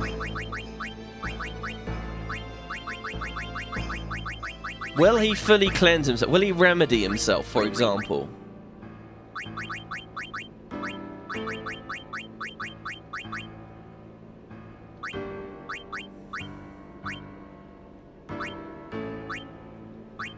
Oh, wow, we have Auto Potion now as well. Oh my god, we have Auto Potion available.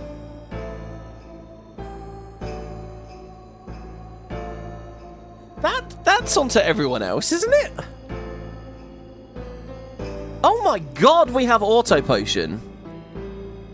Plus Alchemy. It's not going to help in this fight, though. This specific fight, it's not that great. I don't think. Let's try Auto Med on Waka.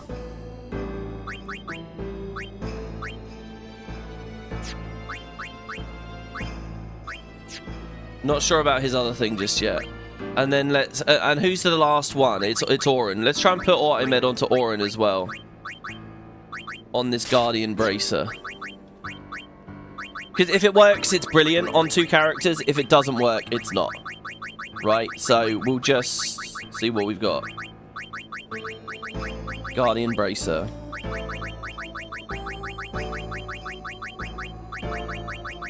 Oh shit. Oh yeah, we do.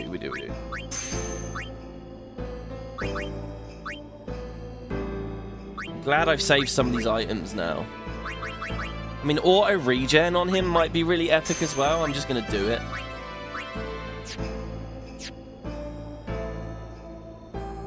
Okay, what else was going on? Was there anything else I really... Okay, and then also just... Orin shouldn't have an elemental weapon. Let's give him the Tacit Blade. Right, that's Silent Strike. He might be able to attack Aguado, and it might stop Shremedying. That could be fucking good, if that works. The Tacit Blade might be really strong. And then Waka needs to change his weapon... to this. Let's try that. This will generate a new autosave for us. Hold on, I need to remember as well. The save that we haven't used anything, remember this for me guys, is save 11. Save 11.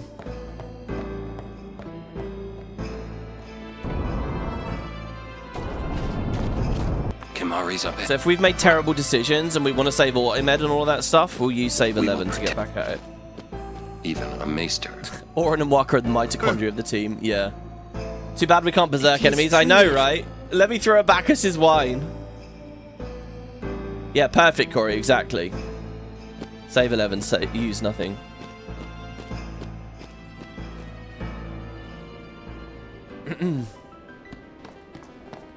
Okay, let's see what the shortened cutscene's like, shall we? Seymour! Please be silent. Lady Yuna prays to the faith. Make me! So be it. Oh, nice. That's very good, Carithian. Well done. Very good. Well, there's a focus immediately. Oh, I never changed my formation. Or did I? Is it always this opening formation? Okay, so... Oh my god, my frame rate's exploding. Can you guys see this shit? So what I'm going to try this time is slow on Aguado.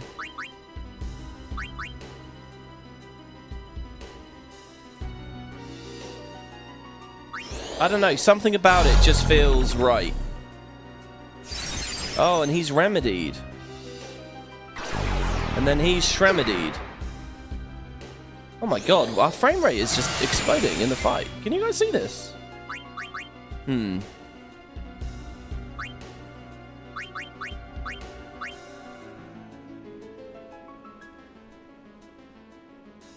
Unfortunately, you didn't put together for a long time that the dramatic slowdowns of the cutscene are carrying over to the fight itself. So the frame rate drops near the start. Oh, that's so bizarre. But it will go away once the equivalent run length of the cutscene's over. That's bizarre. Wow.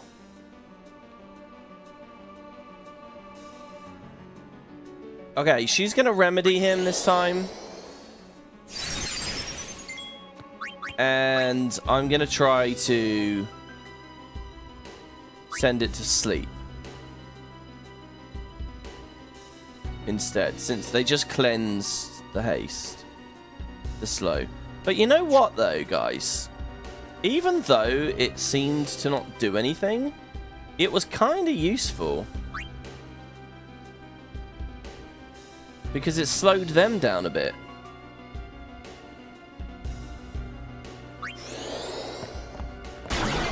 Okay, they're immune to sleep. Okay. Information coming my way. Alright, we threaten Seymour. Threaten is amazing. Threaten is such a shining star in this mod. There's another Shremedy, but it doesn't matter. Okay. Oh, an auto regen is proccing on Orin there. So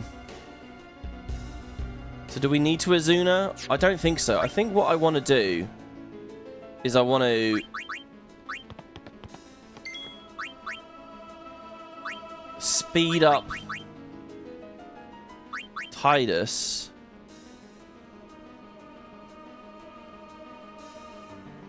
So look, they remedied slow off, but they didn't give a shit about being blind from the dark bomb, the smoke bomb, which is quite clever. I guess there might have been a way to cheese this, where you just throw dark bombs and they keep remedying, and then you're fine. But the AI is smart enough not to do that.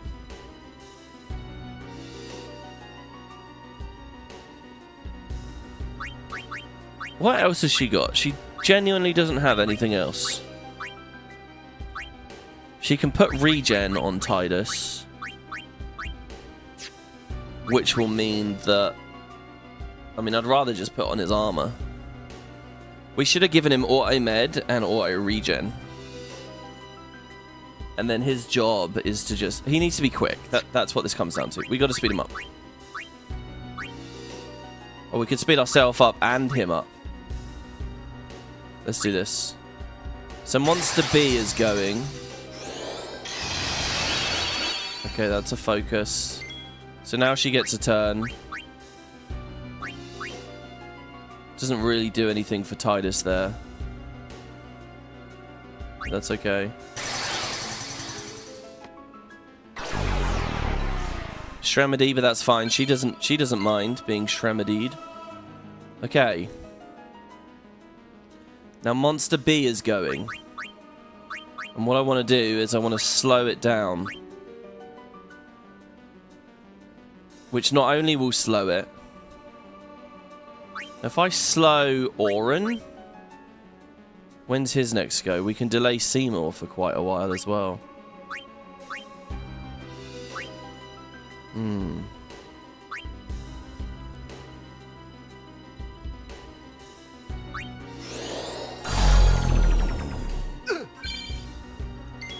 Oh yeah, we could put Titus onto Sufferer for this fight for sure. We could put Riku onto Sufferer. If I use Copycat, we can slow Seymour too. What do I do? Eventually Seymour's gonna have a go. He's gonna have a go. I mean, what are we gonna do? How do we survive it? Oh no, he can be silenced. Aha! Yes! Oh, fuck, Waka, with your fucking fiery ball.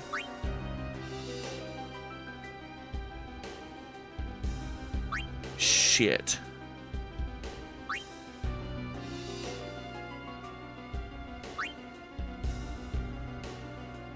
I need to silence him. That's what this is all about. Oh, we can attack him with the Tacit Blade. Okay, alright, it all comes down to this with Oren then. Okay. So let's assume that all works out and that's going to be fine. So, the next best move is to keep speeding people up and improving them.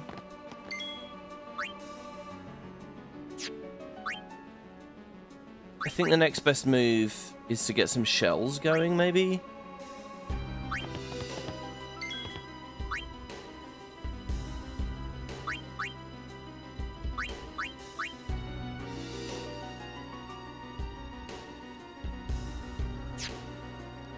Azuning him doesn't really do much. No, I think we hit. I think this is a turn to do some damage, guys. And I think I'll do it on Lulu because... Well, actually, focus is probably... Let's try focus on Lulu. I'm just trying to give her a turn in a way that is somehow beneficial to later. Okay, the game here is attack Seymour and silence him. Ready? Now, I can combo that with a magic break, can't I? I can do both at once. Don't dodge it, Seymour. Ah, they're using guard. Okay. Oh, but they can be silenced.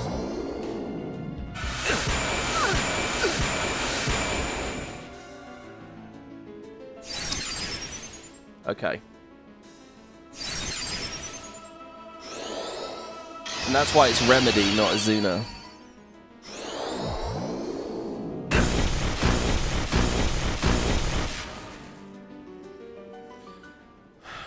Right.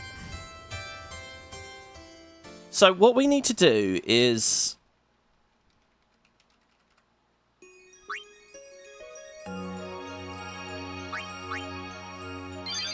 Threaten is good at the very start. Threaten is good... Ugh. Seymour! I can't customize anything in this room anyway. Please be silent.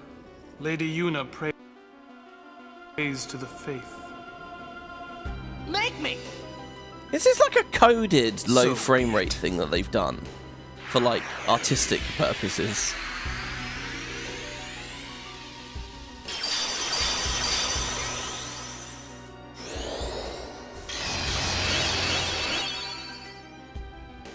So we need to send both of them to sleep. If I could send both of them to sleep, then I could get the silences on Seymour. But the thing is, that's mad. That's not going to work out. That's a terrible idea.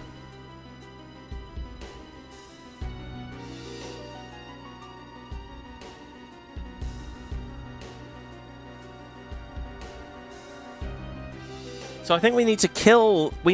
during the threaten phase, we need to kill the Guado, and then we move into, like, the silence phase, if you will.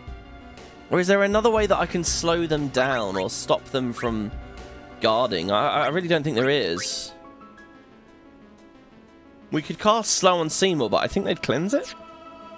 Or we can try and cast slow on them, but I think they'd cleanse it.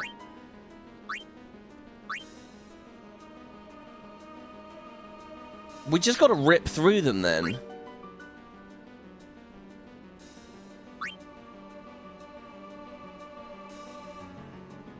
These guys are OP. They are, yeah, they are.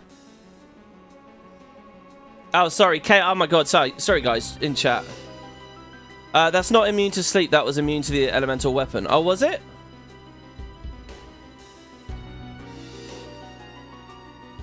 But we have 2 sleep busters. They go very quick, though. This is how the Guado killed all of the Ronso. So we just got to get rid of the nulls or use a non-elemental attack. I could throw... See, it's Silent Strike, right? So it will only last the 1 turn.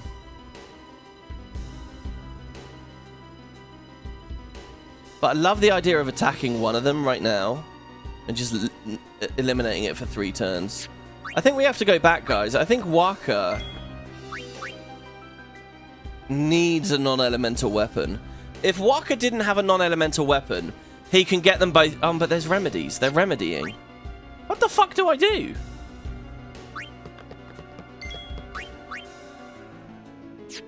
I really don't know what to do here. I don't know how to get ahead of them. I don't know how to...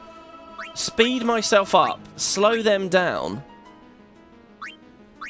and debuff them to the point that I can do anything. I don't have Dispel. I can't rip all their stuff off. I can cast... Oh! Here's a thing, actually. Hold on. Slow is good. Slow removes their haste. And yeah... Okay, slow is the way to do this. Slow. I'll tell you why, because what that's doing is that's applying slow and it's removing his haste. Now he's remedying to counter that, which means they've lost another turn. But also, we're not back to square one here. He still isn't hasted anymore. We've removed the haste from all of them. You guys understand? So that is a very good tempo move. To use slow here is it's giving us a lot. It's removing a Shremedy, and it's slowly dragging them back to, like, some sense of normalcy. Now, this is essentially a free turn on Yuna. She doesn't have to Azuna here. I don't know what I would do with her. I mean, auto life, presumably, we have to be doing at some point. Okay, good. I've discovered something, at least. I think if this is truly a free turn, I need to throw a Chocobo Feather on Riku. So that's what I'm going to do here. On to herself. And now I'm going to slow again. And I'm getting... So last time we didn't do this. But I'm going to slow again here. And they'll cleanse it, fine. But they waste a turn cleansing it. And they're not Hastesia'd. Hastesia was just something Seymour did at the start. That was it. Now we bring Oren in. And we threaten Seymour to get rid of him.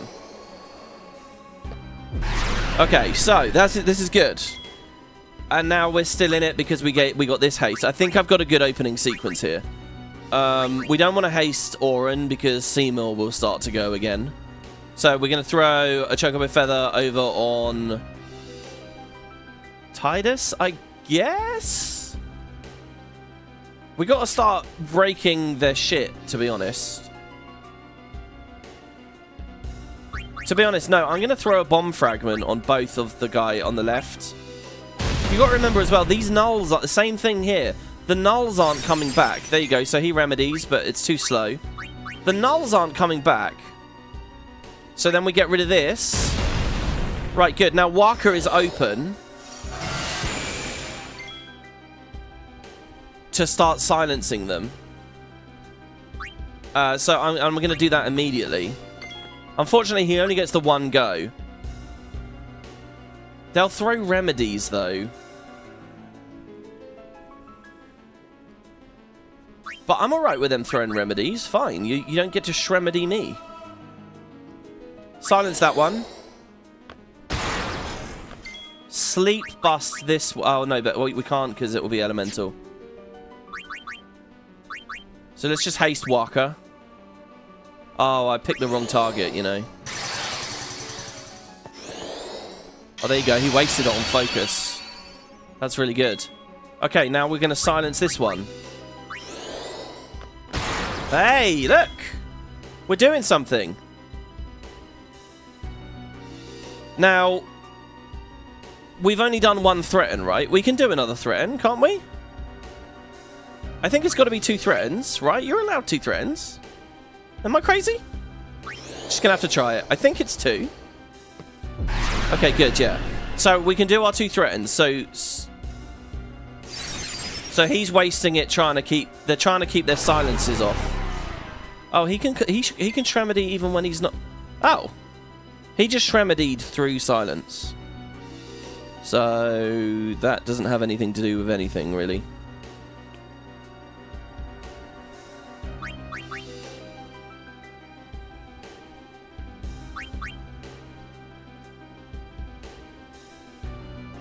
We can silence Seymour, but we can't because they're going to guard.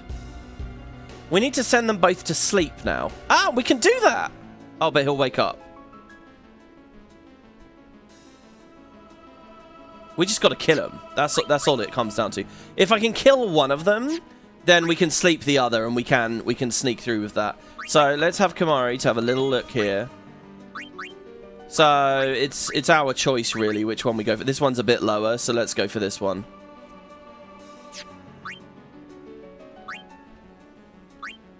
I actually think Riku is the biggest damage. With bomb cores, bomb fragments. I think because she gets a lot of turns. Let's just try and kill one of these pricks.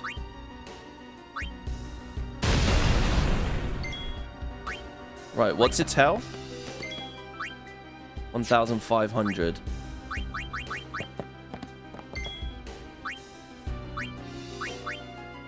Now, is Seymour slowed yet? Did I slow Seymour yet?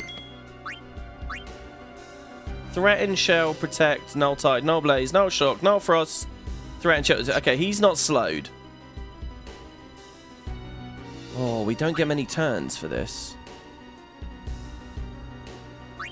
But here's what we're going to do.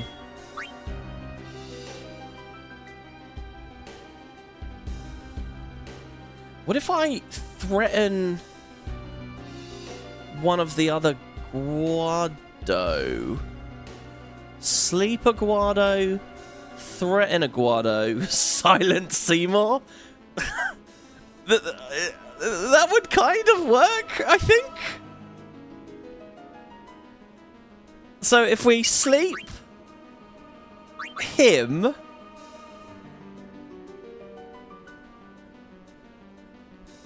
Weapon swap on Riku. Threaten that one.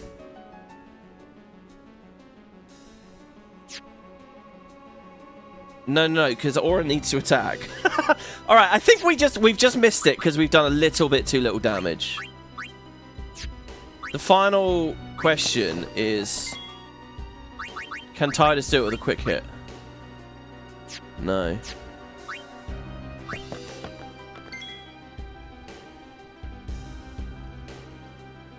I mean, if we get some crits, we're alright. Ready, guys? We gotta kill it. Please get a crit. No, there's no crit. Okay, he remedied him. Basically, everyone, this has to be the kill here. Is there a way I can just tank? Can I just survive the hell that's coming at us? With some, like...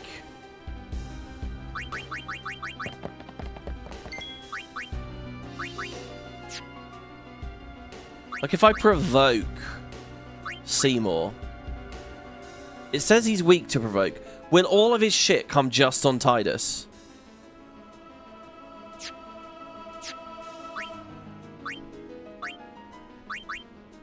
God, I hope this commentary is even remotely good and you guys understand what's going through my head right now. See, one more bomb fragment will kill it, but Seymour's going to get a go.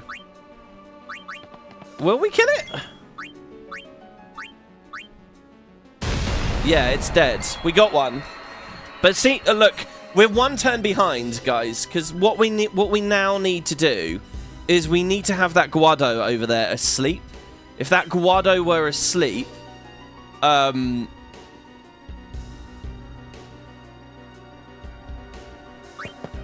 we could silence Seymour and we'd be okay. So my last hope is I can provoke. So, and because he's provoked, all of the spells go on Tidus. Therefore, we stay alive, and we can get into the next bit. Okay, he's mad. Tetra Blizzara, all on Tidus. I don't want to see any RNG. Okay. Well, it worked. So it worked. So we're getting through it slowly. Now the game is we have to revive Tidus. I mean, look, full stop. We have to do that. We got to get him up, and the earlier the better, because he might get a go. He's not going to get a go. He might if I haste him as well. Now I can sleep buster the Guado, sub Auron in, and I can attack Seymour while he's asleep, and we can silence Seymour. And then Seymour won't be able to do any spells, and we'll be able to go through. We've actually made it a bit further than I thought we would here. Tidus gets a go with the Chocobo Feather. Okay, good job, Tidus. We could start talking and shit now as well. We've stabilized now. We're actually okay. We can spend all the time we want now until Waka's MP runs out. Unless there's some trick up the game sleeve that I don't know about. But, oh, fucking hell, guys. Okay, so, in terms of all of that, what do? Do I auto-life the whole goddamn team? I don't even remember when the anima phase starts, if everyone gets cleansed or something. I feel like now is the moment where we put all of our buffs up. Oh. Don't forget you have to remove Null before you can debuff him. Oh! No, I don't. I don't, because Auron's weapon doesn't have elemental damage on it. That's a good thought. That would have been a nasty trap. But Auron's fine. Auron's ready to get in there and fuck him up straight away. The question is just like, how do we use our turns best here? We could do focus spam, we could do luck, we could do cheer, we could do auto life. Yeah, exactly. I have the Tacit Blade on Auron. I could also just start getting damage in on that Guado. I don't know if there's any nasty surprises that he's going to res them once they're up. This won't wake him up because it's magic damage, so... I'm just going to go... I'm going to keep the pace of the fight up. I'm not going to go too slow here or anything. So I'm going to attack. Well, we could speak. Let's do it. Let's speak. I knew you were bad news the first time we met. Oh, my sincerest apologies. He's Seymour! He's sleep talking. Titus is strength up by 5. I don't know what that actually counts as. Does anyone, any real whiz kids in chat know? Is that 5 cheers? Is each cheer +1?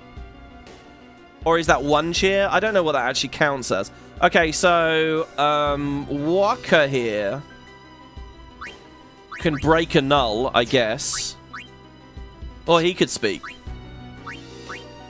What did that give Waka before? I guess we'll speak on Waka. Maester, we must stop this. This can't be happening. I'm gonna have to remember what I did to get here. See, Waka's strength goes up by 5. Now we swap to Oren. Who's blind?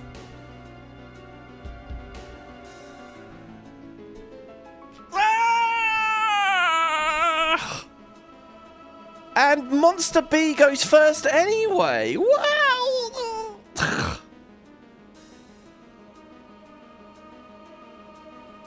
Fuck sake. Oh, God. Okay. There's a thin chance Threaten works again. I'm just going to try it. There's no other hope. Does it work? It does work. Oh. So they just don't want you threatening 3 times in a row. Dude, look at that auto regen. Alright, we're still good. We're still good. We're still good. Okay, I throw a remedy now. No, I don't. I cast Azuna, I think.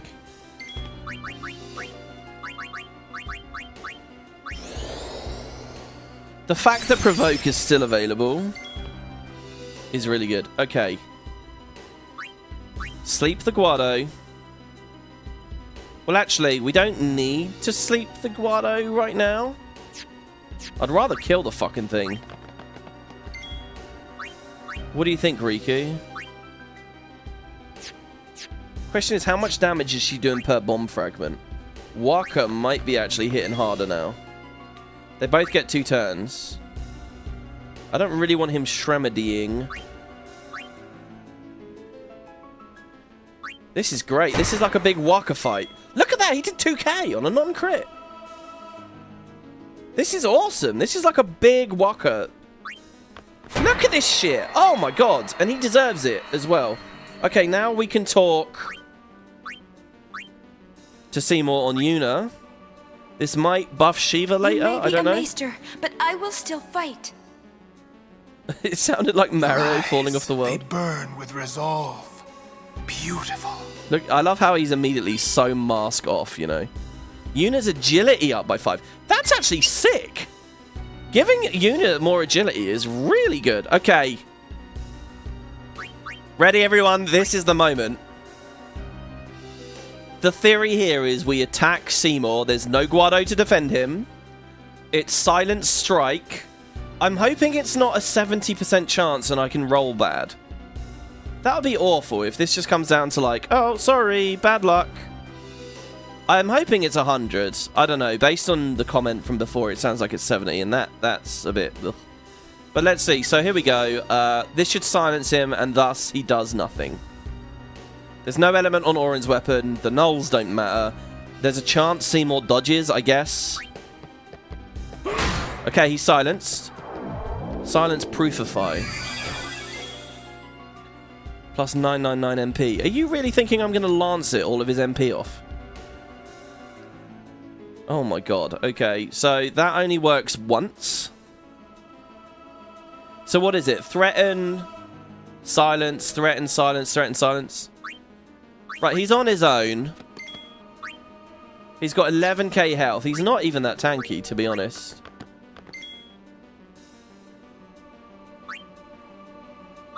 I think at this point, Riku should haste.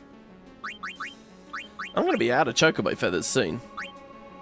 Yuna doesn't have haste yet either. We could start throwing the nulls up. Oh, it's so much better now that the Guado are gone. Look at the girls there. Riku, Yuna, Riku, Yuna, Riku, Yuna. I'm just going for it. Just chocobo feathers everywhere. What I really want to do here, though, let's call that for later. I want to start quick hitting him.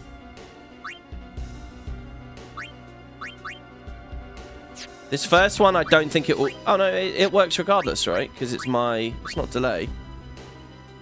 It's a quick way of killing all of his MP, though. Now... He can be poisoned, slow. Oh, we can slow him now. He doesn't already have slow, does he?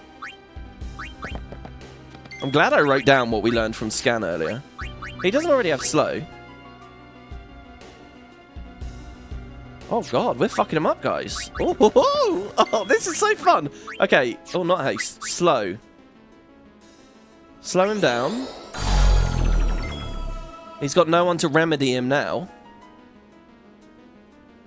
We can magic break him. That's another thing. Auron could try that. I'm actually going to try and threaten him on Auron again. Because maybe we can bounce back and forth. And meanwhile, we just got to start doing damage, I think. Or buffing up for when he summons. Oh, God. This is only phase 1 of 3. Lulu needs a turn as well. I don't know if Kamari actually had a go yet.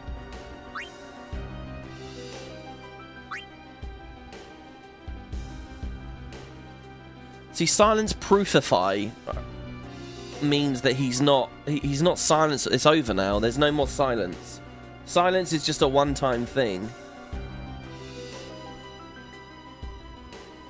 It's quite cool that that encounter helped us with that. Provoke allowing me to just bomb it all onto Tidus and take the hit kind of means we'll be okay. I could do my absolute best to keep him alive. Does anyone remember what element Tidus got hit with last time? Does anyone remember what element Seymour is on? He's not used anything we can lance it, has he? It's really difficult getting these guys their turns in.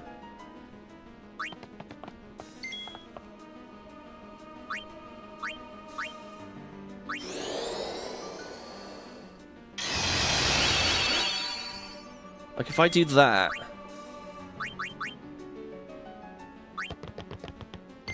And then this... Oh, why? I guess I'm going for it, guys. And then we shell him. And then we provoke.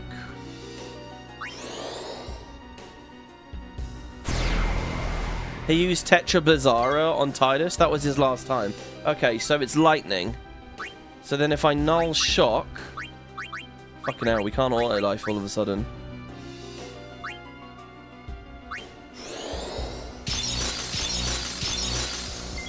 And then I focus again. But I don't get a turn to... Oh, God. I thought he was going to have a go, and I could press triangle.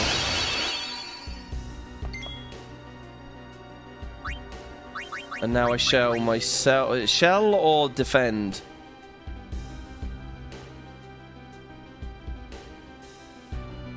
I think I just threw, guys. I think I just threw the whole fight. Or we can go for a threaten. I'm going to go for the threaten.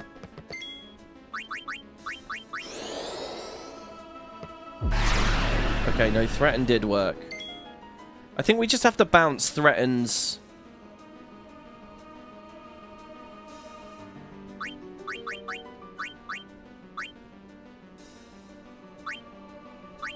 With two very slow characters here.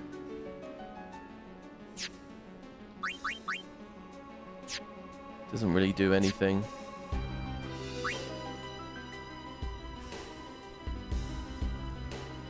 Just gonna swap them off, I think. That's all it can be. I think if I provoke, but not on this turn. If I quick hit...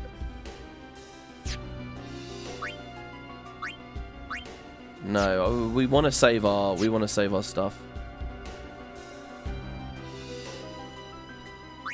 Got to get the magic break on him with Auron and potentially another side. Wait, no, did we already do it actually? Because we cast it earlier. He might be magic broken. Threaten, shell, protect, null tide, null blaze, null shock, null frost. Yeah, he's not magic broken.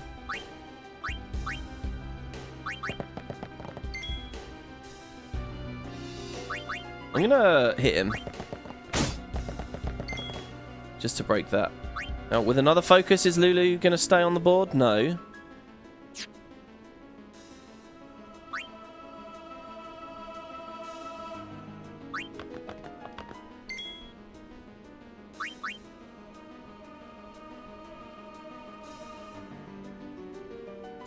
And he was immune to delay. I think we just hit him here.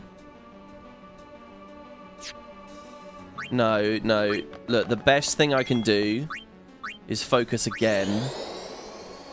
I'm doing this on Tidus when it's Auron that should have this. And he needs health as well. Okay, oh, fuck, but I needed to provoke. Ah, shit. Oh, shit. Can it be 2 threatens in a row?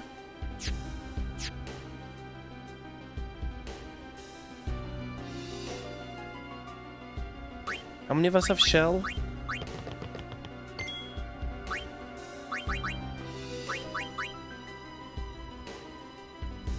Haste and null shock, that's it. And Tidus has haste and... I think I've thrown at everyone. I'm gonna defend on... I can either gamble... Lulu's dead, full stop. Okay, we magic break. He's not silenced. So here's Tetra Thundara. Immune. Oh, we're okay. We're actually okay. Oh my god, I can't believe we're okay. Even Lulu survived, and she survived 2 hits. You're not so scary, Seymour. Okay, I take it back. You are scary. Okay. So now that he's done that, threaten's available again, right?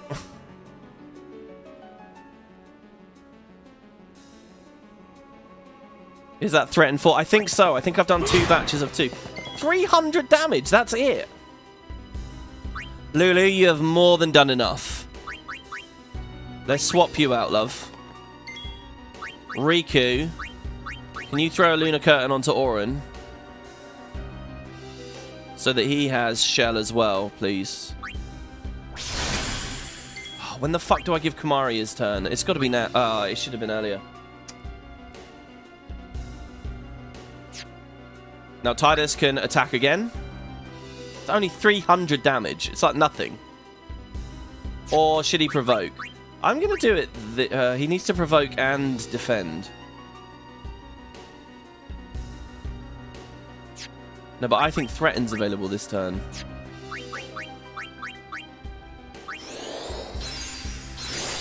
Peter says, my original Expo is goated for me. That and my Grimrock and Azuric playthroughs. Thank you very much. I love hearing... look, people being enthusiastic about any non-Guild Wars stuff is amazing. Thank you very much. And especially like Azuric. That's a real quiet one. Okay, let's try and threaten again. No, it missed. I think there might be some RNG in it. There might be some RNG in how threaten works. Okay, bring Yuna in. Now she still doesn't have shell. So I'm gonna shell her now. Now if we survive, bad RNG could be really bad here. Ah, fuck. He's just not throwing them on Auron. Yeah, bad RNG could be really bad, and well, there it was. I was gonna say, like, because we've got those focuses up, we might just be able to, like, sustain through it. But I need to know how threaten works. I need to know if it's just a chance or what, if I'm just getting lucky. We got to start hitting him, really, as well. I mean, a big part of this is that I'm... If Oren guards, when he casts Tetra whatever, does he... Will Oren run it? He doesn't, right? That doesn't work that way. I want Walker on, really. Threaten gets a lower chance after each success. I see. So I was lucky to even get 4. The thing that's really difficult is now that I can't silence him, I mean, I need to hit him so hard, so quick. And we haven't even got a single fire ability off on him yet. Look at the nulls. The nulls are still lingering around. Jesus, Walker hits hard, though. Oh, wait, it's not breaking his null blaze. That's strange. I didn't expect that. We have to re-shell Titus. So we need to re-haste Titus so he can defend. Can Riku do that and get off the screen? She can. Okay, Riku, do that. Swap for Oren. It's just like stealing in the vanilla game, which keeps halving the chance. For Threaten, each time you hit it, it reduces the chance of 70% of what it just was. Oh my god, we really can't rely on that anymore. We really can't.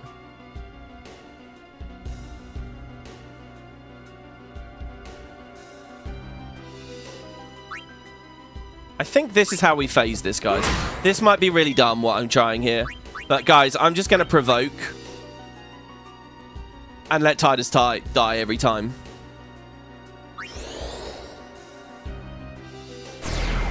This is a quick way to burn through Phoenix Downs. Don't get me wrong. But look at Walker go. He's doing 1,000 damage each time. There's such a fun interaction there.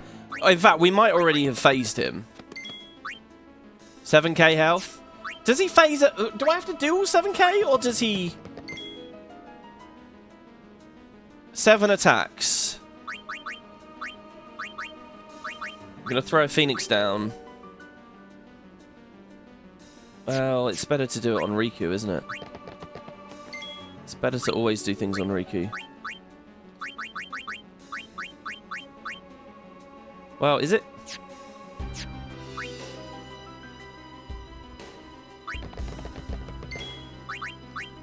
I'm very concerned that Kamari hasn't had a go, but he's got plenty of time to have one later.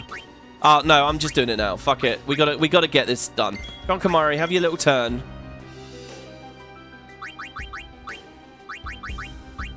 He only gets 1, and even with defending... Oh, he's fucked this. For Christ's sake, Kamari's gonna die now. I can't provoke.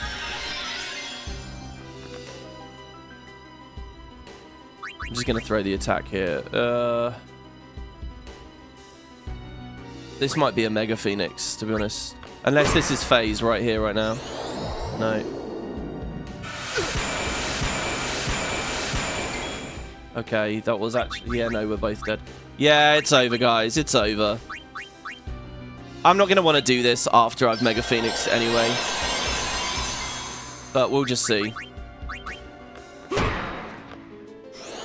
Tetra Thundara.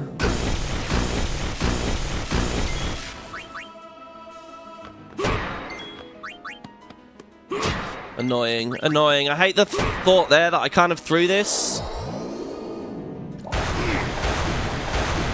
Because I'm giving people AP. Alright. Let's try that again, and we'll do it slightly cleaner. Oh, shit!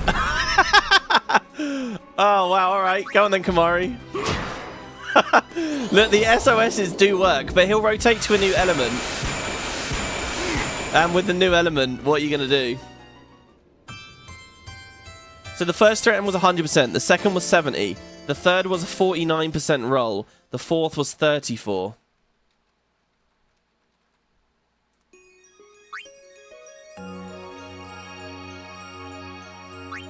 Should I go? I'm going to go... I'm going back to save 12.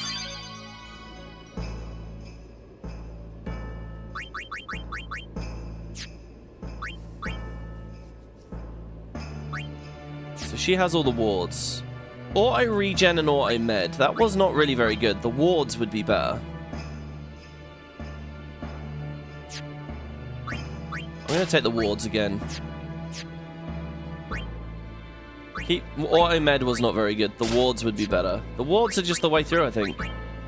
Because what I'm going to try and do is tank this shit. She doesn't need silence proof.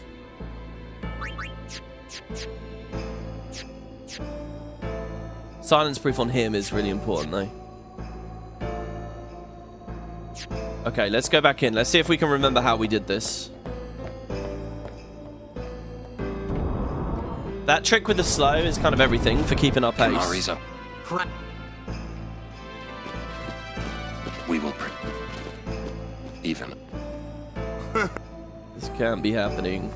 If he is true...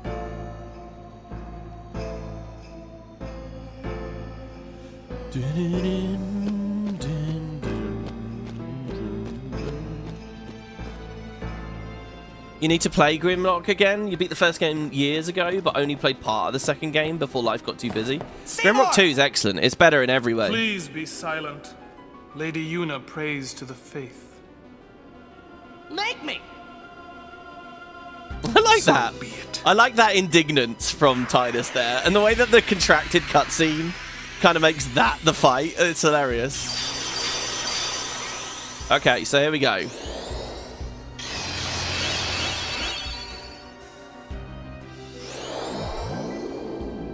Good thing that Seymour is too stupid to re-Hastesia. Okay, so we cast slow on this guy. This is not in the bag. I need to queue this up properly and do this carefully. So, there's a remedy. Shremedy on Titus this time is actually the better character to be hit with it because he's silence proof. And it means that Kamari doesn't have this extra... Well, it's not great, actually, to have it on him. That's fine, though. Okay, so then what I'm going to do is bring Riku in. And with any luck, Riku can... Meh. Sort of irrelevant doing it with Riku, then.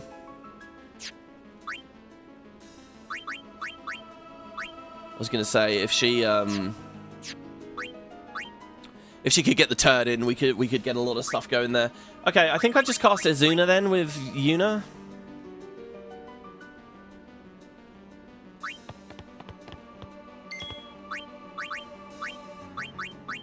Well, actually, we don't even need to Azuna. No. I'm going to leave Titus poisoned. He's okay. It's more important than we start ramping. So the best choice here is Riku, because she'll get a go immediately after Seymour would go. So then we're going to put the next slow out over here. Oh, if I do it this way, if I slow Seymour, Kamari can skip. Here we go. We put the slow on Seymour there. Now he can skip. I say skip. We can make him do something useful. We can lower all enemies' luck with a jinx. We can flare. Flare's actually pretty epic. But mind you, when's his next go? Oh, he's so slow. I don't care, man. I'm just going to weapon swap. I just want him to go away. Sorry, Kamari, but... just get out of here. Okay, and now you swap. Threaten. Okay, so that's threaten 1. It's 100% chance. So we're gambling even on the 2 threatens in a row. So good. That's a good target for Kamari to get Shremedied there. Back out with Riku straight away. And Riku can Chocobo Feather. Titus. Has he really not had it yet? Because he's got to keep slowing them down. So these guys in theory should Okay, that's fine. That's a good target. Actually, it's not a good target. Isn't he now low enough that he needs to be antidoted? Otherwise, he's dead. The other question is... No, it's got to be antidote, I think, or we're going to get swamped under. So let's do the antidote. Right. Now, white magic. Slow. Hold on. Let's get Kamari in. Wait. Oh, fuck. I weapon swapped, so now I can't see. Oh, everything about you is annoying. Okay. Which one did I slow? I'm going to say the one on the right is still hasted just because his animations look really quick. To be honest, both of their animations look quick. But the one on the right looks even faster. So let's slow that one now. Okay, good. So both Guado are now slowed. Really, we just want to fuck them up now.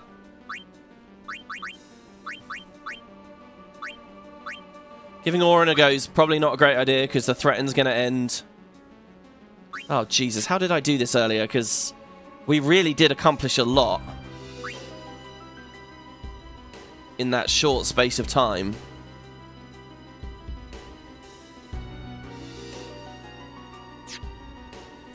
I've got to get Waka out. How did I do this?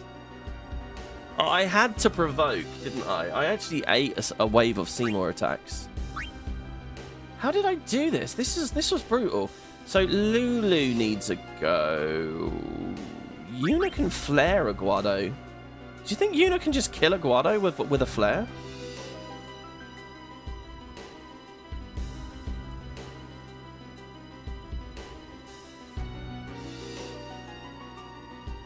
And then send the other one to sleep?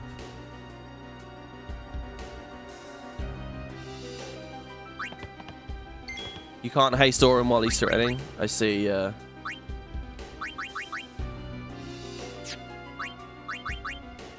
much HP there? 4k. This is a complete divergence from what we did before. If that thing throws another attack on Tidus, we die. I'm gonna gamble it because. Okay, it has shell. Okay, good. So that remedy. So he's no longer slow. But that Guado should be getting low here. When did I have the time to do all the talking and everything? Maybe I shouldn't have been so hasty just ending the battle earlier. I almost definitely shouldn't have.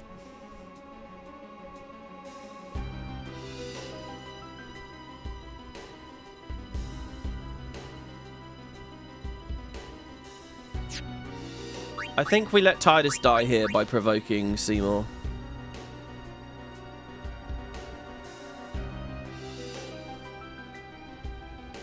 It will cleanse his darkness. No. I'd rather not, though. I'd rather...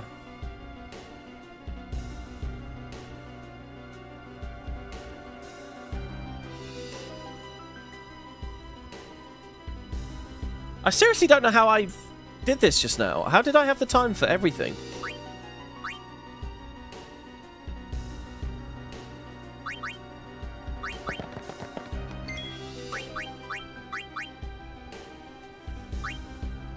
Like, they all have all the nulls.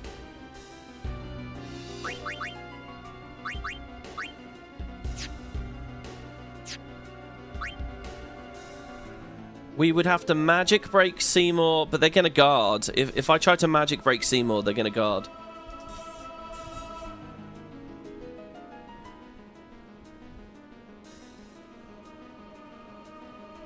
I think we're just going to gamble on the threaten, guys, and if it works, then cool. If it doesn't, we have to just re-roll.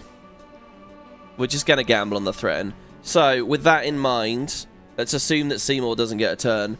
With that in mind, I think we bring Walker out. I don't know what's quicker, to talk?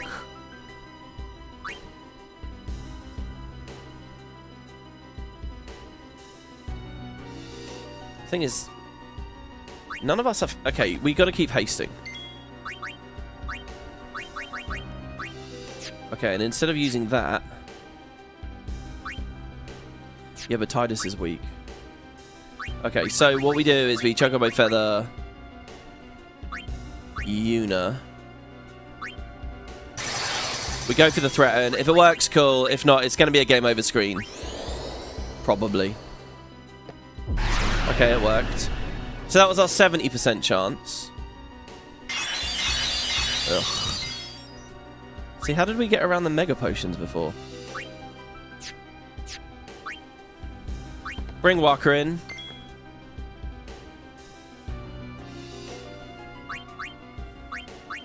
Sleepbuster Guado B, because that's the one that's going to go. Oh, what? Oh, yeah. But it has the nulls. I shouldn't have done that. I should have just attacked. That's fine. Swap back to Riku. Chocobo Feather Walker. We'll just have to remedy this. Oh, no. Actually, I love it when they Blizzara. When they Blizzara, they're like throwing, like hard throwing. Okay, and now she can use a bomb fragment on this one just to prep that. Sleepbuster, that one, because it's the one that's going to be going. Okay, now together, they're going to kill this one, I guess. The better way of doing this, actually, is to... No, we got to finish one of them off. Which one did Yuna flare? But then they threw a mega potion. It just skipped. Did it just skip it? Oh no, it woke up.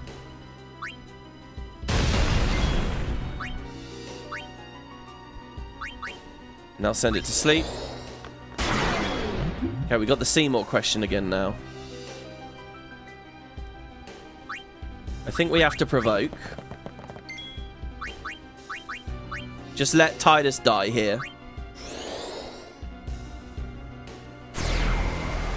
So Tidus dies. We lose the haste that we spent on him, which is a shame, but this way we don't have to heal him and cleanse his darkness and all of that. We kill this Guado now.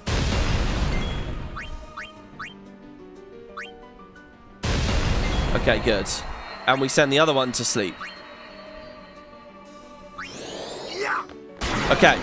And he wakes up, but whatever. Okay. And then he can wake up again, and we could...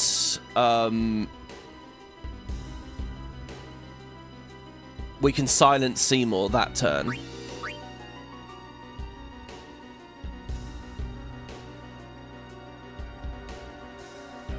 I think this is the one where we silence Seymour, to be honest, guys.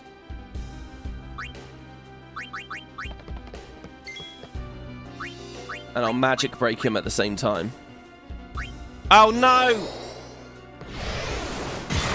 Alright, we fucked it up then. We fucked it. We lost it. I forgot. Well, if they survive, cool. I forgot the time. I got the timing wrong. If they survive, cool. If they don't, we'll just re-roll. These two are fairly tanky, but we have no, like, defensives on. Alright, fine. Waka died. We needed perfect RNG there. Alright, well.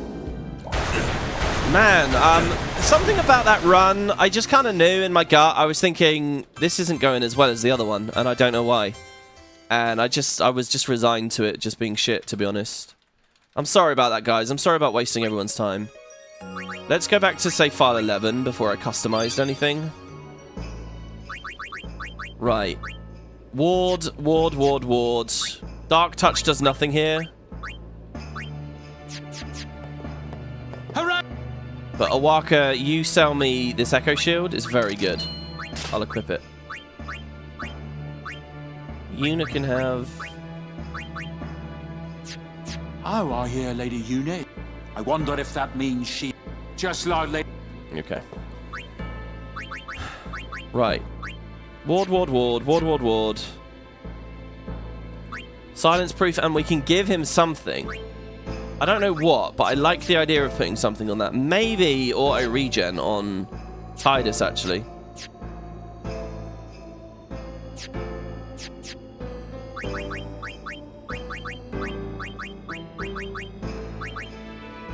It's going to be at the very bottom of my inventory, isn't it? Yeah.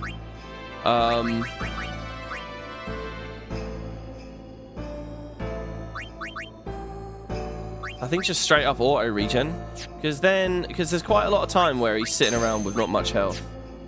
So there we go. He has the regen shield. Right now, Waka does want a fire strike weapon. It was really good. Or was it? Isn't it easier to not have to worry about popping any of the nulls? I think it's better to not have to worry, guys.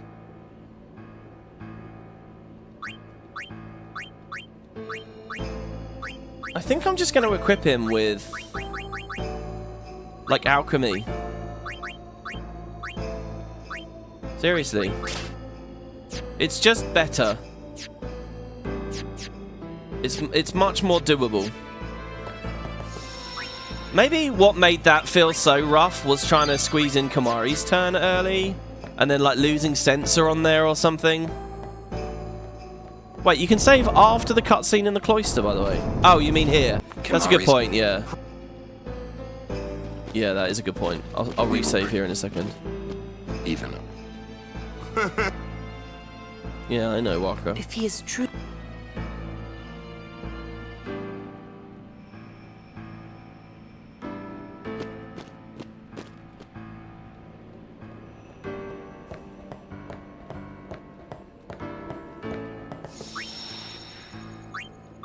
Okay.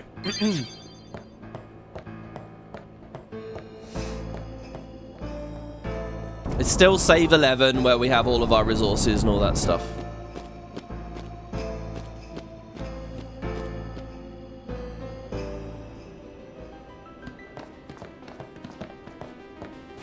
Seymour! Please be silent. Lady Yuna prays to the faith. Make me! So be it.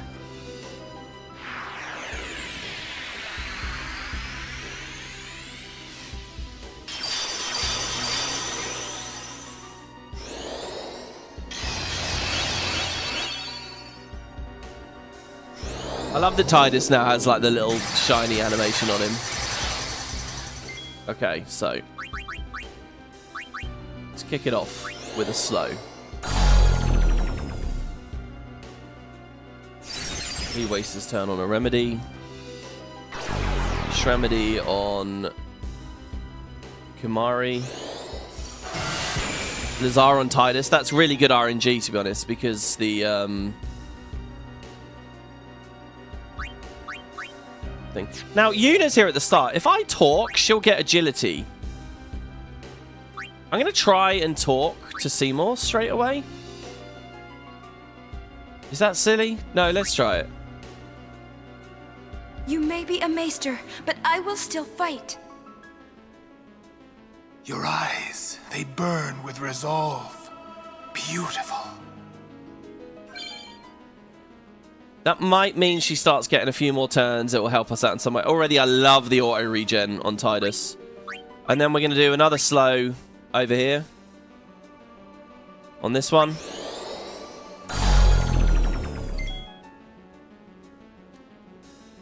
And Kimahri has to swap for Auron, who will threaten Seymour.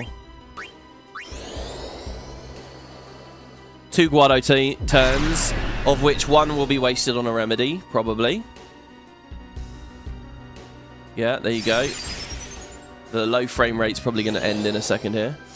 Nice! Another Blizzara on Tidus. This is good stuff. Okay, now Yuna's already spoken. She could do the flare thing. Is cool, I think. We can start shelling people and stuff as well straight away. If we're going to try to get to the point where Seymour isn't too scary,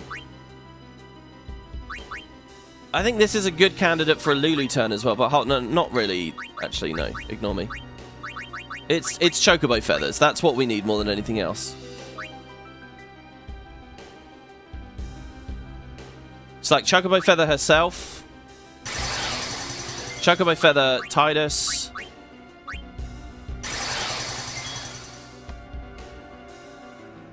Who can now slow Seymour as well, to be honest. No. I think, doesn't that break the threaten or something?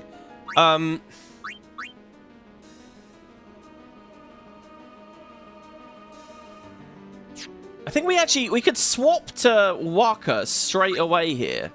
Hold on, check this out. Waka doesn't have an elemental attack now. So Waka can sleep the Guado that's about to do something immediately. Just to get us a turn ahead. See? So he wakes up. So now we can Chocobo Feather him.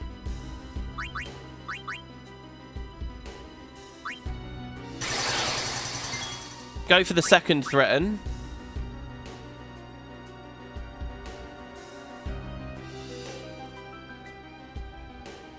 Please, God, work. 70% chance. Okay.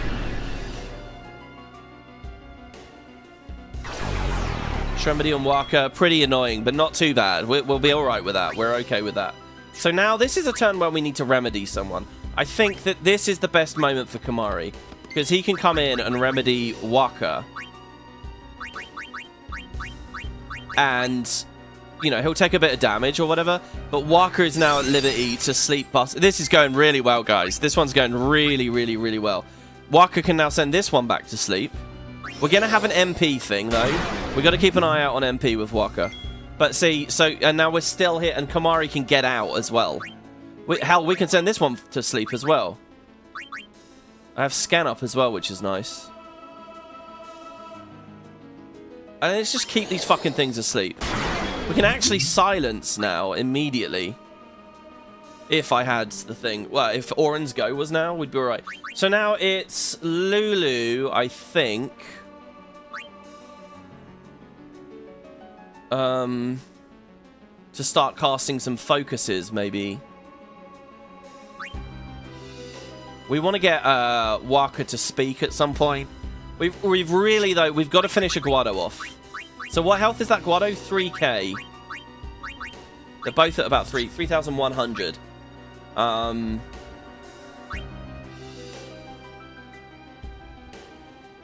Riku could come in for that last haste. The Oren haste. I mean, they're gonna get a go. With any luck, he wastes it remedying the fucking sleeping one. Oh no, that one is asleep, isn't it?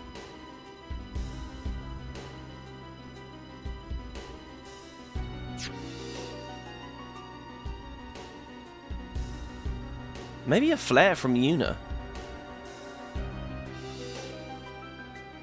How the hell did I kill them? I'm so scared they're about to Mega Potion. If they Mega Potion, I mean, what the hell am I supposed to do if they Mega Potion?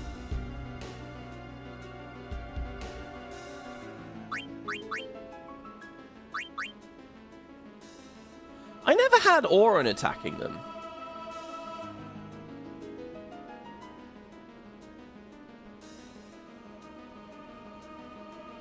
And Waka will do less damage now without that ball. He's more at liberty to status them.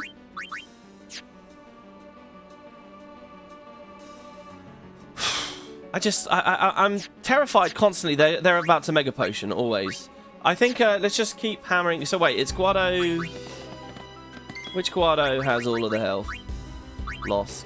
Okay, that one is the lower one.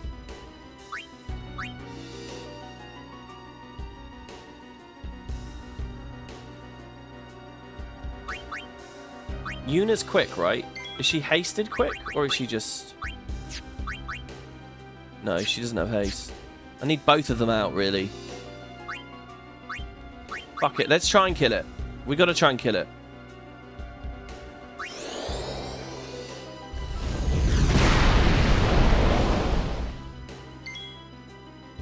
So now it's got... Whoops, not you.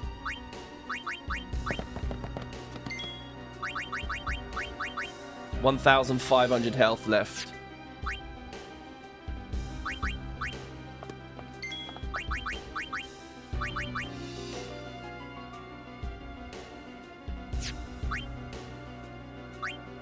$1,500. It's two bomb fragments. Aha, this is good. Okay.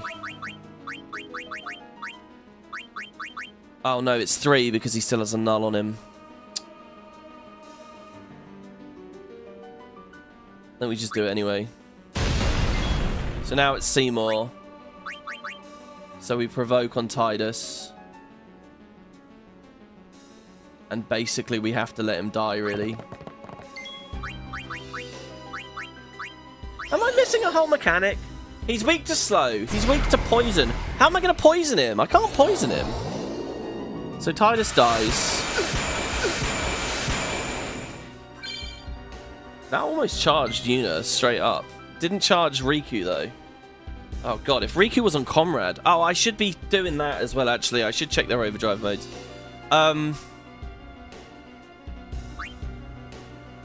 They're both getting goes now. Please no Mega... If it's a Mega Potion, I feel like the run's over. It's a Mega Potion.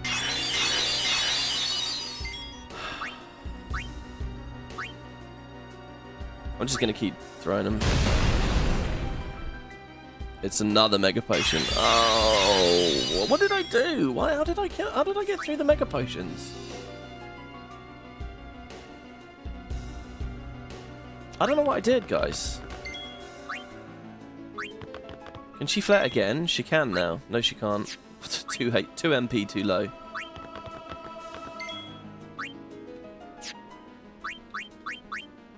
Yeah, I'm just gonna wipe. Let's do it again. This is the run. This is not the run. I don't know why...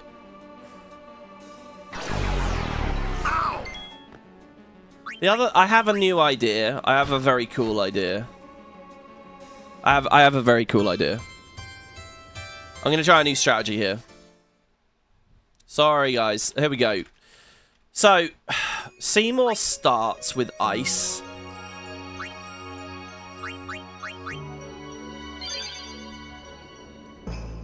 Let me see. Tidus, armor.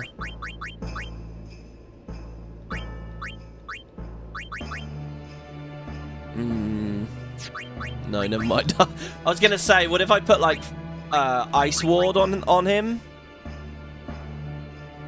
Well, maybe that would work. Yeah, but he's going to be getting hit really hard.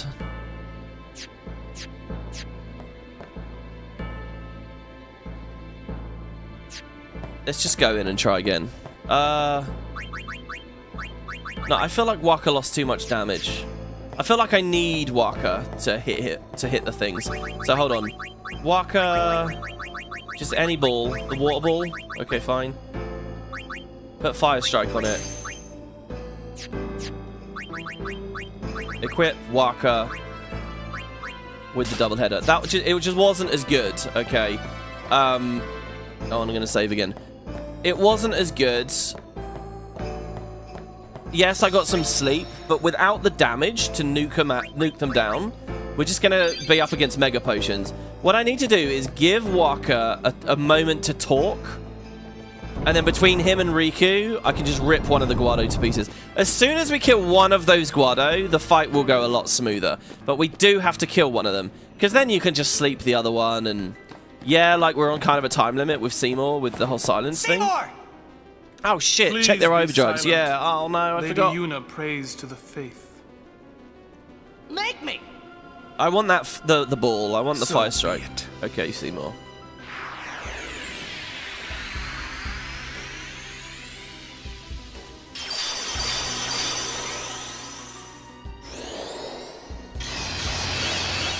Okay.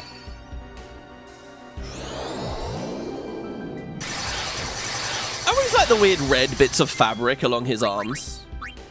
Okay, slow this Guado. Eat a Shremedy. And a Remedy. It's on Kamari.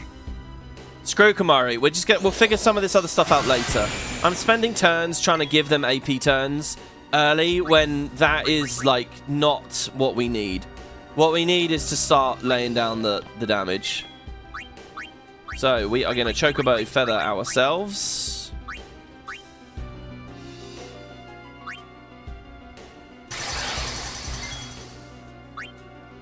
We're going to haste ourselves. Wait. No, I need to do the other slow still, don't I? Yeah, because it still has haste. Okay, good. Kamari leaves. Orin threatens.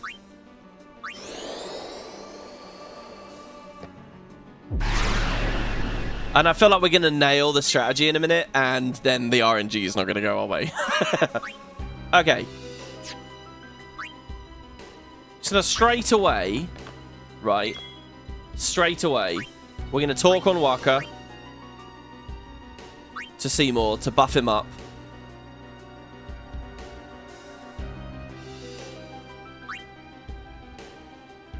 Don't be too scared of these extremities. Maester, we must stop this. I did that. This turn I spent on agility for Yuna. happening. I think I spent this on agility for Yuna last time. We don't care about that. That doesn't matter. Okay, here's the... Okay, a bit of ice damage onto Waka. That's fine. Okay, good. Now, we could keep slowing. But I think what I do immediately now is we go to Riku. We throw a bomb fragment onto that Guado, which is going to go in a minute. Oh, yeah. See, focus. We didn't see them casting focus last time. Right. And now we hit him.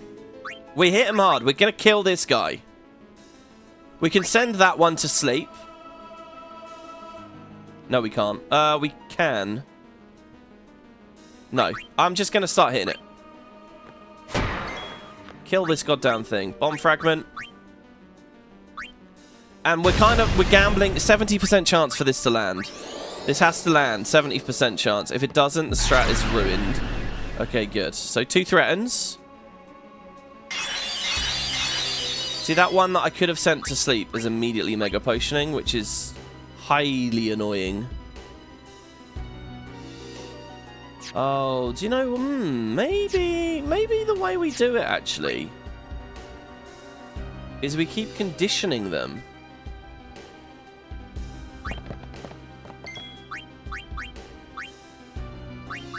So that they keep... So that they don't Mega Potion. Will they favor the remedy? Well, there's a Shremedy. That's okay. Like, is there just a bit of randomness in this? Like, I'm going to slow that again there. Oh, see, Seymour is a problem so quick. He's a problem so quick. He really gets up there fast. That thing still has 1,000 health. It still has, sorry, 3,000 health. Maybe this isn't the way through. Maybe we spend all these early turns on focus and shell.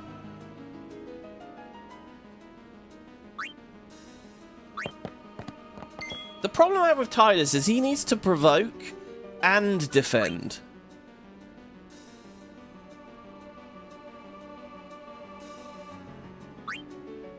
Oh, I'm going to gamble on the third threat. This is possibly a loss again here.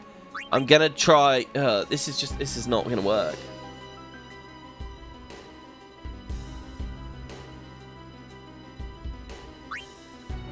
I'm going to try to go town... Just destroy this thing. Orin can't do any damage to that. We can swap Tidus in for a threaten. For a provoke, sorry. And I think this is the safer choice. He will die, but the other two will stay alive. The idea is then they can kill the Guado. But if they're about to Mega Potion and heal for 4,000... What I really need to do is send them to sleep. Let's see, Mega Potion. Oh, man.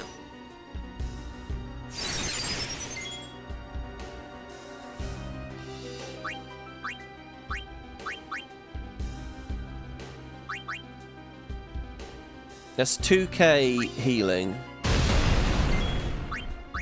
We can sort of get a little bit there.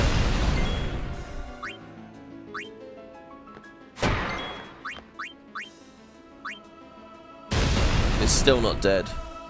Mega Potion. I don't know what I did. What the fuck? I don't know what I did. They're so tanky.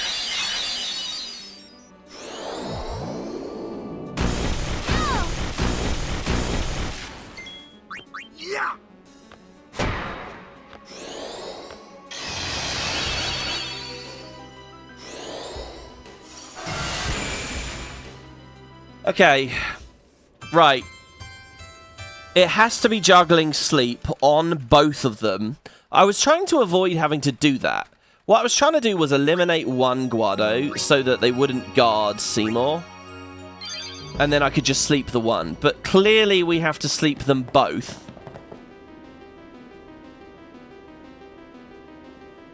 We have to sleep them both because they're so... Seymour! I might have got a bit lucky with them not mega potioning before. Lady Yuna prays to the faith. Keeping one slept and the other burning down the other is what I did before. Yeah, but what if he mega potions himself? I think they both need to be asleep.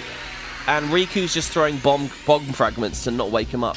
But it's Sleep Buster. They only sleep for one turn. It's not great. The only thing I'm sure about right now is that we have this opener, like, down. So here we go. So slow, this guy.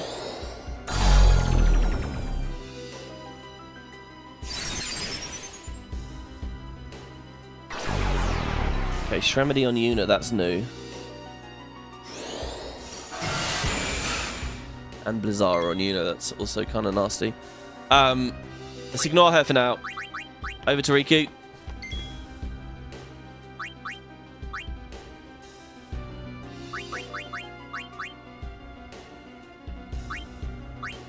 That's weird. I thought she got moves quicker than that. If I haste Kamari, I can get him to leave. Wait, actually, yeah, this is very different. What's happened here? I need to haste Kamari. This wasn't the case before. I didn't need to do that. That's strange. So now we have to do this and then threaten.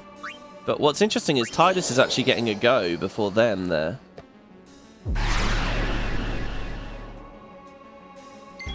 Right. Now he can slow this one.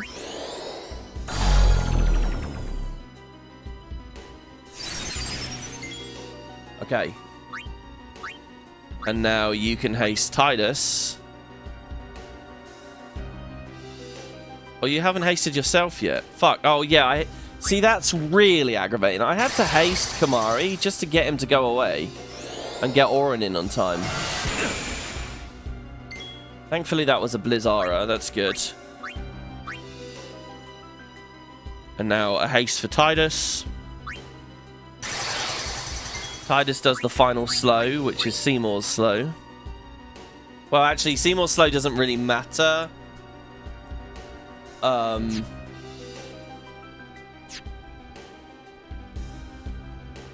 Okay, here's what we do. We go Waka. A weapon swap won't even give him a turn. Okay, so I'm going to reapply the slow. Oh! That's a new... That's news. That's new.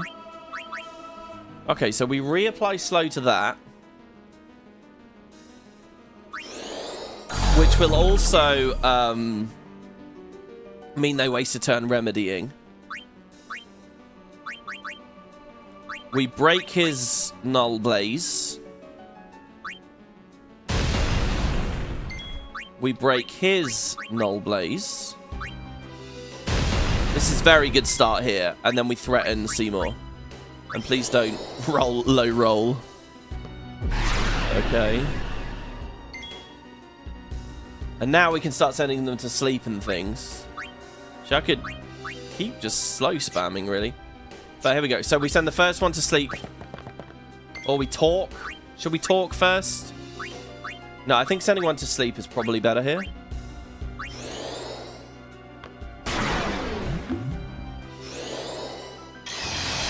Okay, he's cast focus. That's fine. It's basically a huge waste. Okay, so we're going to burn...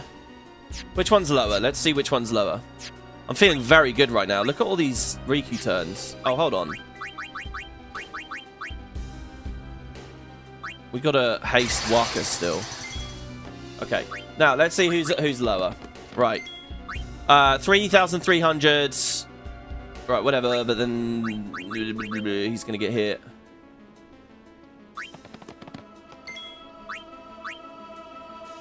I guess we just go for the one on... Do you see what I mean? How am I going to keep them both? I think reapplying slow over and over and over again is kind of awesome as well. So that guy doesn't... Yeah, he does have slow. This one, shell, protect, null tide, no shock, no frost, shell, protect. Okay, see, if I slow this one as well... They're really struggling to keep up, actually. At the moment. They're really struggling.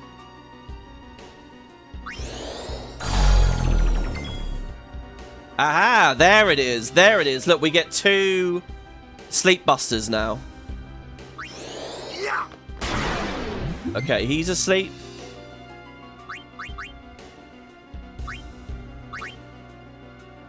We need shell or something now. Because I think I'm going to actually just try to survive Seymour. In a minute. Like, no joke. I'm just going to try to... Oh, God, but he's... No, we can't do that. Oh! This is awesome! Okay, hold on. We're in a really good spot right now. So, I think I'll bring Lulu in. And I will cast Focus.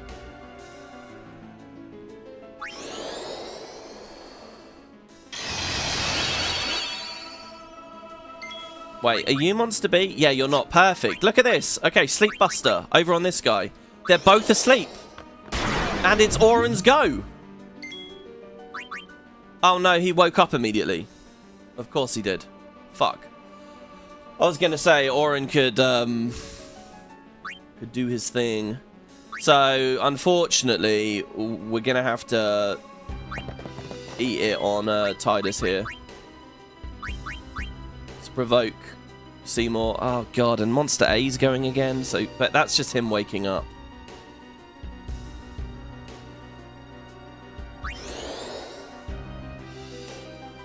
So Titus dies. Look at how much damage that is. Look at how much damage that is. She's done. Quick health check with Kamari. That one's only got 2. They both are actually very low. This one has 10 less health. Then we go to Riku. Riku and Waka. Now, 800, 800, 800, 800. I think they get the kill. So I'm gonna go for the kill here. On this one, because it was slightly lower. No damage or anything. He hasn't talked yet. So he's only doing 600. I'm pretty sure they get this, though. Fuck, it's Seymour going, actually. It's not even them going, it's Seymour going.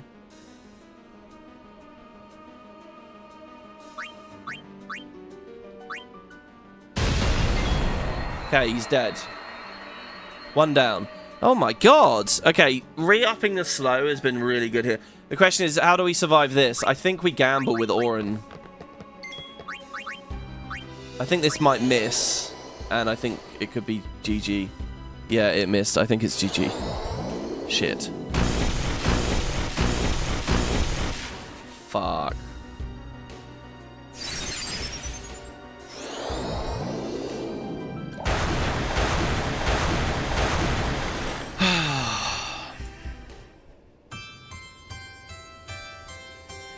Riku can copycat a slow or sleep attack too.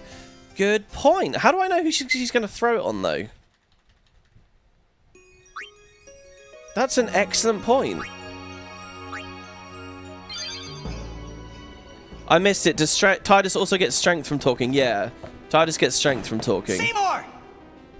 Please be silent. Lady Yuna prays to the faith. Make me! I'm very impressed with how slow the Guado got there. I think spamming slow even harder is very good.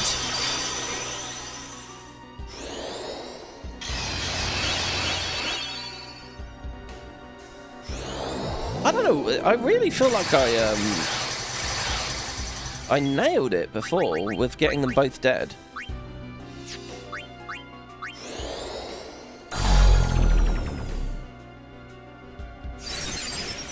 Okay, Remedy, Shremedy. Doesn't matter on who.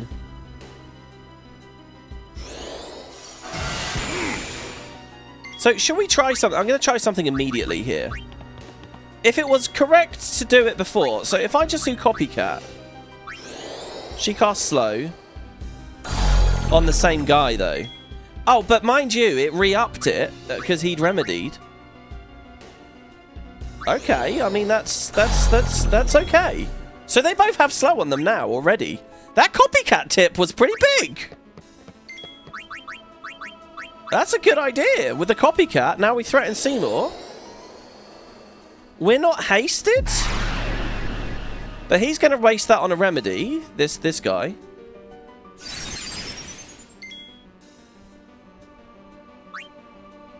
Now she can't Copycat.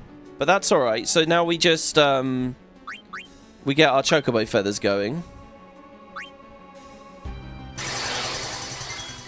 Seriously, I'm just going to keep putting Slow up. Who cleansed who, though? This is going to be a bit annoying. There's going to be a lot of text scrolling. Shell, Protect, Null Tide, Null Blaze, Null Shock, Frost, Slow. Shell, Protect, Tide, Blaze, Shock, Frost, Distill Power.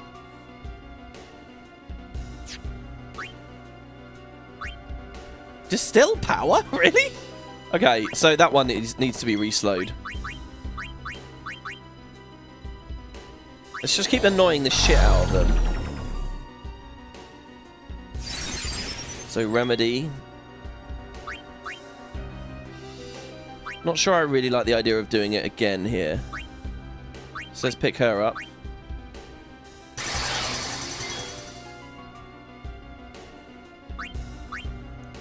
Could throw a Slow on Seymour.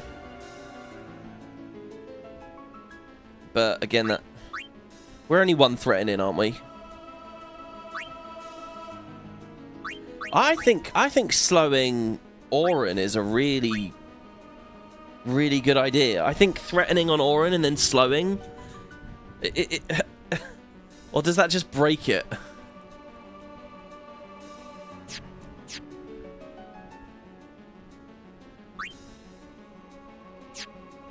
We could just say screw it with Walker as well, you know.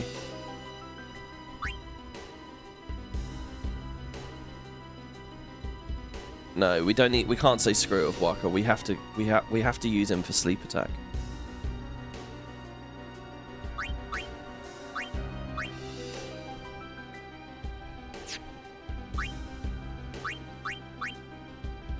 I'm gonna do it. I'm gonna slow Seymour.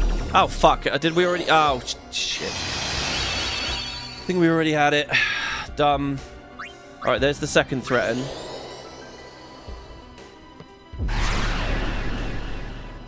Okay, we've got to start hitting them now.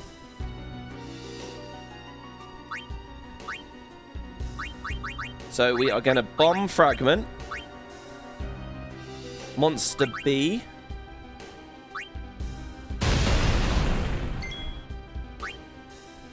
Swap to Walker. Sleep Buster. Monster B. Then we're going to haste Walker. Monster B will wake up. Can't do anything. Swap to Riku. Bomb fragment, Monster A. Swap to Waka. Sleep Buster. Okay, or... No, there is no or. Maybe I'm missing a phase in which I should slow... I should shell and stuff at this point.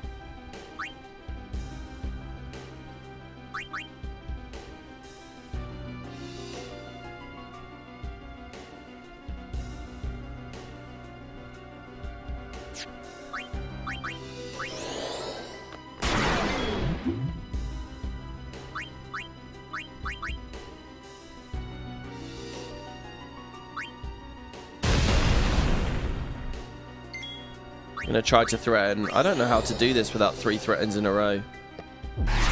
Okay, we got it. I don't know how to do it without that extra... What the fuck? How are you awake? What? Oh. Okay, they really don't get to go for a long time here. If we don't get the kill here, I don't know how to get it. Look at this. We got 1, 2, 3, 4, 5 turns with these two. They're both max health. Oh, how did I do it with the mega potions? The mega potions are really fucking me up. All right, here's how we do it. Okay, we go slow. We're going too hard on the gas here. We have to slow down. This is the way to do it, guys. We're going too hard, too fast. We need to chill. We need to talk to Seymour on both Tidus and Waka. We need to cheer 5 times. And they'll both be monsters at that point. I might even customize Flame Strike onto Tidus as well. I knew you... Oh, Seymour! So we're just going to chill. And we can't chill that long, though.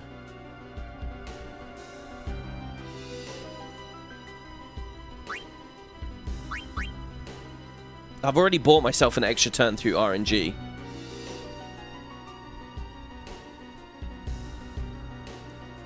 See, Tidus could be a monster by the end of this, because he could just be quick hit spamming his way through the whole thing.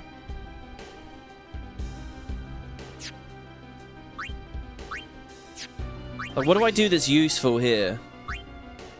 I know what I do. No, I don't know what I do. I don't know how to... we gotta get all the focuses in. We gotta get all the shells in. Overdrive modes will help a bit, I think, because we can get Mighty Guard on Kimahri, maybe. Kimahri's... I can't really keep him on the field, though. I mean, he's too slow and... I say, yeah, threaten, stop, slow, and haste. That's why it missed. You're right, you're right, you're right.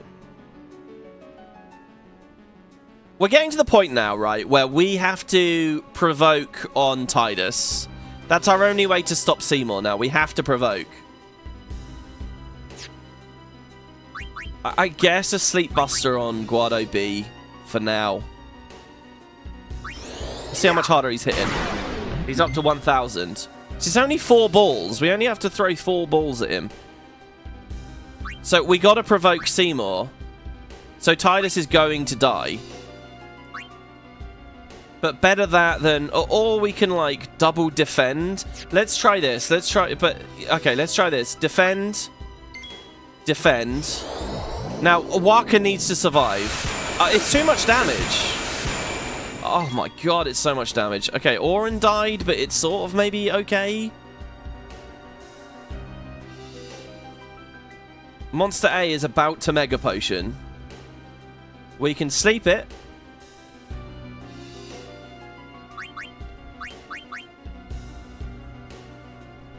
This is going to do 0. That helps us to do damage later.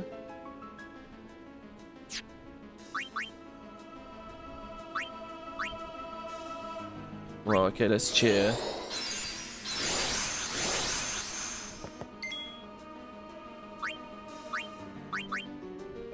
But this doesn't really help me that much.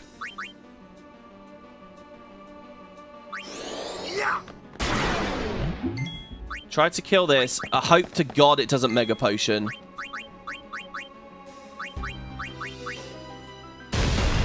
Still not dead. Okay, Remedy, that's good. That's exactly what we want. Let's check on Kimahri, its health. Okay, Kimahri's... Waka's going to kill it now. Okay, speaking and cheering is definitely good. It's definitely very, very, very good. Okay, I'm going to leave Auron dead. Seriously, still, I'm going to leave him dead. Let's bring... Let's bring Yuna on. Oh, she got thingied.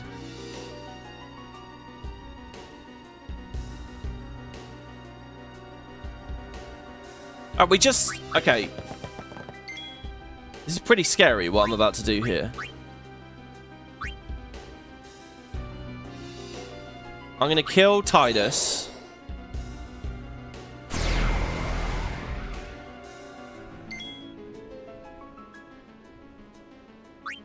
And then I'm going to sleep buster this.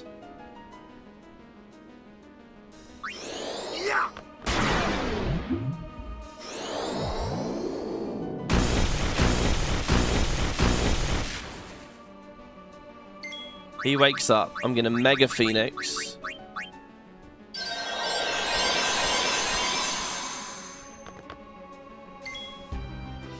Ah, Seymour's going again already. This ain't right either. This ain't the way to do it either, guys. Walker's out of MP now as well.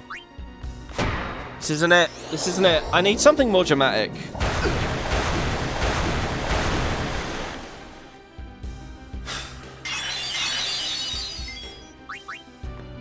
Okay, I'm going to try a whole other idea. A whole other idea. We're going to do it completely differently. Well, not completely differently, but fairly differently. I just need to go slow, alright? We're going to do the defensive phase first. Oh, but... See, the problem is, I need to magic... If I want to survive defensively, I need to magic break him. I cannot magic break him without dealing with the Guado. I cannot deal with the Guado without bursting a fuck ton of damage. So I kind of do need to do... I can't... I was going to say, let's go with Shell, let's go with Focus and all that. Regardless, let's go back to file 12. Sorry, 14. As... Okay, Titus doesn't have any weapons. Can I buy... And I can't buy him any weapons. I was going to put Fire Strike onto Titus. That doesn't do anything for us, though. Okay, overdrive modes. Now, Riku having...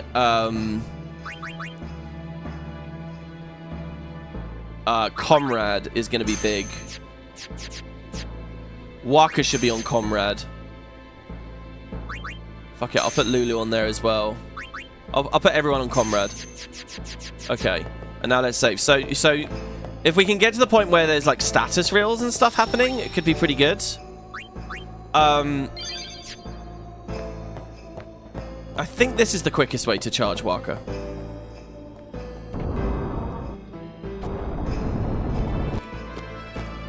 So even my best strategy, I think we need the 3 threatens, which is worryingly high amount of randomness. Seymour!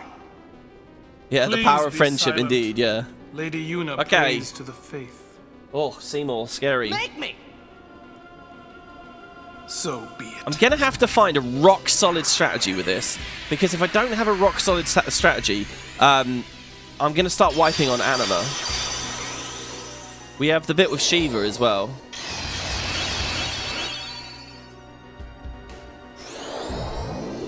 Copycat was good.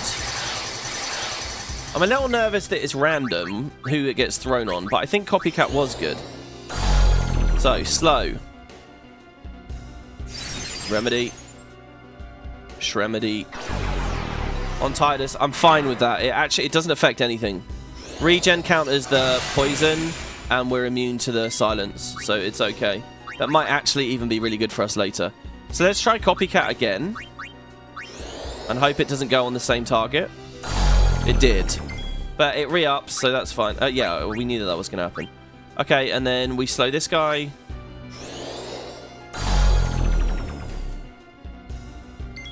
And then we run with our guaranteed threat. Mind you, the poison is actually pretty heavy. It's worse than the regen. Then we go with our threaten.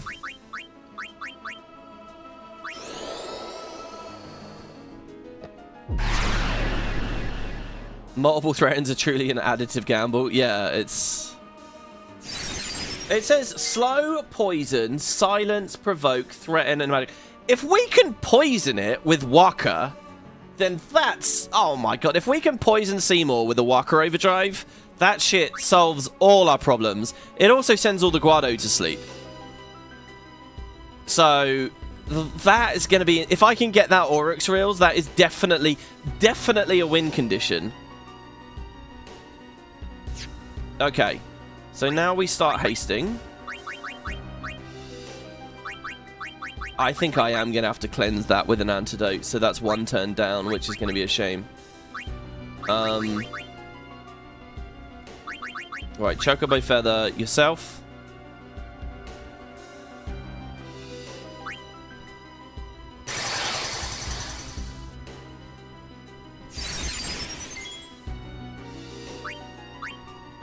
Chocobo Feather, Titus.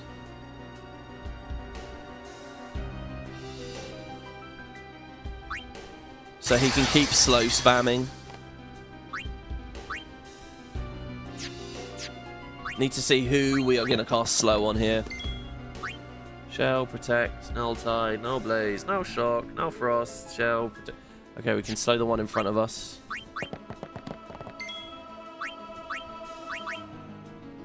Besides, swapping him off onto a different sword is just going to make his MP issues, like, really major.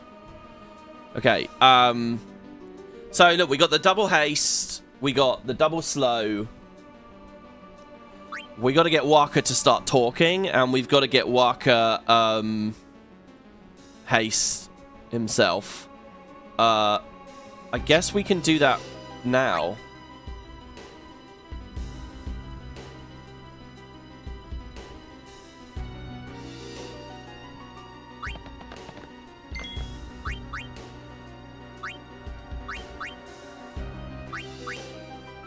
Talk to Seymour.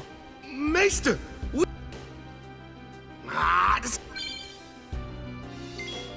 There is an idea. Like, if I could just have an SOS Null Blaze, Null Frost on Titus here, this first provoke would always go really well. Like, we could do it soon. But we have to threaten this.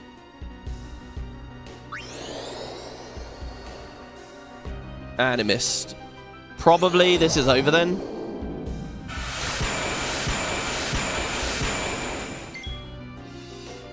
Might be able to recover. Unlikely, but might. We're going to have to Phoenix down. Obviously.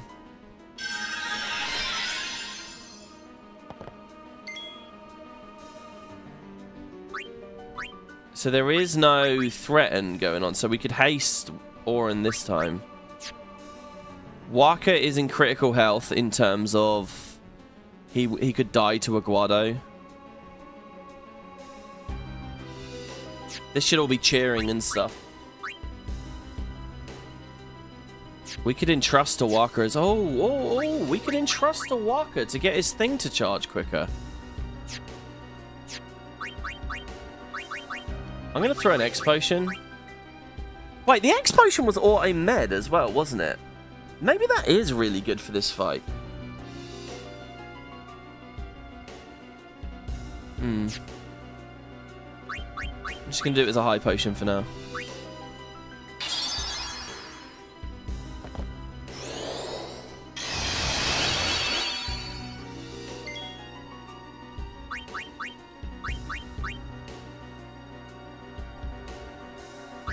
I think this is it, actually. Do you know what? Honestly.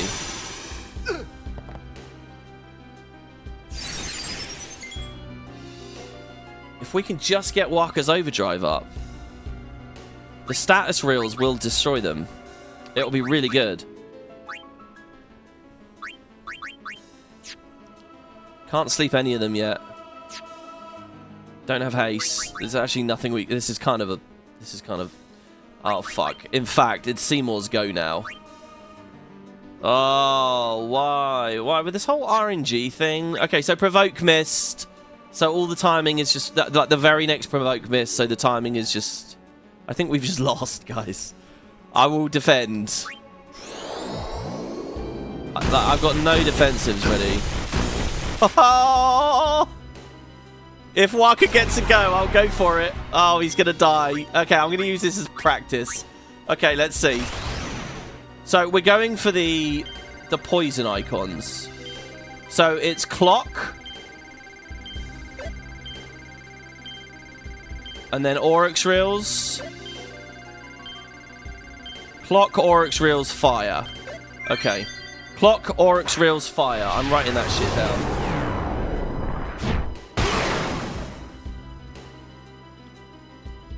Okay, that looked epic. All right, we've got to wade through this now. Okay, that's amazing. Clock, Oryx, and then Fire, and then we can just win. Do I want to load that file? Yeah. So we just try to not have this fucking. I mean, we can. I tell you what. Seymour! Please be silent. We might not need to threaten at all. Praise to the faith. Make me! I wonder how many turns they'll be asleep for. So be it.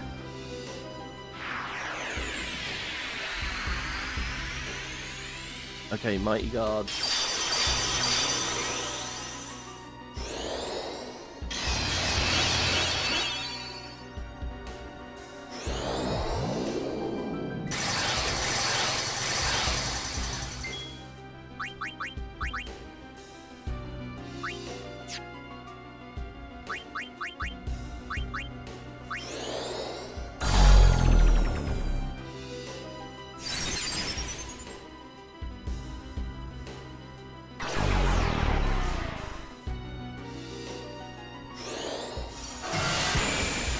Okay, I like the Shremedy on Kamari because it gets him off screen quick.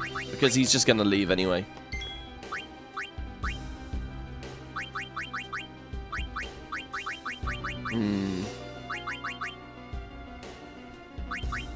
So, I'll go with the Copycat.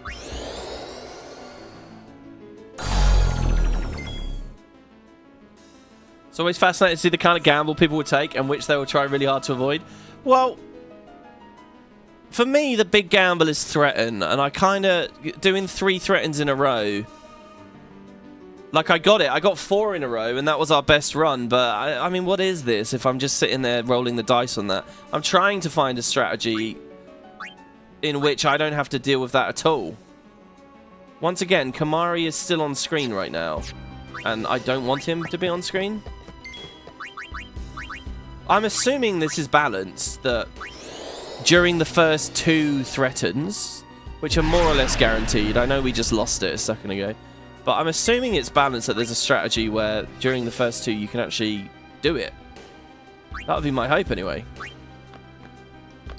Okay, so Walker's out. Walker's back on the field. So the strategy now is to just kind of like have him here while people get hit.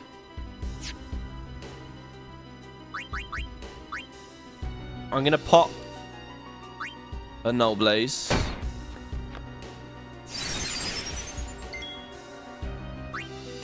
And then I'm going to...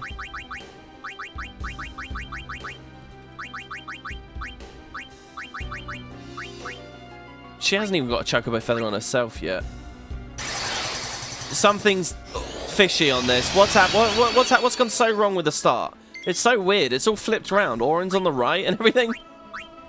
The fuck?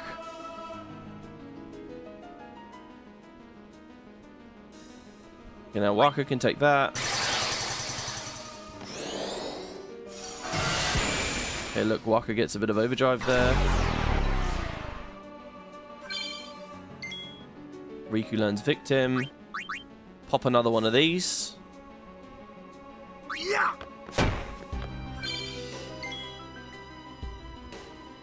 Okay, now Riku... Riku with the Condies. We don't usually see this.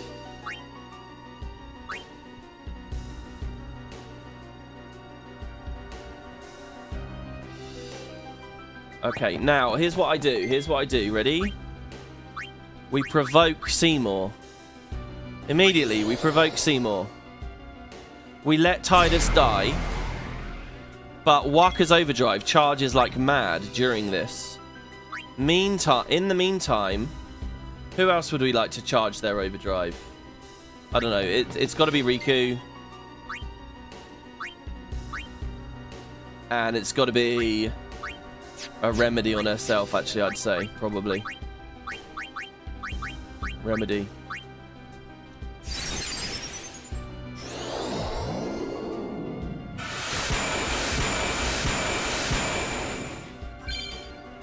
See, they're both nearly done already. Waka's nearly got it.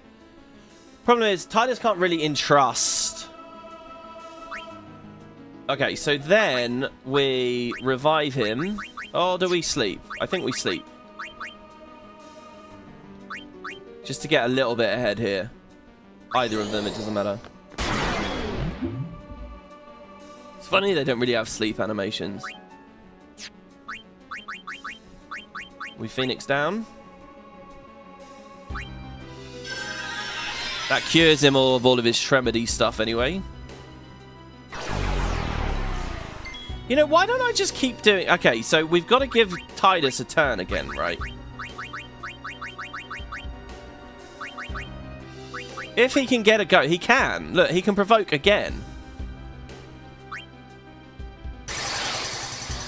So it costs me a Chocobo Feather and a Phoenix down, but... Okay, I'm going to throw an attack on... Oh, no, that would be that's going to get guarded anyway. So I'm going to talk, actually, I think, here. Let's talk to Seymour. Alright, I have to input this thing correctly now. Okay, and then Riku can just heal herself.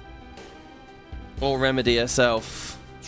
I'm going to say the remedy is the better move. As long as she doesn't get targeted here. And then what we do is we provoke again. And he'll kill Titus, and we'll have 2 overdrives. We're going to have a mix, guys, and we're going to have Oryx Reels. Assuming I don't fuck Oryx Reels up, which I might. Okay, what can we mix? I have no idea what we can mix. Oh my god, it's a whole new game. There's a bunch of shit we haven't been doing in the series so far, and we're here. What the hell can we mix? See, Riku can probably Condi them all as well. Like, if I do double Smoke Bomb... What do you guys think? Does anyone know anything about the mixes? Mix.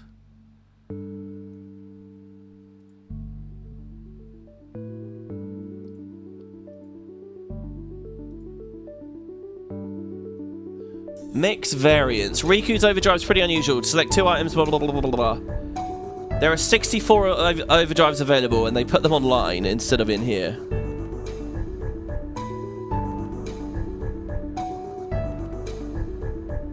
You're making me want to do a challenge run. No Masters Mod, no Threaten. I mean, I don't think we... Oh, we have threatened once.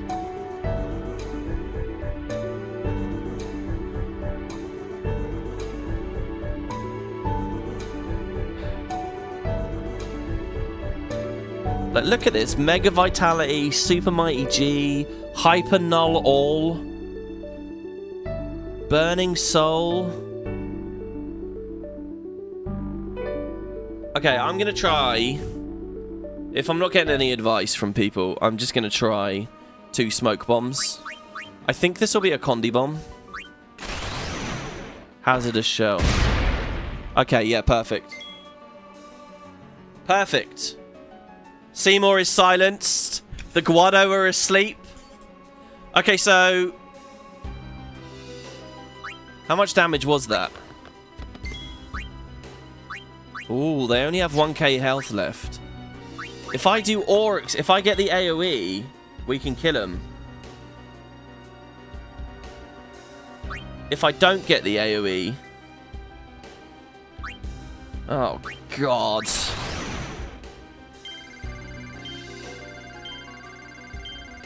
No, alright, we're going for ice.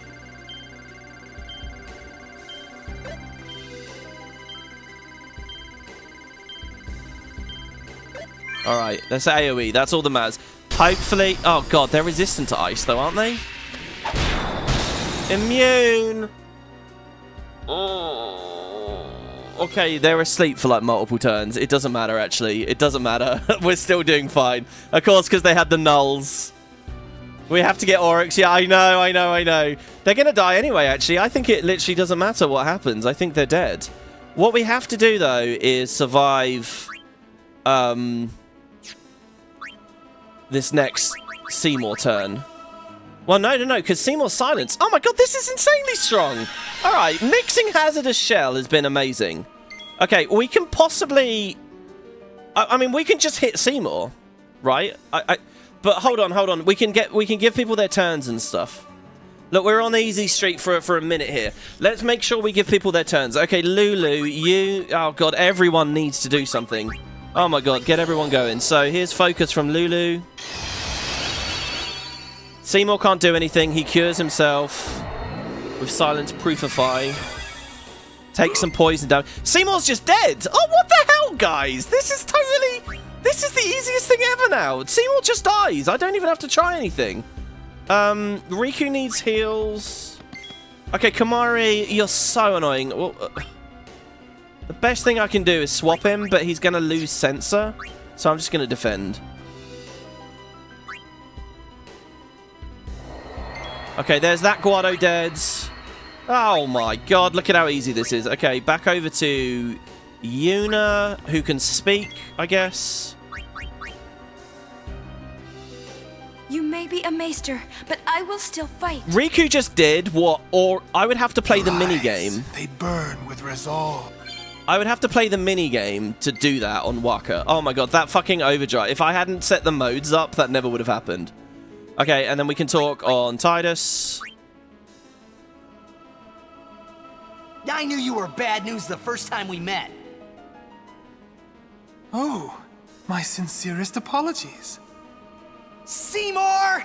Okay, and then we can go... This is amazing. And then I can go to Auron and threaten. And don't miss. There is a 70% chance this hits. Okay.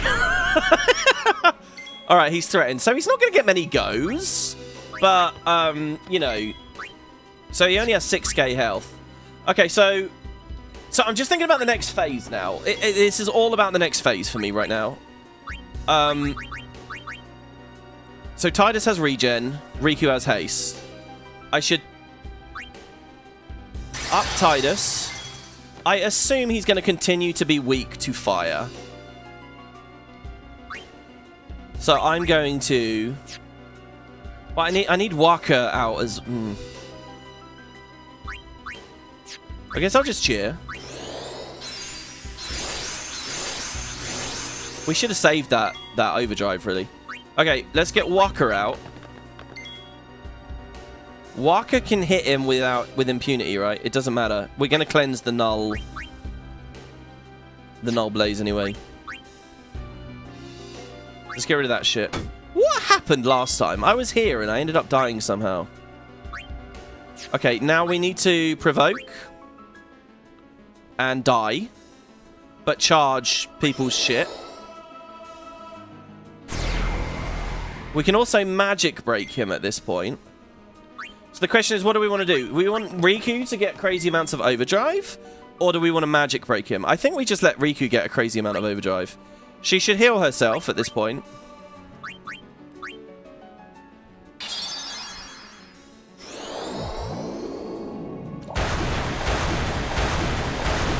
So good. Look at it charging them. Yeah, and he takes 1,000 damage. Immediate res. This is it. This is how you do this. Look at this. This is so much easier. Just provoke. Just let Tidus hit the deck over and over and over again. This is great. Okay, so then... and he's going to get a go. See, there's another provoke coming. So that's perfect. So it doesn't matter what anyone else does here, really. I'm going to bring Lulu in... As long as she gets 2 goes... She does get 2 goes. I'm going to focus again. Because what I'm really trying to do is buff Waka as much as possible. We could cheer, actually, on Kamari. A Kamari cheer might be the better choice. Because that... One will make Waka tankier. One will make Waka do more damage. Kamari. Oh, but he's poisoned. Whatever. Let's go with focus. I don't know what kind of stray damage he's going to catch in the next phase, you see, so... And then, yeah, I'm just going to throw 2 balls at him. Don't know how low he is. There's 700. Sorry, 970. I don't want to phase at a really bad time, either. We're going to see Anima, guys, in a second. It's happening. It's happening. This is all free buffing time. So when we wipe, which we inevitably will, I'm just saying, we'll use this time for something good. Now, if she copycats now, what does she copy? I don't know. Is there anything else that Waka might like? Shell, probably? I bet it's going to be like AoE D-spell or something, and I'm going to be really sad. Let's give him Shell. And these two are going to have overdrives ready for the next phase. Go on, Titus. Power your friends. So there they are. They have their overdrives. This is excellent. He's not going to... Oh, fuck. No, don't phase now. Feel my pain. Come, Anima. No, you weren't supposed to phase now. You were supposed to let me res Titus. Oh, no. Loading Titus with SOS nulls for this strat could be awesome. I don't know whether it will charge the overdrives if we did that. It might. The other thing is I'd need 4 slots because there's gonna be an element that he's weak to, right? Also, I don't really know how to even put default. What the fuck does that mean? Anima stalls a turn.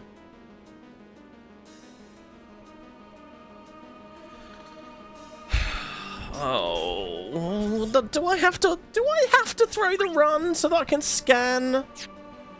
Oh man, I really don't want to. It has shield.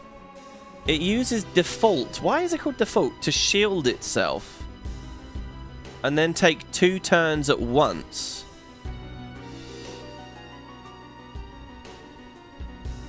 She takes extra damage from all elements. Uses default to shield itself and then take 2 turns at once. I don't know what that means. Like, I get it, it's shielded. It's not going to take much damage.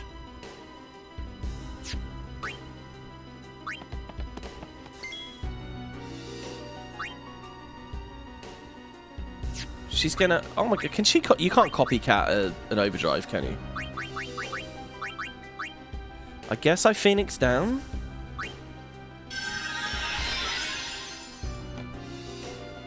I'm just horrified by that overdrive bar. Auto life is not actually... It's so MP heavy. So we could Oryx reels her. How much health has she got? 25,000. I just have to do it, guys. I have to scan. I have to scan. I can't even scan because I'm fucking silenced. Oh, hold on. I got a better idea. Nice. If I weapon... Oh, I'm going to lose. I'm going to defend and hope that's enough. It's not enough. Okay, well, echo screen. Let's see what she does. She's going to take 2 turns in a row, is she?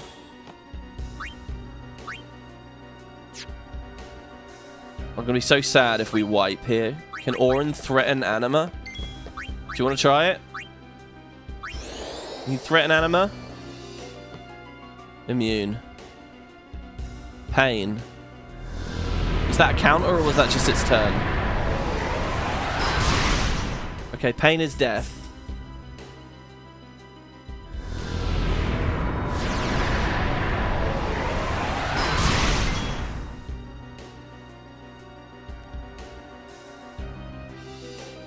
Let me pass. Is it pain again? No. Let me pass.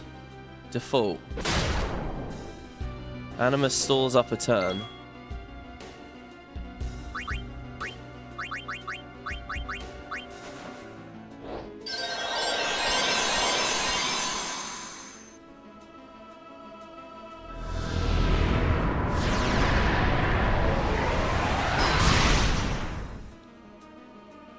So it's...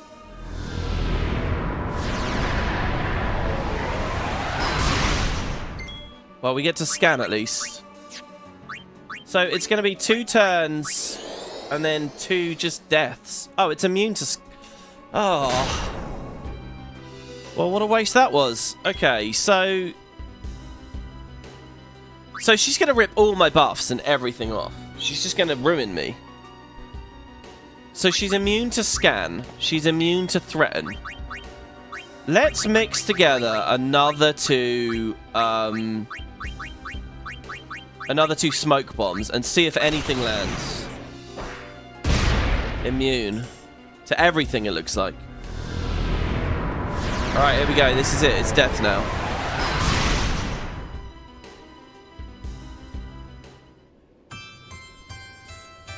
Okay. So all I can assume with that, it looks like she just resists everything, and I think what we have to do is just quick hit spam. Probably. We have to have haste on everyone, all of our damage up on everyone, and we have to quick hit spam.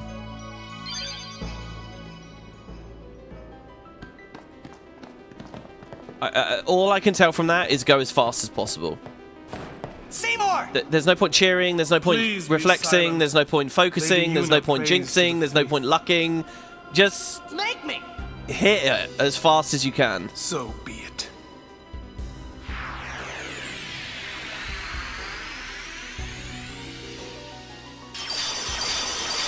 Okay, all of this shit seems so unbelievably simple to me now. All we have to do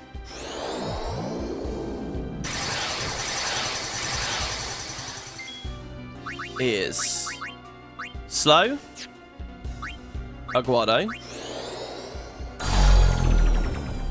Luck in this game doesn't give you more crits. Oh, you know what? Actually, fair enough. Luck probably would be good, but I'm going to try and do it in this earlier phase. She takes extra damage from all elements.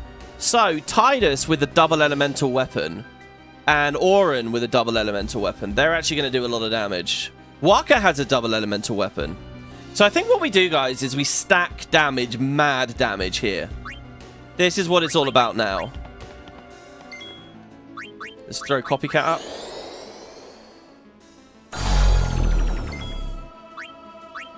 Get them both slowed. Here we go. This is good. This is what I want here. Auron with the first provoke. Again, Shremedy on Tidus is really good there, because he's just going to die anyway. So look, this threaten, this is the only threaten I'm actually going to use. The rest of it's going to be provoke.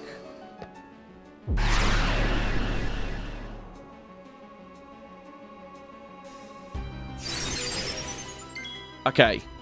Now in come the hastes. And I don't really need to haste Tidus. Well, except for the fact that I want him cheering a lot, so I kind of do, actually. Okay, no, I think I'm going to do 2 threatens, because... Oh, well, Kamari can... Kamari cheering. A hasted Kamari cheering might be a good thing to see.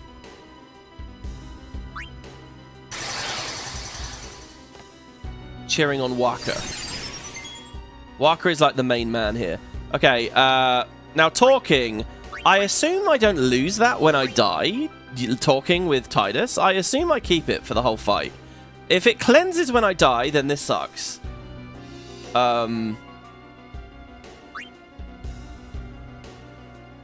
See, look at this. I knew you were bad news the first time we met. Oh, Seymour! 500 per poison proc. It's pretty rough. Could Riku copycat the talk? That's a weird thought, isn't it? Could she copycat that? I think we luck now with her.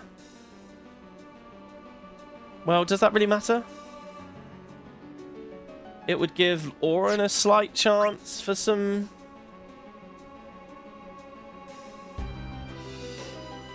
No, I think we bring Waka in and talk with Waka. I think this is the way we do this. So they've both got their strength bonuses. Maester!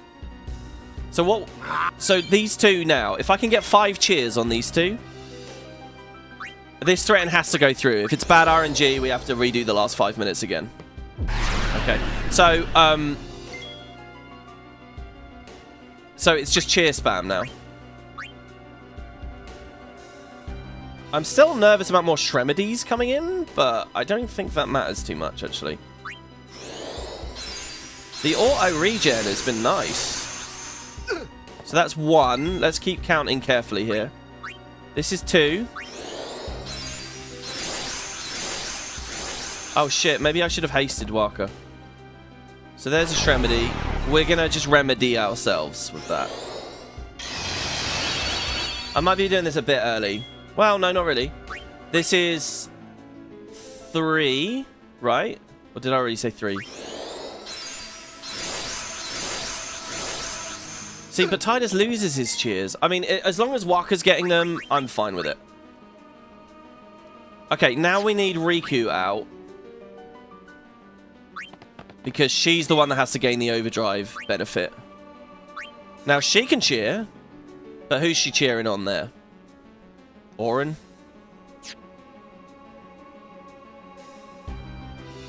Doesn't really mean anything, does it? I hope to God that her thing is non-elemental, by the way. If her mix isn't non-elemental, this is going to be pretty rough. I mean, fuck it. Let's just cheer on her. Why not? There you go. Good job, Riku. The copycat Riku. Okay, now it has to be provoke, and we take our first bomb of damage. Auron's just kind of there. We're just trying to get Auron off screen, to be honest, right now. She's out of MP. She can't do it again. We can cast Luck. That's cool. I think that's the first time we've seen that. I don't mind throwing some remedies to deal with this. Okay. Oh, perfect. Okay, good. And Walker is now in a position to just break some nulls, maybe? If I aim at Seymour, the other two are just going to guard, so whatever. So, oh, he's... Okay, hold on. I think I just turn skip, actually. I know I take poison, but I'll just save the remedy. Focus is a bit scary. Well, maybe not, actually. It might mean that they charge even faster now. Oh, no, because it's got a max limit, hasn't it? Okay, so now she can res.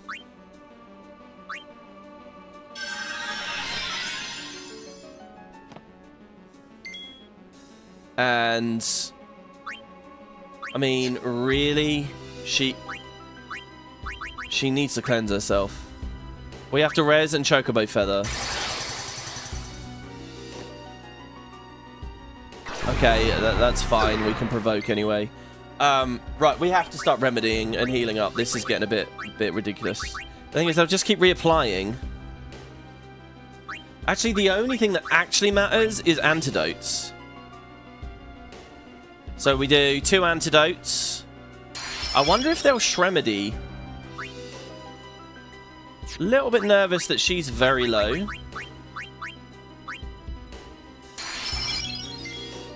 Okay, and we provoke Seymour again. So now they have their overdrives.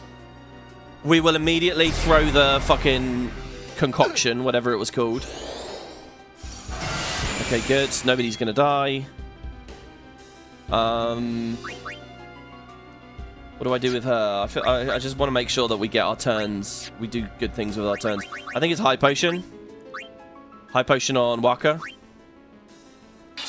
Maybe on her actually was better. She is ultimately the lower health one. Okay, so Tidus dies. We get our overdrives. We kill the Guado now straight away by mixing together 2... or smoke bombs. There might be a cheaper way to do that, like a smoke bomb and a grenade. Hazardous shell. Okay, that's it. It's clear. So, now we'll save Waka's overdrive. Nothing else matters, really. We've just got to get Tidus up. They'll die to the poison, I think. So we just get Tidus up. And cheer one more time, I think we need to do. We can rehaste him. Oh, no. Maybe we don't even... Maybe we go for a threaten? We actually might need to. No, he's silenced. Yeah, we're going to have to rehaste him. We might have to go for a third and final threaten here.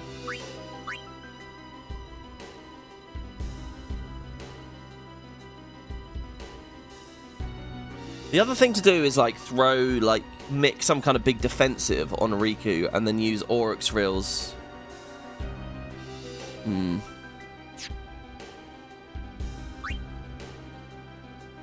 No. I know what we do now. Okay, now... Oh, God. All the buffs, though. Anima's just going to kill all of the buffs. I was going to say, now we Magic Break and Lunar Curtain, and we don't need to provoke anymore. We can just try and tank it up. And that's fine. So we can start with the shells and stuff. The thing is... Yeah, I think that's what I'm going to try and do. That way we can keep the... Can I provoke and do that? That probably won't work. Right, so Chocobo Feather. Fucking Waka hasn't got one yet? Really, Waka?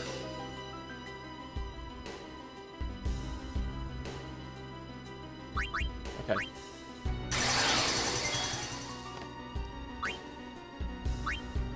I just got to spend these turns on useful things here. So over to Yuna. Yuna can shell Tidus. And she's slow as well. Silence Proofify. These two jerks should be dead soon. Yuna needs haste. Oh my god, so many stats. So many stats to apply. This is just... Okay. And then you can haste her.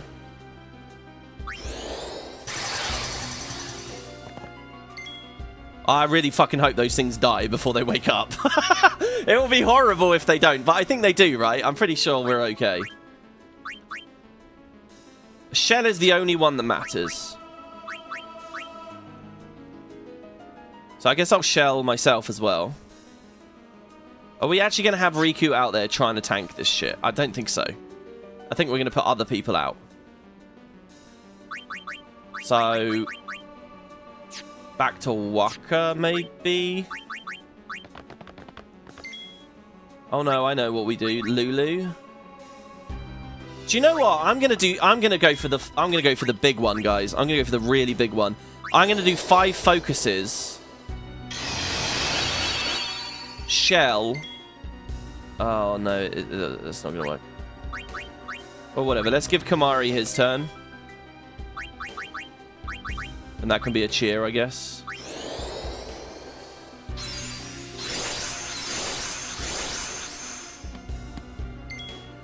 Seymour's next. And he's already removed his silence. We can go for Threaten.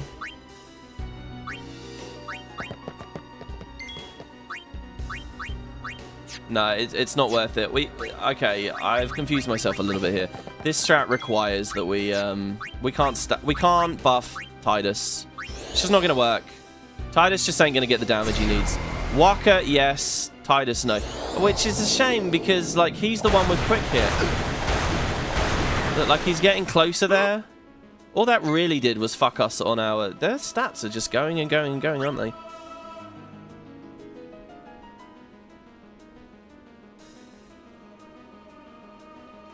Over to Riku. She's the quickest. Phoenix down. Get rid of Kamari. I'm hoping to see them die here now.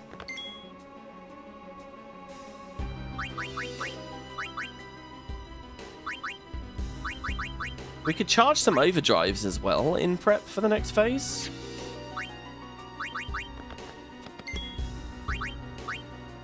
Yeah, they're gonna die. Well, one of them is. I don't know about this other one. Seymour's getting low.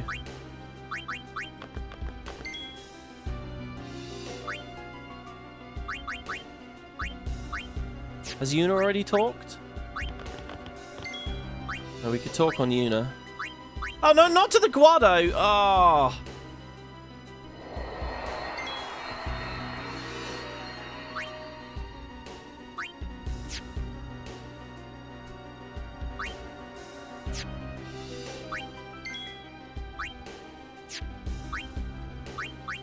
Okay, talk to Seymour. You may be a maester, but... You're... Okay, Yuna's agility goes up. Like, the other thing I could try to do is give Yuna an overdrive for the anima phase, and then, like, summon an Aeon there. Like, you're supposed to use Shiva there, aren't you, really? So maybe I need to do that. Maybe we leave Yuna out here. And we give her, like, Comrade or something. We gotta give Waka some luck. If I could ensure he'd crit every time, it'd be pretty epic. Waka should be hitting quite hard right now. Oh, fuck. He's not going quick enough. The fact that Tidus needs... Okay, just about. Oh my god. Throwing Chocobo Feathers every time is nasty. That's the one big issue with this strat. It's kind of really, really painful. I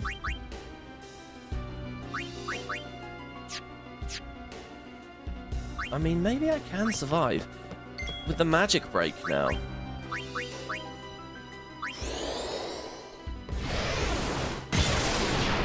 Oh, he's immune because he had the nulls on. Because Auron's weapon sucks. I guess we'll provoke.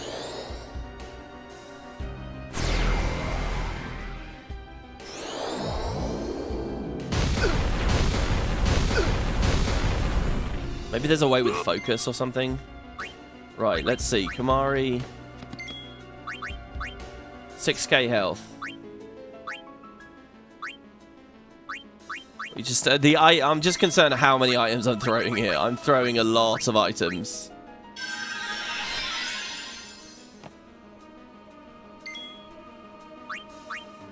In fact, we're nearly out of Chocobo Feathers. We've thrown 9 Chocobo Feathers for this strat.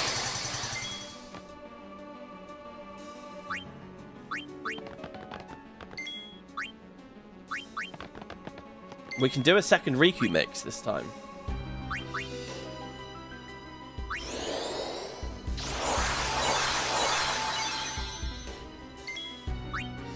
Okay, provoke. This is the last provoke.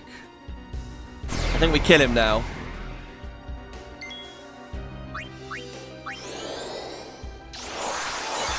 Is Auron still not hasted?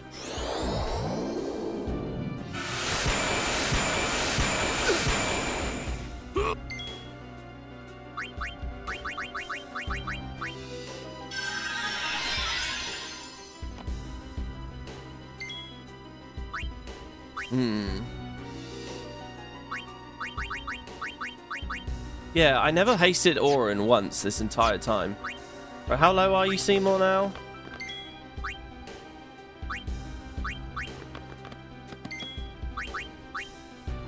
$5k. Fucking hell, look at this.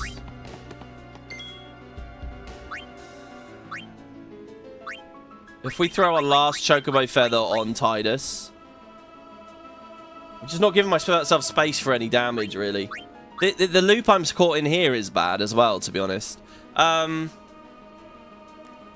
think we throw this... No, actually, I think we try to blow him up. Wait, what did it say? 6k still? 6,000 health?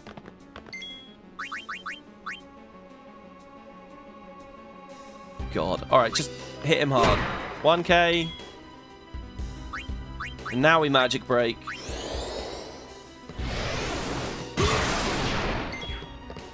And again.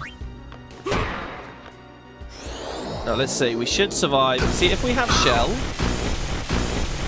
See, Tidus died there. Oh, you're going to fucking phase with him dead again. Feel my oh pain. My god, man. Oh my god. And Auron doesn't have haste. Oh, I really think there is a god and he hates me.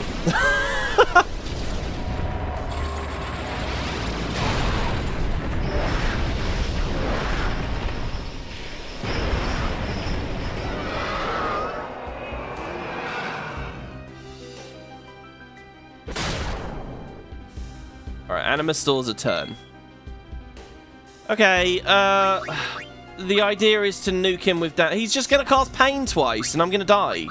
He's just gonna cast Pain. I mean, well, no, when does he skip exactly? Yevon hates me. Yeah, Yevon hates us. I don't know. I don't know. This is... What? So now I lose everything I was working towards. Let's see how much damage Waka does. Like, what? He has Protect on him. She has Protect on her. And then it's just... Dude, I don't know about spending an hour grinding my way to Anima just to experience this. I don't really... It's kind of fun until I consider just how much of a time sink it is to just get back.